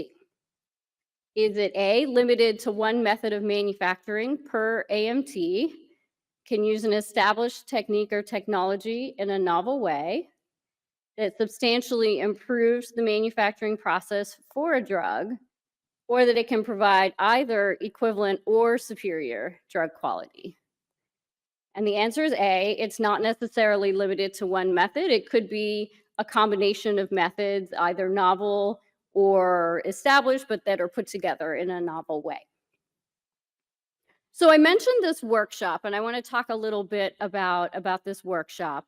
This took place on June 8th of 2023. I don't know if anybody here was there, but it was called Advancing the Utilization and Supporting the Implementation and Innovative Manufacturing Approaches. And it was hosted by the Duke Margolis Center for Health Policy. And the reason we had this workshop, we do a lot of things because the statute tells us we have to do it, but that's not the only reason we do it. The point of this meeting essentially was it fulfilled FDORA and PDUFA 7 commitments. And so we put them all together into this one meeting on innovative manufacturing. And it was a really cool meeting. It was a full day. There were a variety of FDA officials there, pharmaceutical industry representatives, and also several people from academia. And what the discussion focused on was the current state of innovative manufacturing technologies and incentives for their widespread adoption. Because again, these sorts of innovative advanced technologies have a lot that they can bring to manufacturing, but there needs to be a way to incentivize companies to use them. So throughout the meeting, there were a series of panels led by FDA colleagues of mine, and the very last one of the day was about AMTs. So I just want to go through some of the key takeaways. And in this panel, FDA, we were really there in a listening capacity. This was before we had started drafting the draft guidance, and we wanted to know what was important to industry and to academia. Like, what did people want out of this guidance? And what we heard was that there was support for the general approach, and people felt like, yes, this program could encourage greater adoption of AMTs. And another thing that we heard, and something that makes this program a little bit unique, is there was a lot of support for the idea that the AMT designation program is not intended only for applicants and sponsors. It can be anybody who has something that meets the eligibility criteria and can give us the data and information to support it. You can participate in this program. And again, we also wanted to get a lot of feedback about what people wanted in the guidance. And there was an expression that we needed a balance between flexibility and certainty, which makes sense because we want to have some regulatory certainty. But on the other hand, we're talking about new, novel things. There needs to be some flexibility. We don't know what we don't know. We can't see what we haven't seen yet. So there also has to be some flexibility there. And again, clarity on the benefits of participating in the program, because again, new things are scary and they're expensive, and there has to be some benefit to getting people on board with this program. And there was also a feeling that it was important that we define key elements from the statute. So some examples being data and information. What is that data? What's that information? What do you mean by context of use? This is a term that we hear a lot, and it can mean slightly different things in, well, different contexts. So So we did that in June, and then the statute required that we then had to go on to develop a guidance. So why were we developing this guidance? Of course, I'm going to point back to the statute. In a way, we had to. Fedora said that not later than 180 days after the public meeting, so that's that June 8th meeting that I just talked about, we would have to issue draft guidance regarding the goals and implementation of the AMT designation program. And this is still in process, but not later than 2 years after the date of enactment would be the final guidance, issuance of the final guidance for implementation. So what does this guidance cover? And I've talked about guidances here and there in the past, and what I really like to do is not just read what's in the guidance, but actually try to interpret it and make it useful for the people who are listening. So the guidance, and again, this is out of Fedora, out of the statute, it has to cover content. That's in the law. We have to describe the content of the program. And that includes the process. We talked about the process by which a person may request a designation. So if you have this technology and you think it could be a good candidate for the program, there has to be a process by which somebody can request that designation. And if there's a process by which you can request designation, then you really need to know the data and information that you have to submit to support that request. And once the designation has been made, ultimately the goal is to get these AMTs into applications so that they can actually help expedite drug development. In that, when we get to that step, well, we need a process to figure out, well, how are we actually expediting the development and the review of these applications? And of course, most importantly, the criteria for eligibility, because that is really going to describe everything else that's here. So why do we need a guidance? Well, obviously, we have to have a guidance because the law says we do, but more than that, it's to communicate FDA's current thinking on advanced manufacturing technologies and fill in the blanks, as I like to say of the statute. So the statute gives us a framework of what we need to do and what we need to provide, but there's a lot of open-ended questions there. And again, what is the designation process? We know we need a process, but what is it? What should be submitted in that designation request? How does the AMT, once designated, affect application assessment? Because ultimately, again, that's the goal. And the guidance also explains other important details of the program. So I'm going to go through just 3 of these elements. There's a lot more in the draft guidance. I do have a link to it at the end of the talk, but I want to talk about these 3 main key elements that that I think are really an important part of the program. So the process would start off with what we call a requester, developing a proposed AMT. And this can be a CDMO, this can be an applicant, it can be a sponsor, it can be a Joe Schmo, somebody from a tech development company, it could be anybody. And this is something that's really cool and different about this program. So they have a technology, it meets the eligibility criteria, they want to submit it to the FDA. So they would submit that designation request. And again, it would be independent of an application. It would just be a standalone request that could be submitted by anybody. So then FDA gets the designation. So now what? If, and this won't necessarily be for everything that comes in the door, but if there is a proposed AMT and FDA looks at it and says, wow, we really have something here. This could really be a good fit for the program. What would happen then is the assignment of what's called a designated lead. And this is a great benefit. That is your go-to person. They will facilitate interactions with AMT holders. So these are holders of AMTs that have been designated, and also with applicants who might want to use that AMT. And there are a number of things that you would get from the designated lead: early interaction with requesters, and then after designation, interaction with not only requesters, but applicants as well. And again, the ultimate goal is to get that AMT into an application or multiple applications.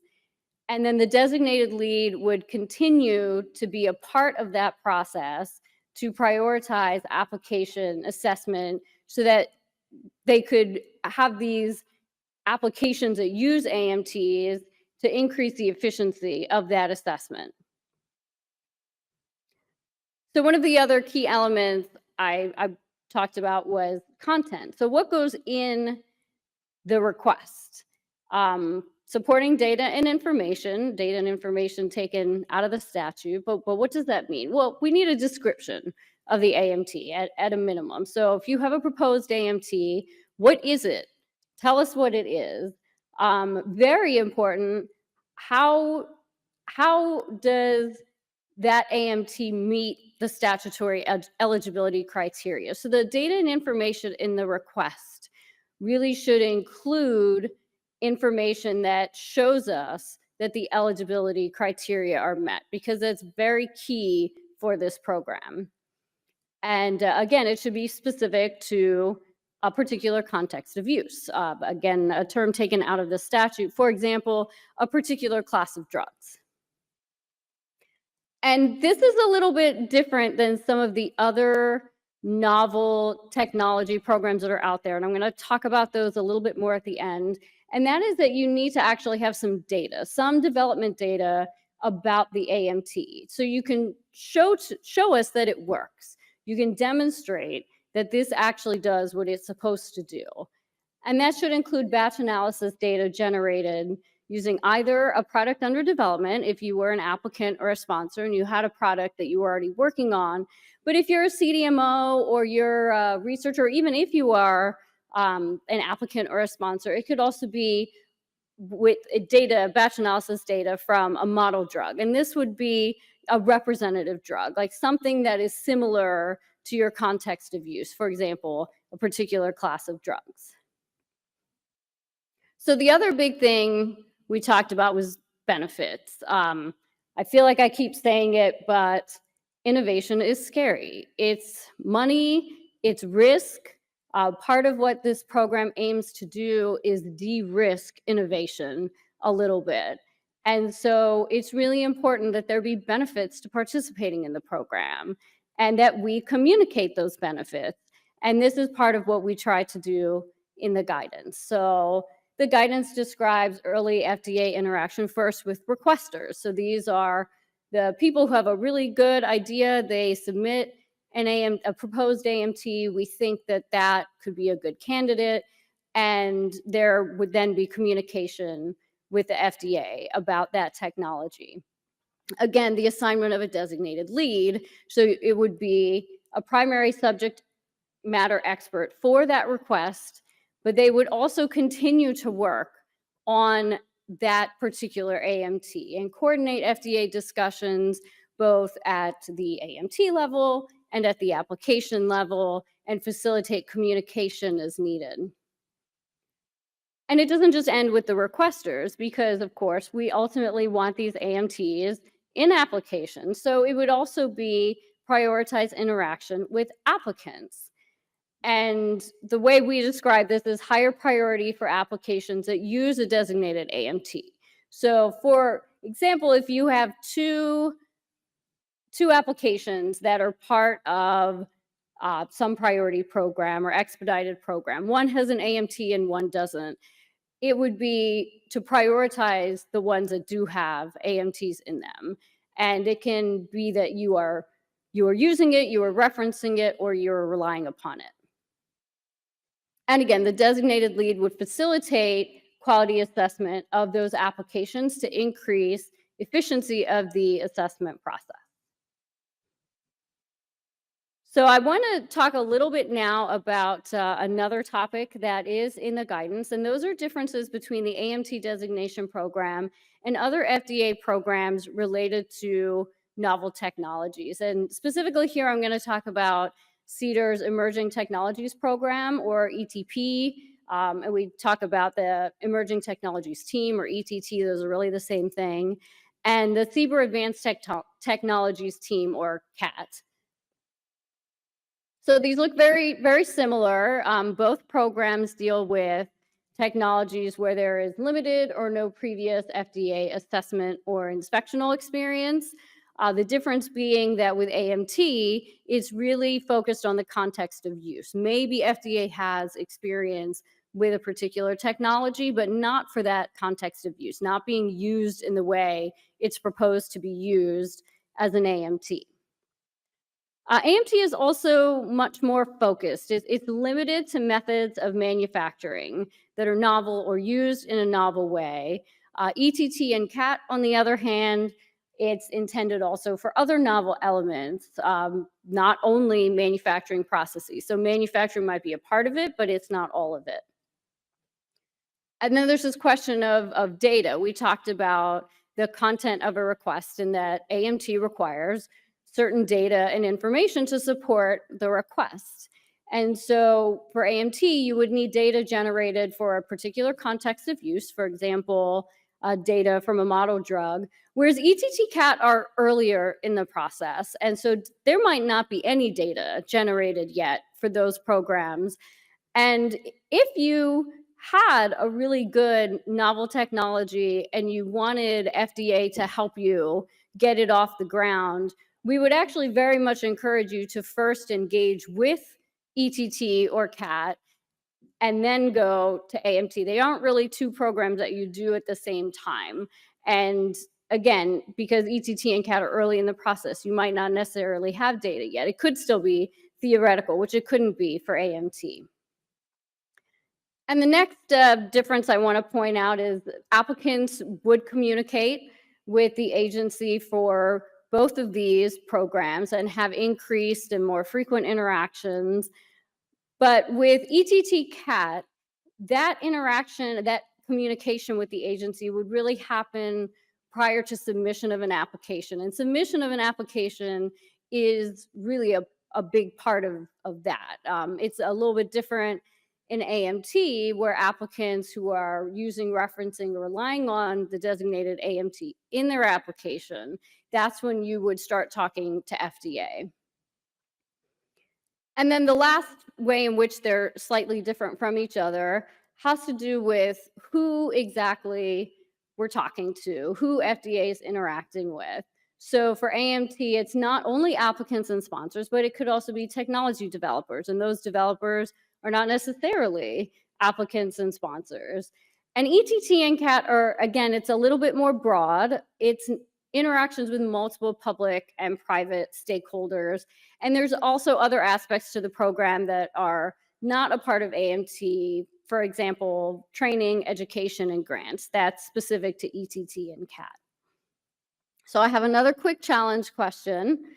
Which of the following is generally not included in an AMT designation request? A description of the proposed AMT, option A. B, data and information demonstrating eligibility for a particular context of use. C, process validation data for a specific product. Or D, batch analysis data generated using either a product under development or a model drug.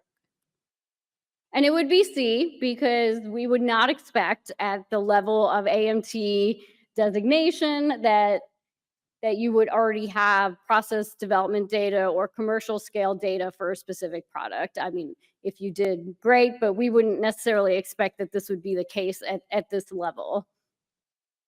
So I also have a list of resources. It's not quite as long as Dr. Burrow's list, but at the top of it, a document near and dear to my heart is a link to the draft guidance for industry on the Advanced Manufacturing Technologies Designation Program. And if you are interested in reading it, the next link is to the Federal Register notice, which tells you a little bit about the guidance. The information I presented at the very beginning about advanced manufacturing in general, that is largely taken from this third resource, which is FDA's website about it's about advanced manufacturing for public health emergency preparedness and response. And the next one is another really great FDA website, news, events, and funding opportunities related to advanced manufacturing. They're always updating this site. There's always, cool new stuff on there. And I also provided a link to my office, so FDA CDER's Office of Pharmaceutical Qualities, and the public docket for public comments to this particular guidance is closed. It was open for 60 days, but it closed back in March. However, if you have any questions, you can always submit them to CDER OPQ inquiries. If you have some questions about a particular technology that you aren't sure if it's ready, maybe it's not, and you want to ask some general questions, this is really the best place to send those questions. And I can promise you it doesn't go into a black hole. If it has to do with AMTs, it's going to come to me. So I will see your question, and I will do my best to answer it to the best of my ability. So in summary, the draft guidance provides information about the AMT designation program, including recommendations on how and when to submit an AMT designation request, what the request evaluation process is for AMT designation requests, the benefits of AMT designation, and some of the differences between AMT designation and similar FDA programs. And I always end with this kind of cute idea that innovation is the active ingredient in regulating pharmaceutical quality. And I can probably take a few questions now or wait till the end, whatever anybody wants to do. Yeah, thank you for that presentation. Looks like we have a question in the room. Thank you for your presentation. Very good. I like it. Thank you. OPQ here. Actually, I have a couple of questions. Actually, are you going to make this a pre-competitive actions, meaning that, will you require the participants to actually open their technologies to everyone, or is it an intellectual property aspects taken? So I can't necessarily speak to exactly how that part of the implementation piece is going to work, but I can say we did get a lot of public comments asking about that because people want to know what's out there, but they also need their proprietary information protected. So that is something that we are taking into consideration as we develop the final guidance and as we work out the implementation. But as of right now, we're still reviewing and considering all those comments. I see. And the other question I have is, and quickly, is this all related actually to the other mandates related to the Center of Excellence for continuous manufacturing? Is there a connection here? So the only information I have about that is a little bit old because I presented on the program back in November before publication of the guidance. And at the time, the funding wasn't available for the Centers of Excellence. And unfortunately, I don't know too much more about it. Okay, thank you. Thank you for the presentation. I'm by no means a CMC person, but it was great, useful information to take back to my organization. But a curiosity question. So as a sponsor who's in a phase 2 development, you're continuously improving your own process and coming up with novel, right? So if we apply for this, how do you envision then bringing it back into development to progress towards the application phase, marketing? So I will say, everything is really going to be on a case-by-case basis because we're very early in the program. Though sponsors who are planning to submit an IND, you can include AMTs in there. clinical data probably wouldn't necessarily be appropriate for AMT designation to submit to the agency. So it it would really depend on what the technology was and what the data you have is. And again, if there's a specific question, um, you can always reach out. I will also again mirror what Dr. Burrow said, which is talking to the review division for a specific application is definitely a good place to start. Okay, so the guidance gives us information for qualification for this AMT, and then if we have further question, we can just email to clarify whether or not we could qualify for a designation request. Right. So if you have general questions about whether or not something might qualify or what you need to submit, those sorts of questions are better sent to the inquiries mailbox. And this is for CDER. The program is also for CBER regulated products, and I would have to find out where those inquiries would be sent. But once a request is all put together, so you have the data and information and it supports the eligibility criteria, that is what you would submit to the agency as an AMT designation request. And that process is in the guidance, like where to send it and everything else. Thank you. You're welcome. We'll take an online question. Is the program applicable to devices or drug device combination products? So that is a good question. And no, the technologies that would be applicable for the AMT designation program, it really focuses on drugs, biologics, and API and manufacturing technologies. So drug delivery devices or device components wouldn't be necessarily appropriate for this particular program. Thanks. Another online question? In the AMT guidance, it says the content should be available to FDA, the designation owner, and sponsor who references it, even if it's included in a DMF. How do you protect the confidential information then? This is actually, I think, similar to the question we received earlier. We did get a lot of questions about confidentiality, but also sharing of the information. I know under GDUFA, there is a similar, for DMFs, there is a way to share that information. We are taking those comments into consideration while we develop the final guidance, but I don't have anything specific yet. Does anybody else have a question in the room? Okay, we'll continue with our online questions. Once a designation is granted, how could multiple product applications utilize an existing advanced manufacturing designation? So that's a good question. And there's a couple of different ways. I mean, an applicant with several different applications for similar drugs or a similar context of use could use that same AMT in multiple applications.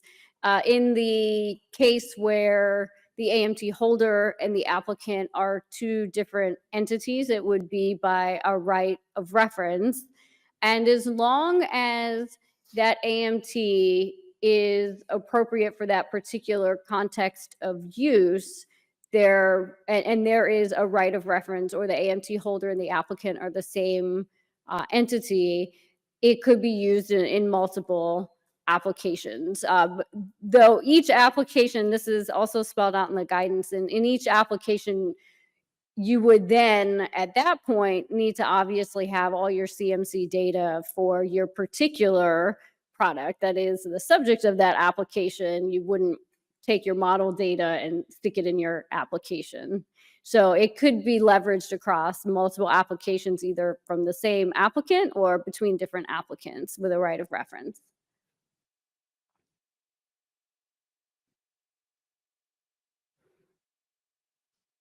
Thank you for the very interesting presentation. I think I heard you say that during this AMT process, there's no need for validation. Is that correct? Well, yeah, that was the challenge question. So process validation, that is data that you would be expected to have later in the development process. So that is the confusion I have. Mhm. If you're down the road, you have now entered, you have been designated with this all, this manufacturing technology. Mhm. You're way down into the road.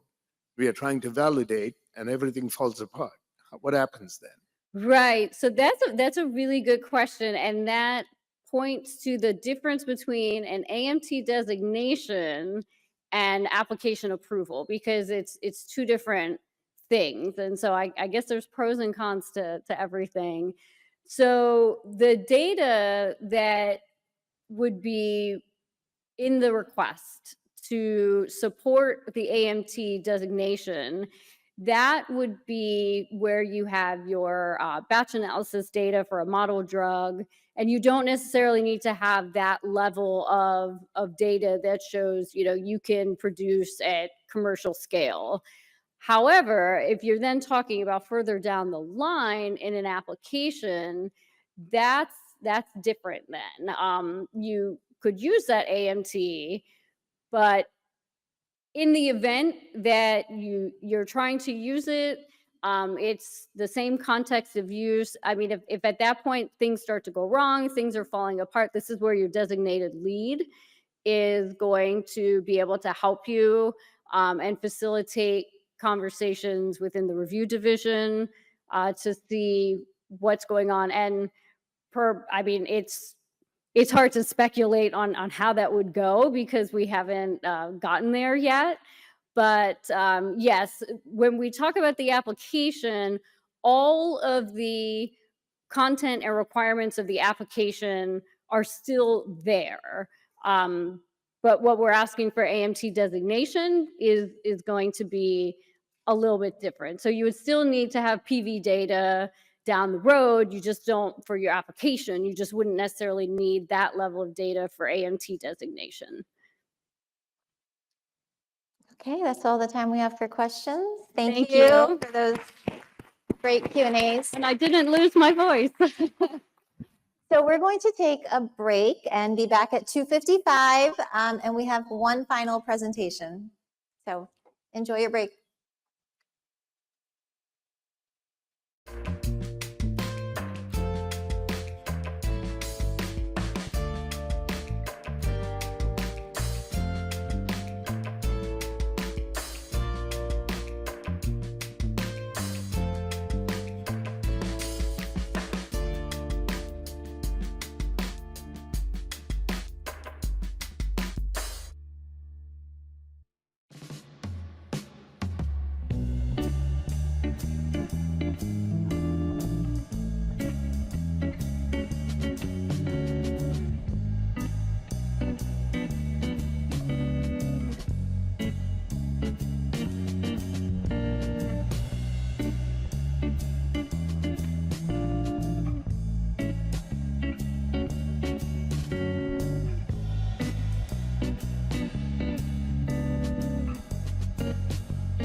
Our last presentation for the entire conference. So we have here with us Director of CDER's Office of Compliance, Jill Furman. She will be speaking about innovative approaches to emerging threats. She'll talk about how CDER's Office of Compliance is utilizing past lessons learned to implement adaptations designed to surmount regulatory and enforcement challenges while ensuring the safety of our drug supply. Please join me in welcoming Jill Furman. Hi, good afternoon, everybody. Can you hear me okay? All right. Well, it's great to be here. I appreciate the introduction. It's a real privilege to be part of the SBIA event this afternoon. And I also appreciate the privilege of closing out the conference, being the last speaker of the day. Let me move forward with my learning objectives for this discussion today. Today's topics include an overview of the responsibilities of our office and the compliance tools that we use, a review of some of the recent compliance cases, and also how to find publicly available inspection and compliance data. And the topic of this conference obviously has been innovation, and during this discussion, I will be speaking with you about some of the innovative approaches that we employ to address both longstanding risks as well as some of the emerging and urgent threats that arise. So this chart shows the vast array of responsibilities for which we have oversight in CDER compliance. We have a very broad mandate that's consistent with the breadth and the impact of the market that's regulated by CDER. And our oversight extends from API manufacturers to pharmacies, from clinical trials to post-market safety requirements. We provide oversight over the entire drug life cycle. We conduct post-market good manufacturing practice inspections and monitor compliance with labeling requirements. And we also have oversight of the drug registration and listing database, published the National Drug Code Directory for all finished and unfinished drug products, and we have oversight of compounding and imports and recalls and post-market compliance. And outside of the approved drug life cycle, we also have responsibility that extends to internet pharmacies, counterfeit drugs, marketed unapproved drugs, and health fraud products. So a very, very broad mandate. This is our mission, and it's something that really guides us every day. Ultimately, what anchors our office is our utmost concern for patients and consumers. Some of the compliance tools that we use are listed here on this slide. So, each case that we encounter is unique, and we give a great deal of thought to each one. And determining the right regulatory strategy can really be a multidisciplinary art. But our actions are all based in science and the law. And in an ideal world, we would have 100% voluntary compliance with the law. But we do have many tools in our toolbox to achieve our compliance goals. So I'm not going to go through each one here, but these are very important sort of buckets. The stakeholder engagement here that you can see, we engage with stakeholders by issuing guidance, providing training, and advising firms about our expectations. And when we identify areas of non-compliance, we use tools to detect the nature and the extent of those problems. We also send warning letters, we hold regulatory meetings, and we place foreign non-compliant firms on import alerts. We'll talk a little bit more about that shortly. And to mitigate harm, we have the ability to recommend recalls, to administratively detain or seize products, or even to seek injunctive relief from federal courts. And we don't do this work alone. We collaborate across the Center for Drugs and across the agency in just about all that we do. Now, this slide shows some of the metrics that, to give you some insight into our actions over the past year. So last fiscal year, we issued roughly 170 warning letters. and inactivated over 19,000 drug listings, classified some 264 recall events that totaled more than 1,100 products, and we placed almost 100 facilities and their products on import alert. And you can also see here at the bottom of the slide additional information about our policy and outreach activities, which are very extensive and a significant part of our work. So this slide is a helpful chart, I think, to understand the basis for warning letter violations that are issued. And when we uncover a serious violation of law, then we may issue a warning letter to advise a company about our expectations and to give that company an opportunity to come into compliance.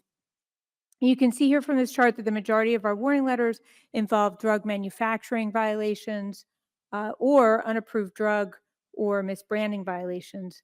And some of our letters have both types of charges. So for example, if a drug is marketed with unapproved claims to treat a disease, and it's also manufactured improperly, we may include a variety of charges. And this really reflects our holistic view of compliance issues. We're not just narrowly focused on one set of issues. We're looking at problems holistically. So it's important to understand that because of our limited resources and just the nature of our work, that we are going to focus on matters that have the highest risks. So what that means is that we're looking at products that have reports of injuries or adverse events, products with significant quality issues, or products that are intended for vulnerable populations, such as children or immunocompromised individuals. Those are just some of the categories of risks that we take into account. And as mentioned, we work very closely with medical professionals and other scientific experts to understand each and every risk.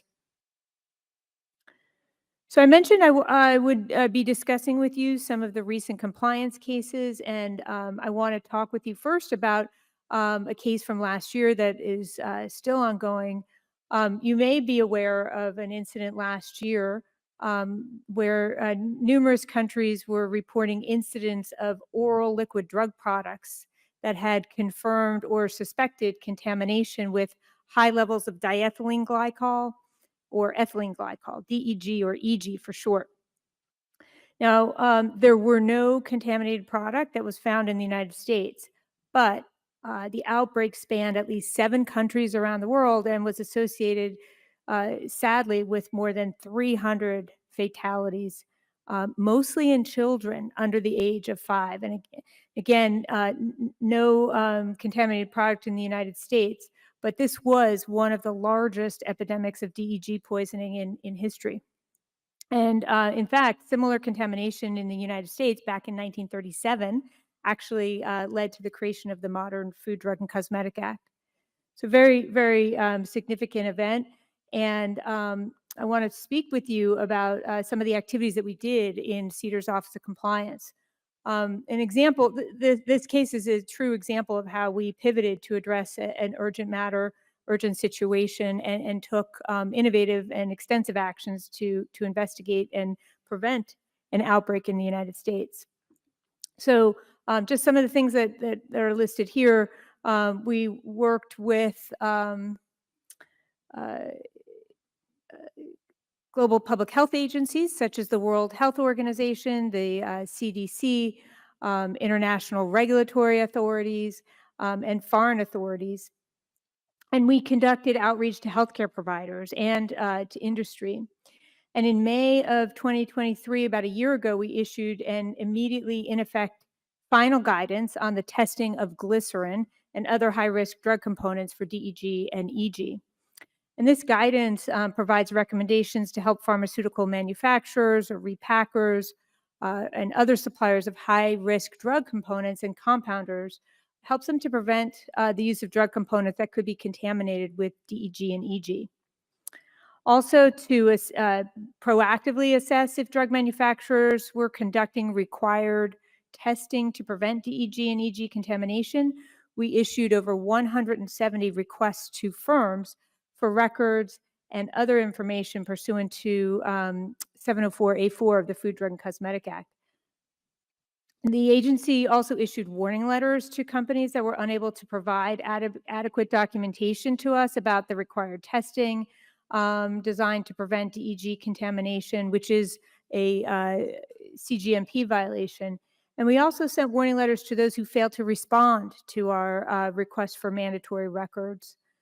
We placed numerous firms and their products on import alerts for the appearance of CGMP violations or their failure to respond to our records requests. So just a wide variety of activities that we conducted to ensure that contaminated product did not enter the U.S. supply chain. And we remain, of course, very vigilant in this area.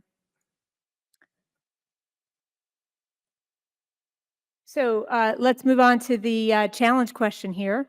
What is the purpose of an FDA import alert? Is it to help stop violative products from being distributed in the United States?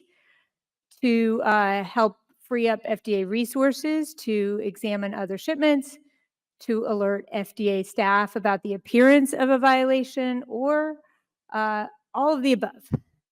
You may not be surprised to learn we had a mistake. We had a error in our slide, but it is all of the above. So it was not meant to trick you here. The answer is D, all of the above. A bit of a technical error here on our challenge question slide, but let me review with you why all of the above applies. And I'm gonna go back to the listing so you can see all of the relevant answers. So, you know, import alerts inform FDA field staff and the public that the agency has enough evidence to detain without physical examination. It's called DWPE, products that appear to be in violation of FDA's laws or regulations. So it allows the agency to detain a product without physically examining it at the time of entry. And of course, that then frees up FDA resources to examine other products. The violations could be related to the product, to the manufacturer, to the shipper, or other information.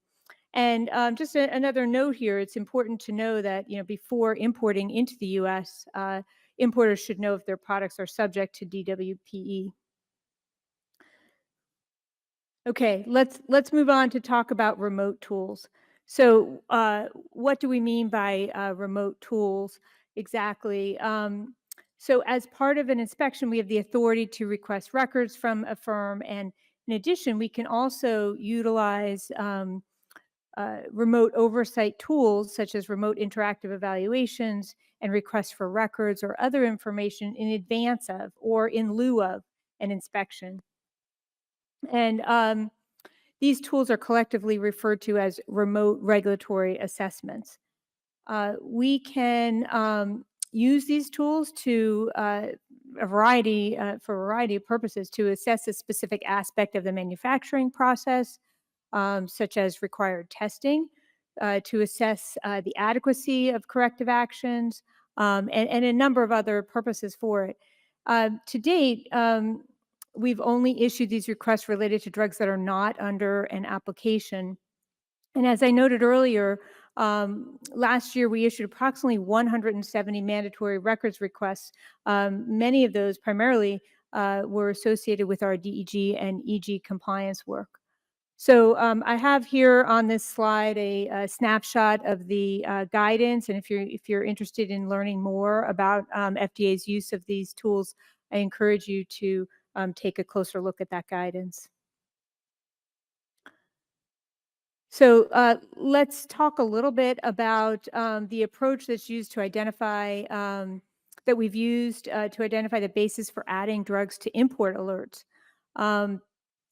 I mentioned the value of import alert. It serves many, many good purposes. And what this slide depicts here is the basis that underlies the import alert, how we've been able to add drugs to those alerts, and some of the changes that you can see from a few years ago to more recent times. So you can see that there's been an expansion in the basis for our CGMP compliance actions. And previously we had used these remote tools in a more limited way.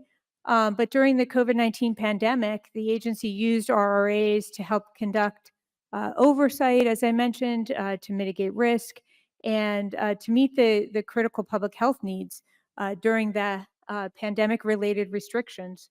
So you can see from this slide that now we're using information from remote tools and sample collections without an associated inspection to support regulatory action. So this slide describes our work with drug adulteration import alerts and the approach used to identify the basis for adding products and firms to import alerts. So you can see that in FY24, many of the import alert actions were related to remote records requests, particularly in the case that I just mentioned.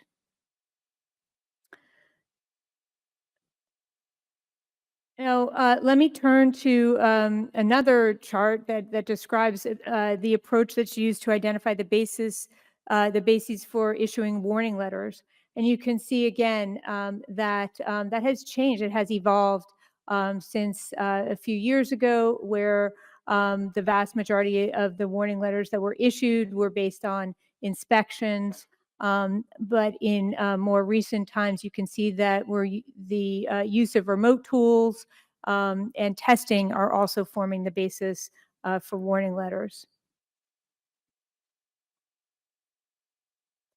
Now, our prior speaker mentioned that no one wants to hear about statutory language, especially late in the day, and I do not intend to read to you from any of these provisions of the Food, Drug, and Cosmetic Act. But reason I have this slide up here is just to kind of highlight some of the key provisions that we use relating to prohibited acts. So, you can see here that it's a prohibited act to introduce or deliver for introduction into interstate commerce an adulterated or misbranded drug. And it's important to understand that even if a company doesn't manufacture its own drugs, it can be held responsible for the adulterated or misbranded drugs that it introduces into interstate commerce.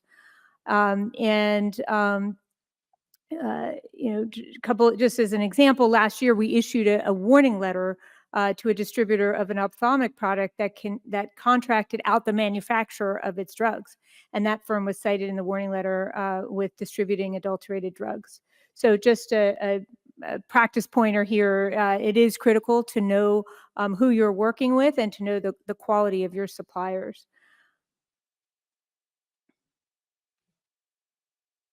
Okay, I want to now turn to ophthalmic products.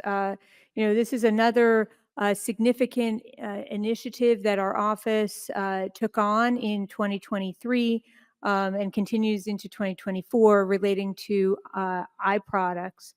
As I'm sure you may know, ophthalmic drug products can be concerning from a public health perspective because of how they're used. How they're introduced into the eye, and products that are intended for use in the eye can pose a greater risk of harm because of that route of administration, which can bypass some of the body's natural defenses. And for this reason, ophthalmic products are required to be sterile. Now, most eye products are marketed as over-the-counter, meaning that they can be marketed directly without an FDA product review or an inspection. And because there's no formal designated opportunity for facility inspection prior to distribution, it can impact the agency's ability to prevent potentially unsafe products from reaching consumers.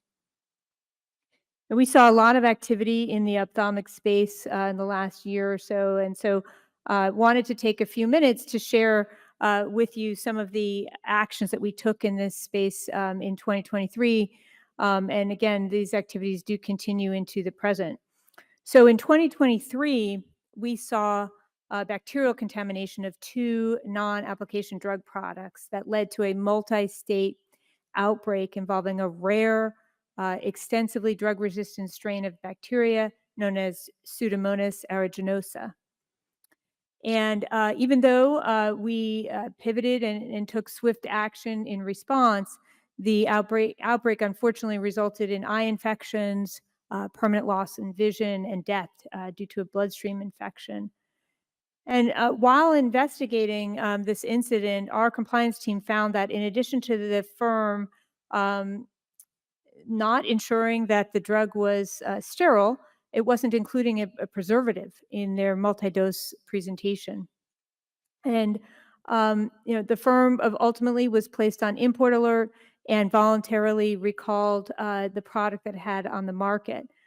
During the year, we kept a vigilant focus on eye products, and there were numerous other actions that we took relating to non-compliant products. So we sent numerous warning letters to firms for current good manufacturing practice violations or adulteration citations or unapproved drugs or both. Specifically, we sent a warning letter to the firm mentioned above with the bacterial contamination, and one to a small manufacturer that didn't realize that eye drops were supposed to be sterile. And those drugs were produced in far from sterile conditions. And that product was recalled. We sent a warning letter to a large US-based eye drop manufacturer. And we also issued a collection of warning letters to 8 companies for manufacturing or marketing unapproved ophthalmic products. Some of them had been indicated for cataracts or glaucoma. And in November, we issued a warning letter to an online retailer for distributing 7 eye products that were not generally recognized as safe and effective. A couple of more points I just want to address here in terms of the totality of what we did in this space. We warned the public not to use 2 MSM, methylsulfonylmethane eye drop products after FDA testing identified that there was bacterial contamination or fungal contamination or both in some cases. And then we warned the public last year and oversaw recalls of more than 25 over-the-counter eye drops from major brands after an inspection identified serious concerns at the company manufacturing the eye drops, such as barefoot workers, and positive tests for bacterial contamination. Also, important activities here to promote voluntary compliance and to clarify our expectations. We worked on a draft guidance for quality considerations in eye products that was released last year. And as I mentioned, we continue to be very vigilant in this area. Now, I noted earlier that a number of our compliance actions relate to unapproved drugs. And sometimes this can be a confusing area to people. Federal law does require that all new drugs in the US be shown to be safe and effective for their intended use prior to marketing. However, there are some drugs available in the US that are unapproved, even though they've never received the required FDA approval. And these particularly unapproved prescription drugs can pose significant risks to patients because they have not been reviewed by the FDA for safety or effectiveness or quality. And without that review, there's no way to know if these drugs are safe or effective, or if they're manufactured in a way that ensures consistent quality, or if the label is incomplete and is complete rather and accurate. So unapproved drugs have resulted in patient harm, and we work very diligently to protect patients from the risks that are posed by these drugs. And during that process, we're balancing our goal to eliminate unapproved prescription drugs, balancing that against the need for patient access to medically necessary drugs. Now, let me turn to online marketplaces. We know that many consumers are using online marketplaces for purchasing drugs for the privacy, the convenience, and the cost. And we have been concerned sometimes when we are easily able to identify unapproved or potentially dangerous drugs that are offered for sale by sellers through online marketplaces. For years, the agency has issued public warnings about certain products, such as products with hidden drug ingredients. And we've been able to identify unapproved drugs that were marketed to children or which was particularly concerning for us. So as mentioned, the Food, Drug, and Cosmetic Act broadly prohibits any actions that introduce or deliver into interstate commerce unapproved new drugs. And so we, to advise online marketplaces of our concerns, we issued warning letters to a total of 8 online marketplaces for delivery into interstate commerce of various unapproved and misbranded drugs.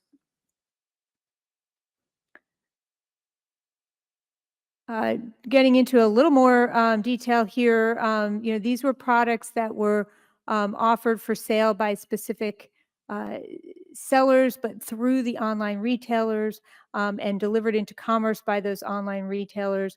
They related to products such as unapproved eye products, as mentioned, products with unproven claims to treat a condition known as molluscum, a skin condition in children, products with unproven claims to remove moles, products promoted for energy that contained hidden erectile dysfunction drugs, and pain relief products containing a variety of hidden drug ingredients such as muscle relaxants and corticosteroids. So the agency had received reports of serious injury after consumers had used these products, and we took action.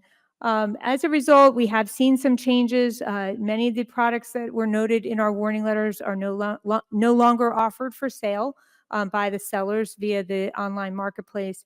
And for certain product categories, we're seeing that an online marketplace now requires third-party testing before the product can be offered for sale. And there was also some consumer notifications that occurred as well. Now, another tool that's not typically associated with compliance is communication. It's an important tool that we use to alert the public to serious safety concerns. We use communication when we issue guidance or hold public meetings, and training is another very high priority for our office. If there are product risks, we want to do everything that we can to ensure that the public is as informed as it can be as soon as possible. And to do that, we issue safety alerts, we issue press releases about quality issues, and develop public health education campaigns. And just one recent example of that was related to counterfeit Botox. That recently came up after there were several reports that we learned about. We also, we do take reports, of course, of counterfeit products very seriously, and we work closely with our colleagues in the Centers for Disease Control and Prevention, the CDC, as well as state health departments. And we issued another example I can point to here is a notification about concerning trends relating to weight loss drugs such as bodybuilding products or semaglutide that might be counterfeit or unsafe. And we saw a trend of teens that had been using steroid-like substances known as SARMs. And to combat that, we developed a short video that has had thousands of views.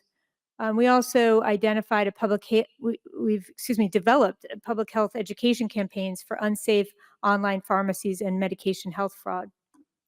So, important part of our work consists of these types of public communications. Now, I want to turn to some information that has been developed that's available to all of you. I think there was some discussion earlier this afternoon about misconceptions about FDA's work, and there are a lot of misconceptions about compliance work. And to address those, we developed this communication tools, several communication tools to address these issues. So, a couple of things that come to mind in terms of those miscommunications. Let's say, for example, public may believe that the FDA can recall drugs, and in most instances, we request that a firm voluntarily recall a product, and our role is to facilitate and classify that recall. Some believe that FDA tests all drugs or tests no drugs, and in fact, the agency does conduct quality testing, and that testing has resulted in warning letters when we identified problems.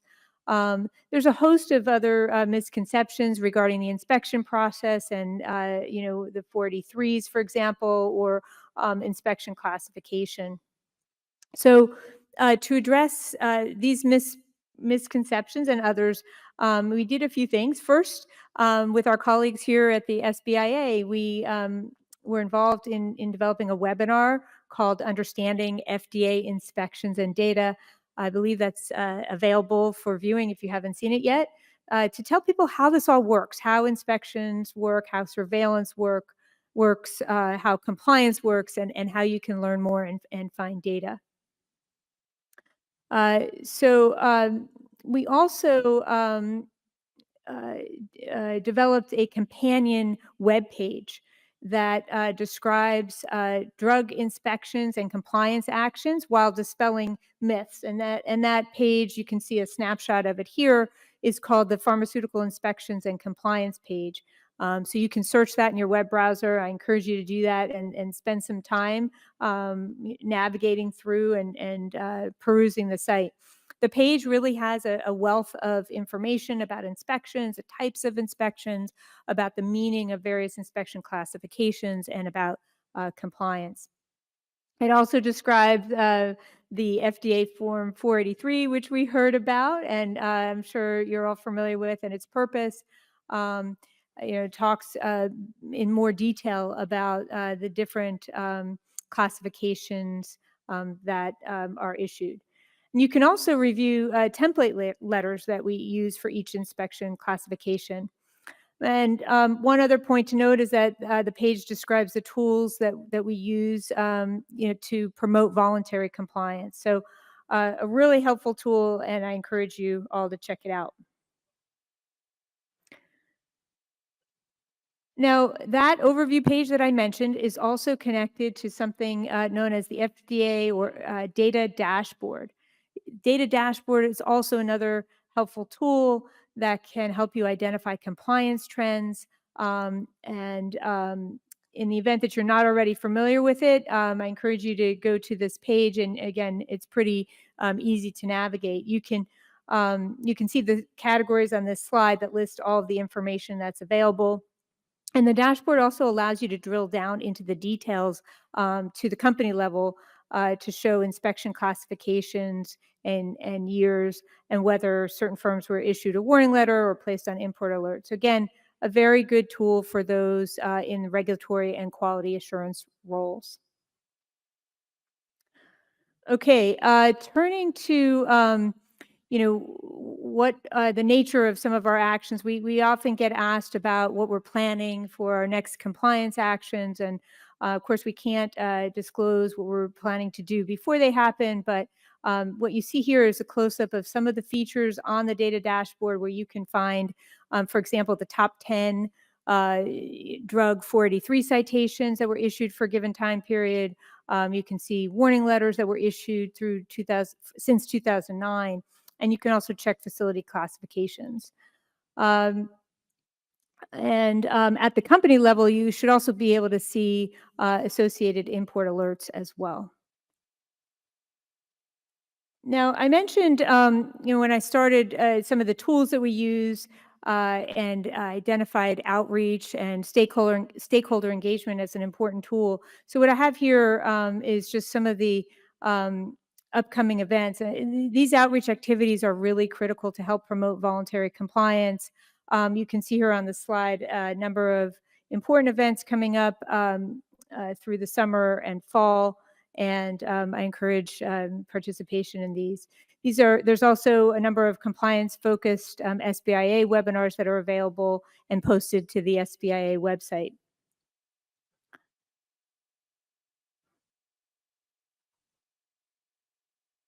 Now, I want to speak about a concept called unified compliance. And I mentioned earlier that the Office of Compliance approaches our issues and tackles our problems holistically. We're looking at our responsibilities in a holistic manner, not just a narrow focus. You may also be aware that the FDA is proposing a restructuring of the organization. in particular as it applies to the Office of Regulatory Affairs. So this is a crucial area programmatically for CDER and for the FDA. And it's worth mentioning here. Currently, ORA, as well as most centers, have separate compliance functions. So that is both the Center for Drugs have compliance functions, and ORA also has separate compliance functions. Obviously, we have been coordinating together extensively. Under this proposed reorganization, FDA is proposing to merge the compliance activities that are currently managed within ORA into the established compliance programs within the centers. So what that means is that there will be a single unified compliance program for human drugs that will reside within the Center for Drug Evaluation and Research and in our Office of Compliance.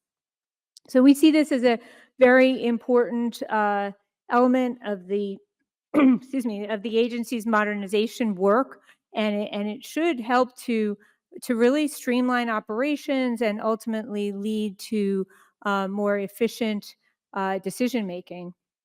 And importantly, it will help to ensure that the FDA is using its resources most effectively and enable us to speak with one voice on compliance matters. So ultimately, we expect that it will really maximize the public health impact that we can have. So just to sort of wrap up here, I'm just approaching the end of the time. CDER's Office of Compliance is dedicated to addressing both the persistent threats that we traditionally see, as well as emerging threats. And when we do, we're able to pivot, we're able to be agile and flexible to remain vigilant and evolve our systems to tackle these difficult problems. And we will also use all of the available tools to safeguard consumers from public health risks. So I want to thank you again for your attention today, and I want to thank SBIA for inviting me to speak with you today. Thank you so much.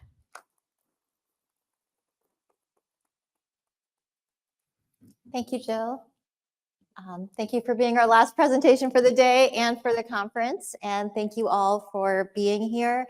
I think we are actually out of time for questions, if that's okay. But if anybody has any burning questions, you can catch Jill on the way out. I'll stick around. I'll stick around for a bit. Okay. Thank you. Yeah.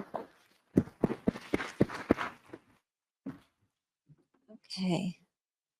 So just to go over some closing remarks, like I said in the beginning, we have our website, SBIA, well, not the SBIA website, but the event website for the one-stop shop where you can find all your information. You will get the CE codes and the certificate link in your email. And then, so please, even if you don't need the certificate for RAP, SOCRA, SQA, and if you don't need continuing education credits, please still take that evaluation. It really does help us and provides us with feedback for our upcoming events, upcoming conferences. We really value that.